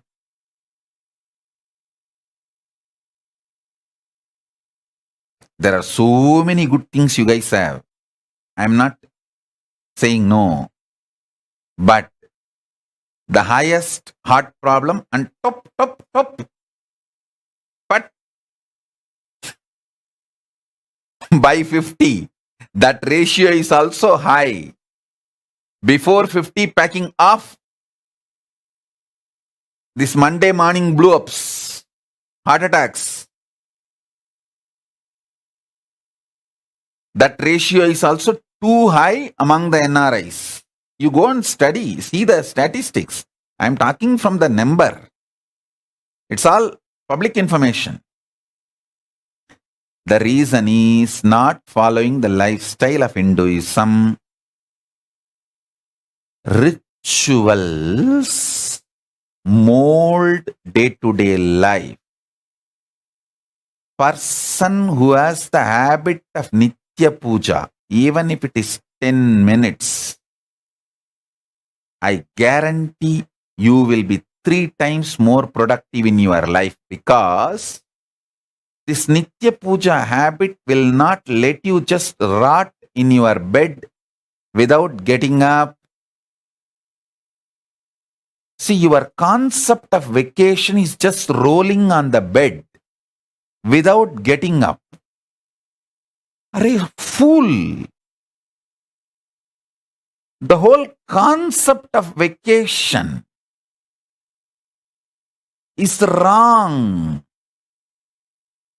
Becoming couch potatoes is not life. There are tons of things. When people get time for themselves, all they do is just I don't get up from the bed. I just roll till evening. Is it a pride? Cute?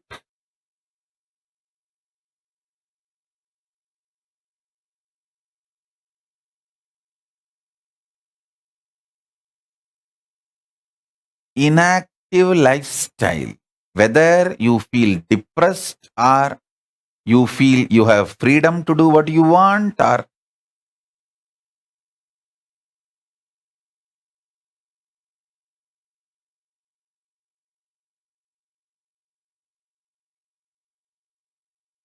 that is not lifestyle. A ritual retrieves more than 30% of your life from your tamas, laziness demon. Start practicing 10 minutes a day Nitya Puja. You will see your waking hours, active hours, living hours, not just working, alive, living hours will increase 30% minimum. For a modern day human beings, I think even 80% will increase. The ritual centric lifestyle. A vegetarian lifestyle will improve the activism in your life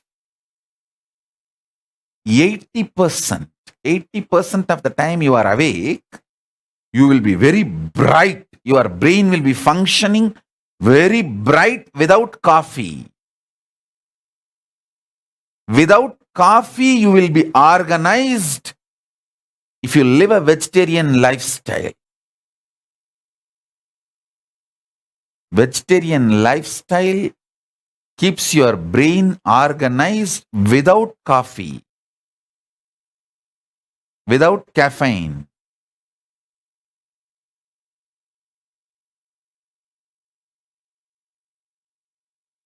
Understand? I am telling you, the day I started applying this Karisalangani powder for my upper palate and cleaning the pitta and kapha, I am living without any need for solid food or coffee, tea.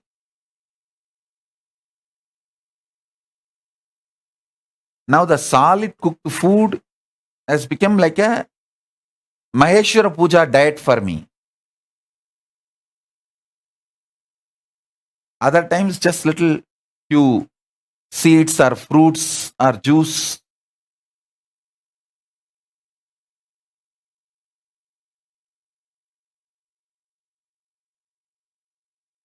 See, if you start seeking the truth, if you start having appetite for being genius,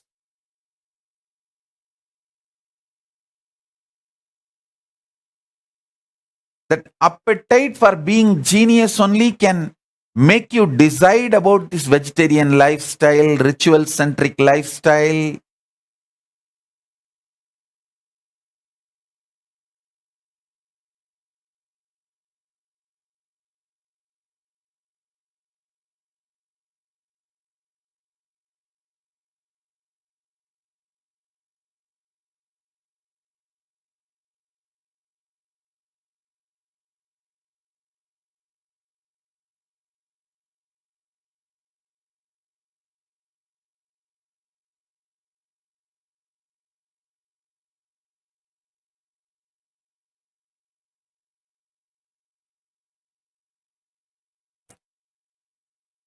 Appetite for the truth, conscious sovereignty,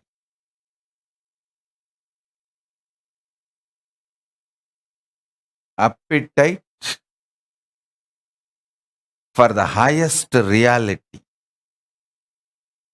is the fundamental ecosystem lifestyle, nature, existential reality for Hindus. Oh, Hindus, reclaim that first. Don't allow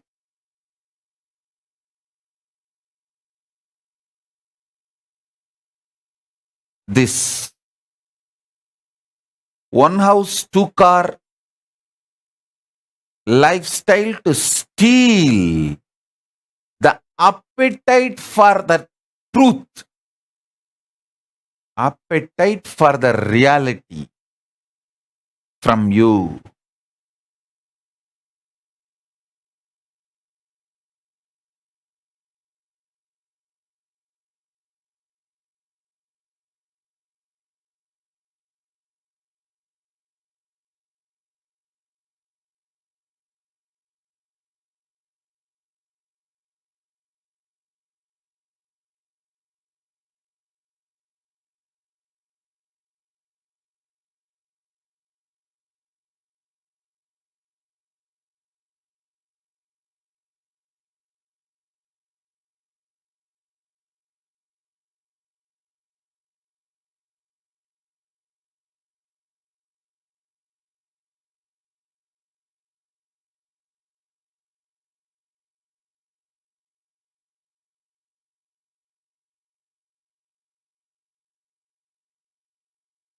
The brain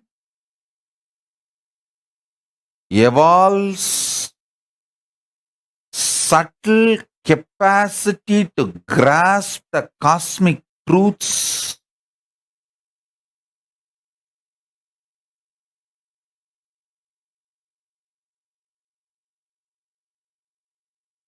if the appetite for the truth is encouraged in you.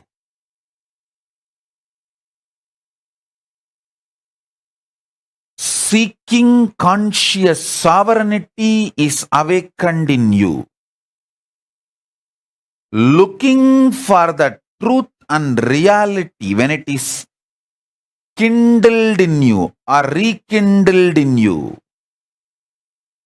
only then your brain starts developing those subtle grooves to grasp life.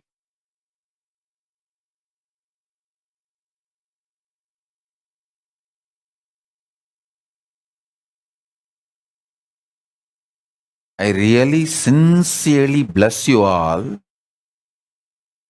to awaken conscious sovereignty and seeking for the conscious sovereignty.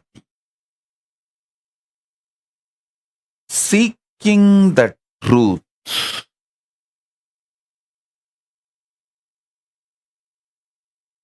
Being ferocious to reach the truth.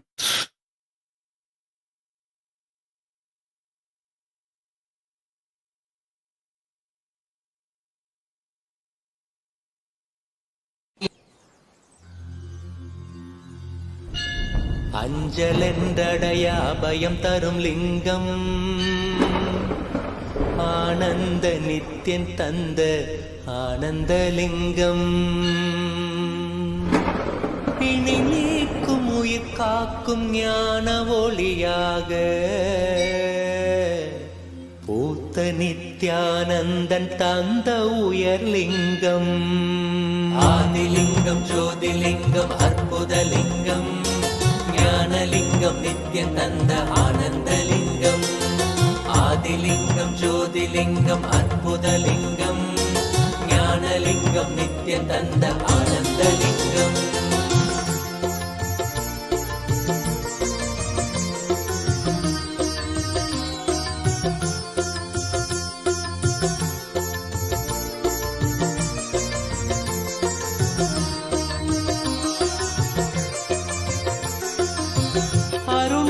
பதிதனிலே மலைவல வழிதனிலே அருமையாய் அமர்ந்த நித்யன் ஆனந்தலிங்கம் அருணயம் பதிதனிலே மலைவல வழிதனிலே அருமையாய் அமர்ந்த நித்யன் ஆனந்தலிங்கம் கருதிடும் அடியவரின் மலையெனும் துயர்களையே கடுகன உடைக்கும் நித்யன் ஆனந்தலிங்கம் கருதிடும் அடியவரின் மலையெனும் துயர்களையே கடுகன உடைக்கும் நித்யன் ஆனந்தலிங்கம் கவலைகள் விடி உறவே அவலங்கள் பொடிப்படவே கருணையின் அருளழகாய் ஆனந்தலிங்கம் கவலைகள் விடி உறவே அவலங்கள் பொடிப்படவே கருணையின் அருளழகாய் ஆனந்தலிங்கம் சுயமதை உணர்த்திடவே சுகமதில் நிலை பெறவே தவநிலை குயர்த்தும் நித்யன் ஆனந்தலிங்கம் சுயமதை உணர்த்திடவே சுகமதில் நிலை பெறவே தவநிலை குயர்த்தும் நித்யன் ஆனந்தலிங்கம் தவநிலை குயர்த்தும் நித்யன் ஆனந்தலிங்கம் ஆதிலிங்கம் ஜோதிலிங்கம் அற்புதலிங்கம் ஞானலிங்கம் நித்யன் தந்த ஆனந்தலிங்கம் ஆதிலிங்கம் ஜோதிலிங்கம் அற்புதலிங்கம் ஞானலிங்கம் நித்யன் தந்த ஆனந்தலிங்கம்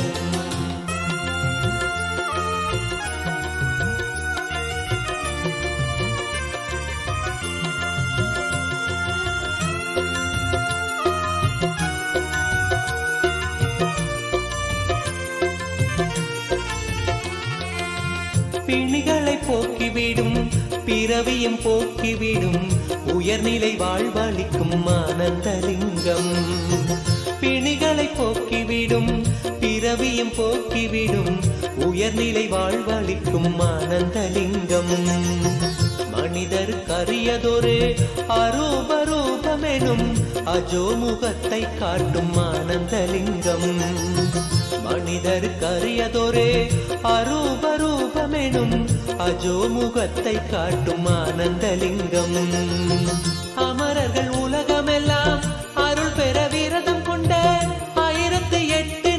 நித்யனானந்தலிங்கம். அமரர்கள் உலகமெல்லாம் அருள் பெற விரதம் கொண்ட 1008 நித்யனானந்தலிங்கம். குணக்கடல் குவலயத்தை குறைவின்றி காக்க எங்கள் குரு நித்யானந்தன் தந்த ஆனந்தலிங்கம். குணக்கடல் குவலயத்தை குறைவின்றி காக்க எங்கள் குரு நித்யானந்தன் தந்த ஆனந்தலிங்கம். குரு நித்யானந்தன் தந்த ஆனந்தலிங்கம். ஆதிலிங்கம் ஜோதிலிங்கம் அற்புதலிங்கம் ஞானலிங்கம் நித்யம் தந்த ஆனந்தலிங்கம். ஆதிலிங்கம் ஜோதிலிங்கம் அற்புதலிங்கம் ஞானலிங்கம் நித்யம் தந்த ஆனந்தலிங்கம்.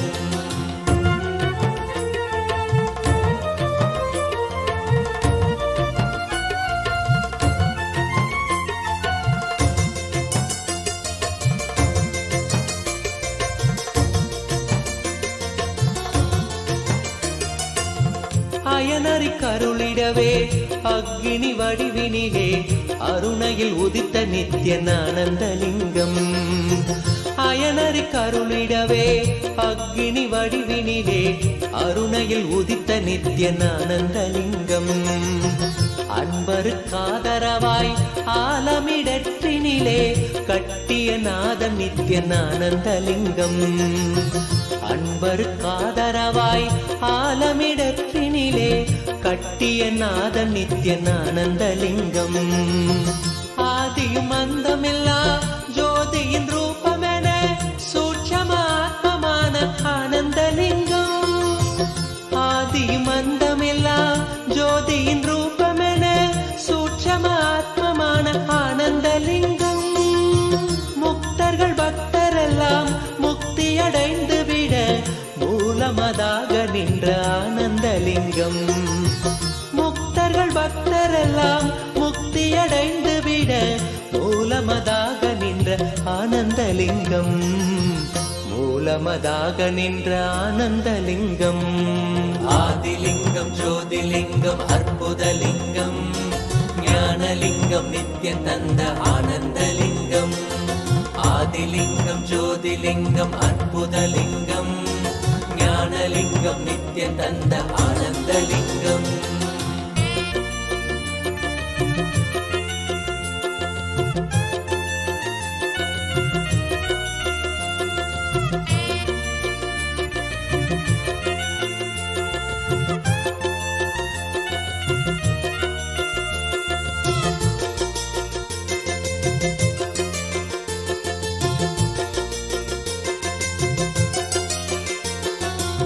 ஆதிலிங்கம் ஜோதிலிங்கம் அற்புதலிங்கம் ஞானலிங்கம் நித்யம் தந்த ஆனந்தலிங்கம்.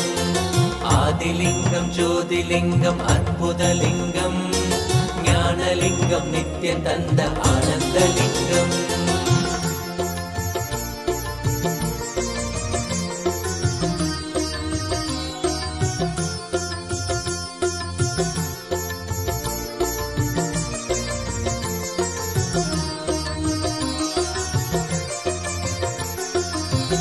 ஊழ்வினை மாய்த்து விடும் ஆன்மீக வேட்கைதனை தீயன மூட்டும் நித்யனானந்தலிங்கம்.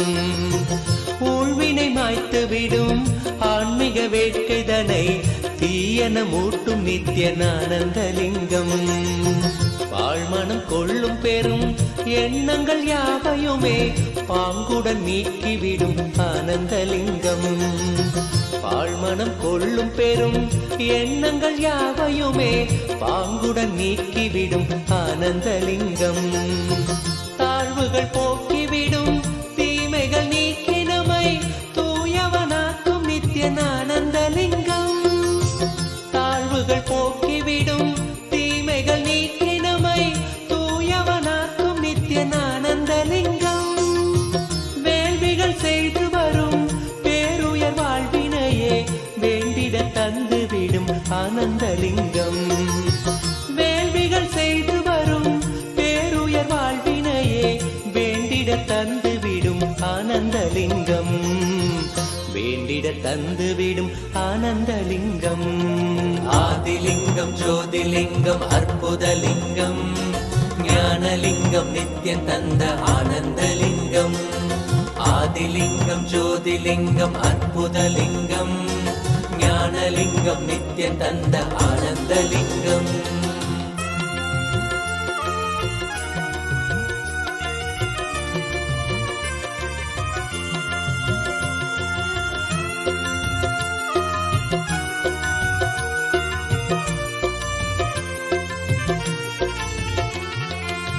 புண்ணியம் செய்த பெரும் பக்குவர் உள்மனதில் தெள்ளமுதாய் நிற்கும் ஆனந்தலிங்கம்.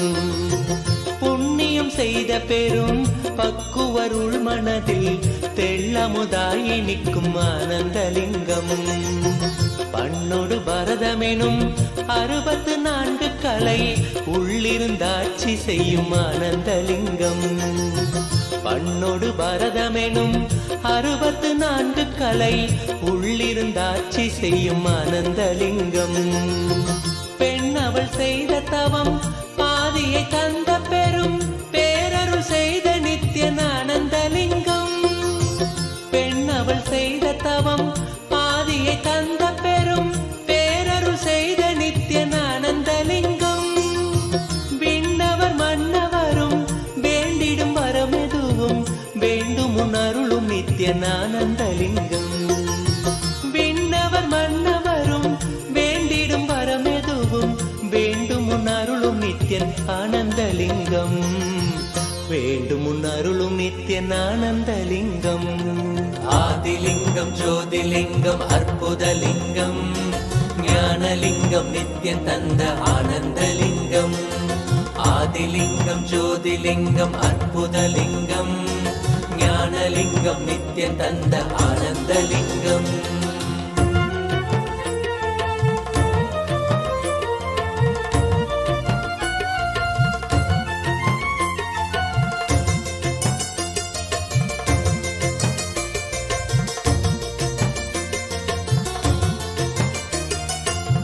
மூவினை தீர்த்துவிடும் மூல மறுத்துவிடும் சாவினை வீழ்த்திவிடும் ஆனந்தலிங்கம். மூவினை தீர்த்துவிடும் மூல மறுத்துவிடும் சாவினை வீழ்த்திவிடும் ஆனந்தலிங்கம். காமம் அழித்துவிடும் காதல் உரைத்துவிடும் சோமனணிந்த நித்யன் ஆனந்தலிங்கம். காமம் அழித்துவிடும் காதல் உரைத்துவிடும் சோமனணிந்த நித்யன் ஆனந்தலிங்கம். ஆவியை ஏத்துவிடும் ஆறுயிராக்கிவிடும் நாவுய நால்வர் தொழும் ஆனந்தலிங்கம். ஆவியை ஏத்துவிடும் ஆறுயிராக்கிவிடும் நாவுய நால்வர் தொழும் ஆனந்தலிங்கம். பேதையம் வாழ்வினுக்கே பேரருளான அந்த பூரண ஞானம் தரும் ஆனந்தலிங்கம். பேதையம் வாழ்வினுக்கே பேரருளான அந்த பூரண ஞானம் தரும் ஆனந்தலிங்கம். பூரண ஞானம் தரும் ஆனந்தலிங்கம். ஆதிலிங்கம் ஜோதிலிங்கம் அற்புதலிங்கம். ஞானலிங்கம் நித்யம் தந்த ஆனந்தலிங்கம். ஆதிலிங்கம் ஜோதிலிங்கம் அற்புதலிங்கம். ஞானலிங்கம் நித்யம் தந்த ஆனந்தலிங்கம். ஆதிலிங்கம் ஜோதிலிங்கம் அற்புதலிங்கம். ஞானலிங்கம் நித்யம் தந்த ஆனந்தலிங்கம். ஆதிலிங்கம் ஜோதிலிங்கம் அற்புதலிங்கம். ஞானலிங்கம் நித்யம் தந்த ஆனந்தலிங்கம். ஆதிலிங்கம் ஜோதிலிங்கம் அற்புதலிங்கம். ஞானலிங்கம் நித்யம் தந்த ஆனந்தலிங்கம். ஆதிலிங்கம் ஜோதிலிங்கம் அற்புதலிங்கம். ஞானலிங்கம் நித்யம் தந்த ஆனந்தலிங்கம்.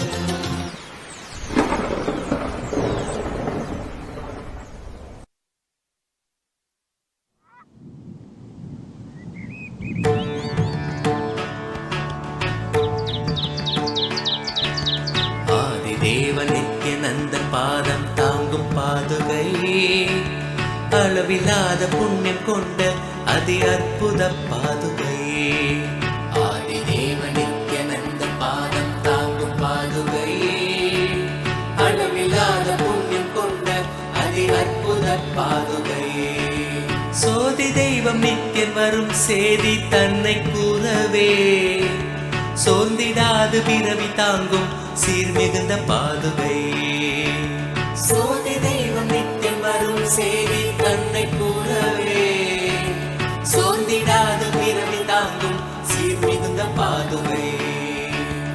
ஆதி தேவன் நித்யநந்தன் பாதம் தாங்கும் பாதுகை. அளவிலாத புண்ணியம் கொண்ட அதி அற்புத பாதுகை.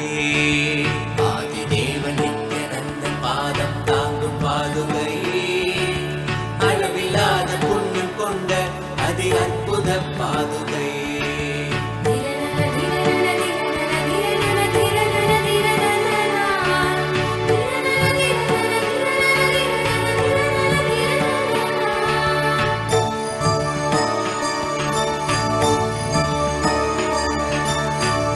வரும் கோடி பக்தர் ஆண்டவனை காணும் பார்த்து ஏங்கும் பெருமை கொண்ட பரமன் நித்தியன் பாதுகை. கூடி வரும் கோடி பக்தர் ஆண்டவனை காணும் பார்த்து ஏங்கும் பெருமை கொண்ட பரமன் நித்தியன் பாதுகை. லோகத்தையே காக்கும் நித்தியன் பாதமலர் காத்திடும் யோகம் தன்னை தாங்குகின்ற நித்யானந்தன் பாதுகை. வேதியனாம் நித்யநந்தன் ராஜ நடை இடுகையில் வேதநாதமாய் விளங்கும் விந்தையான பாதுகை. வேதியனாம் நித்யநந்தன் ராஜ நடை இடுகையில் வேதநாதமாய் விளங்கும் விந்தையான பாதுகை. பாதுகை நித்ய பாதுகை பாதுகை நித்ய பாதுகை பாதுகை நித்ய பாதுகை பாதுகை நித்ய பாதுகை. தேடி தேடி கண்டிடாது மாலை சோர்வில் ஆழ்ந்திட நித்தியம் நித்தியன் பாதம் பற்றும் பாக்கியம் கொண்ட பாது.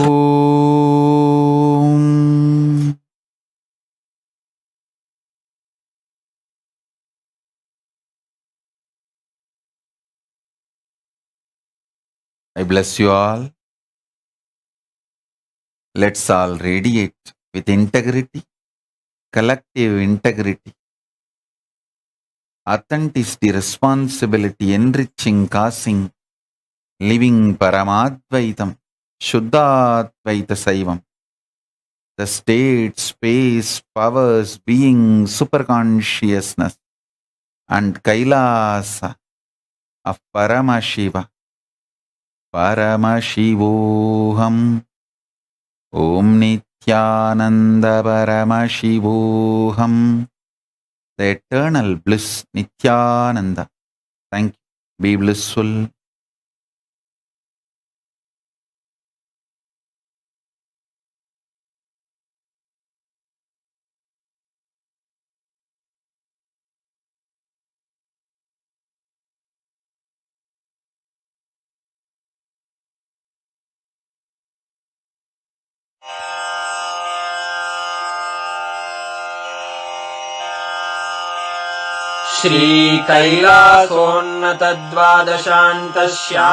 श्रीकैलासोन्नतद्वादशान्तश्यामलापीठारूढ श्रीमीनाक्षिसुन्दरेश्वरा भिन्नस्वरूप परशिवपुत्ररत्न कुमार गुरुमण्य.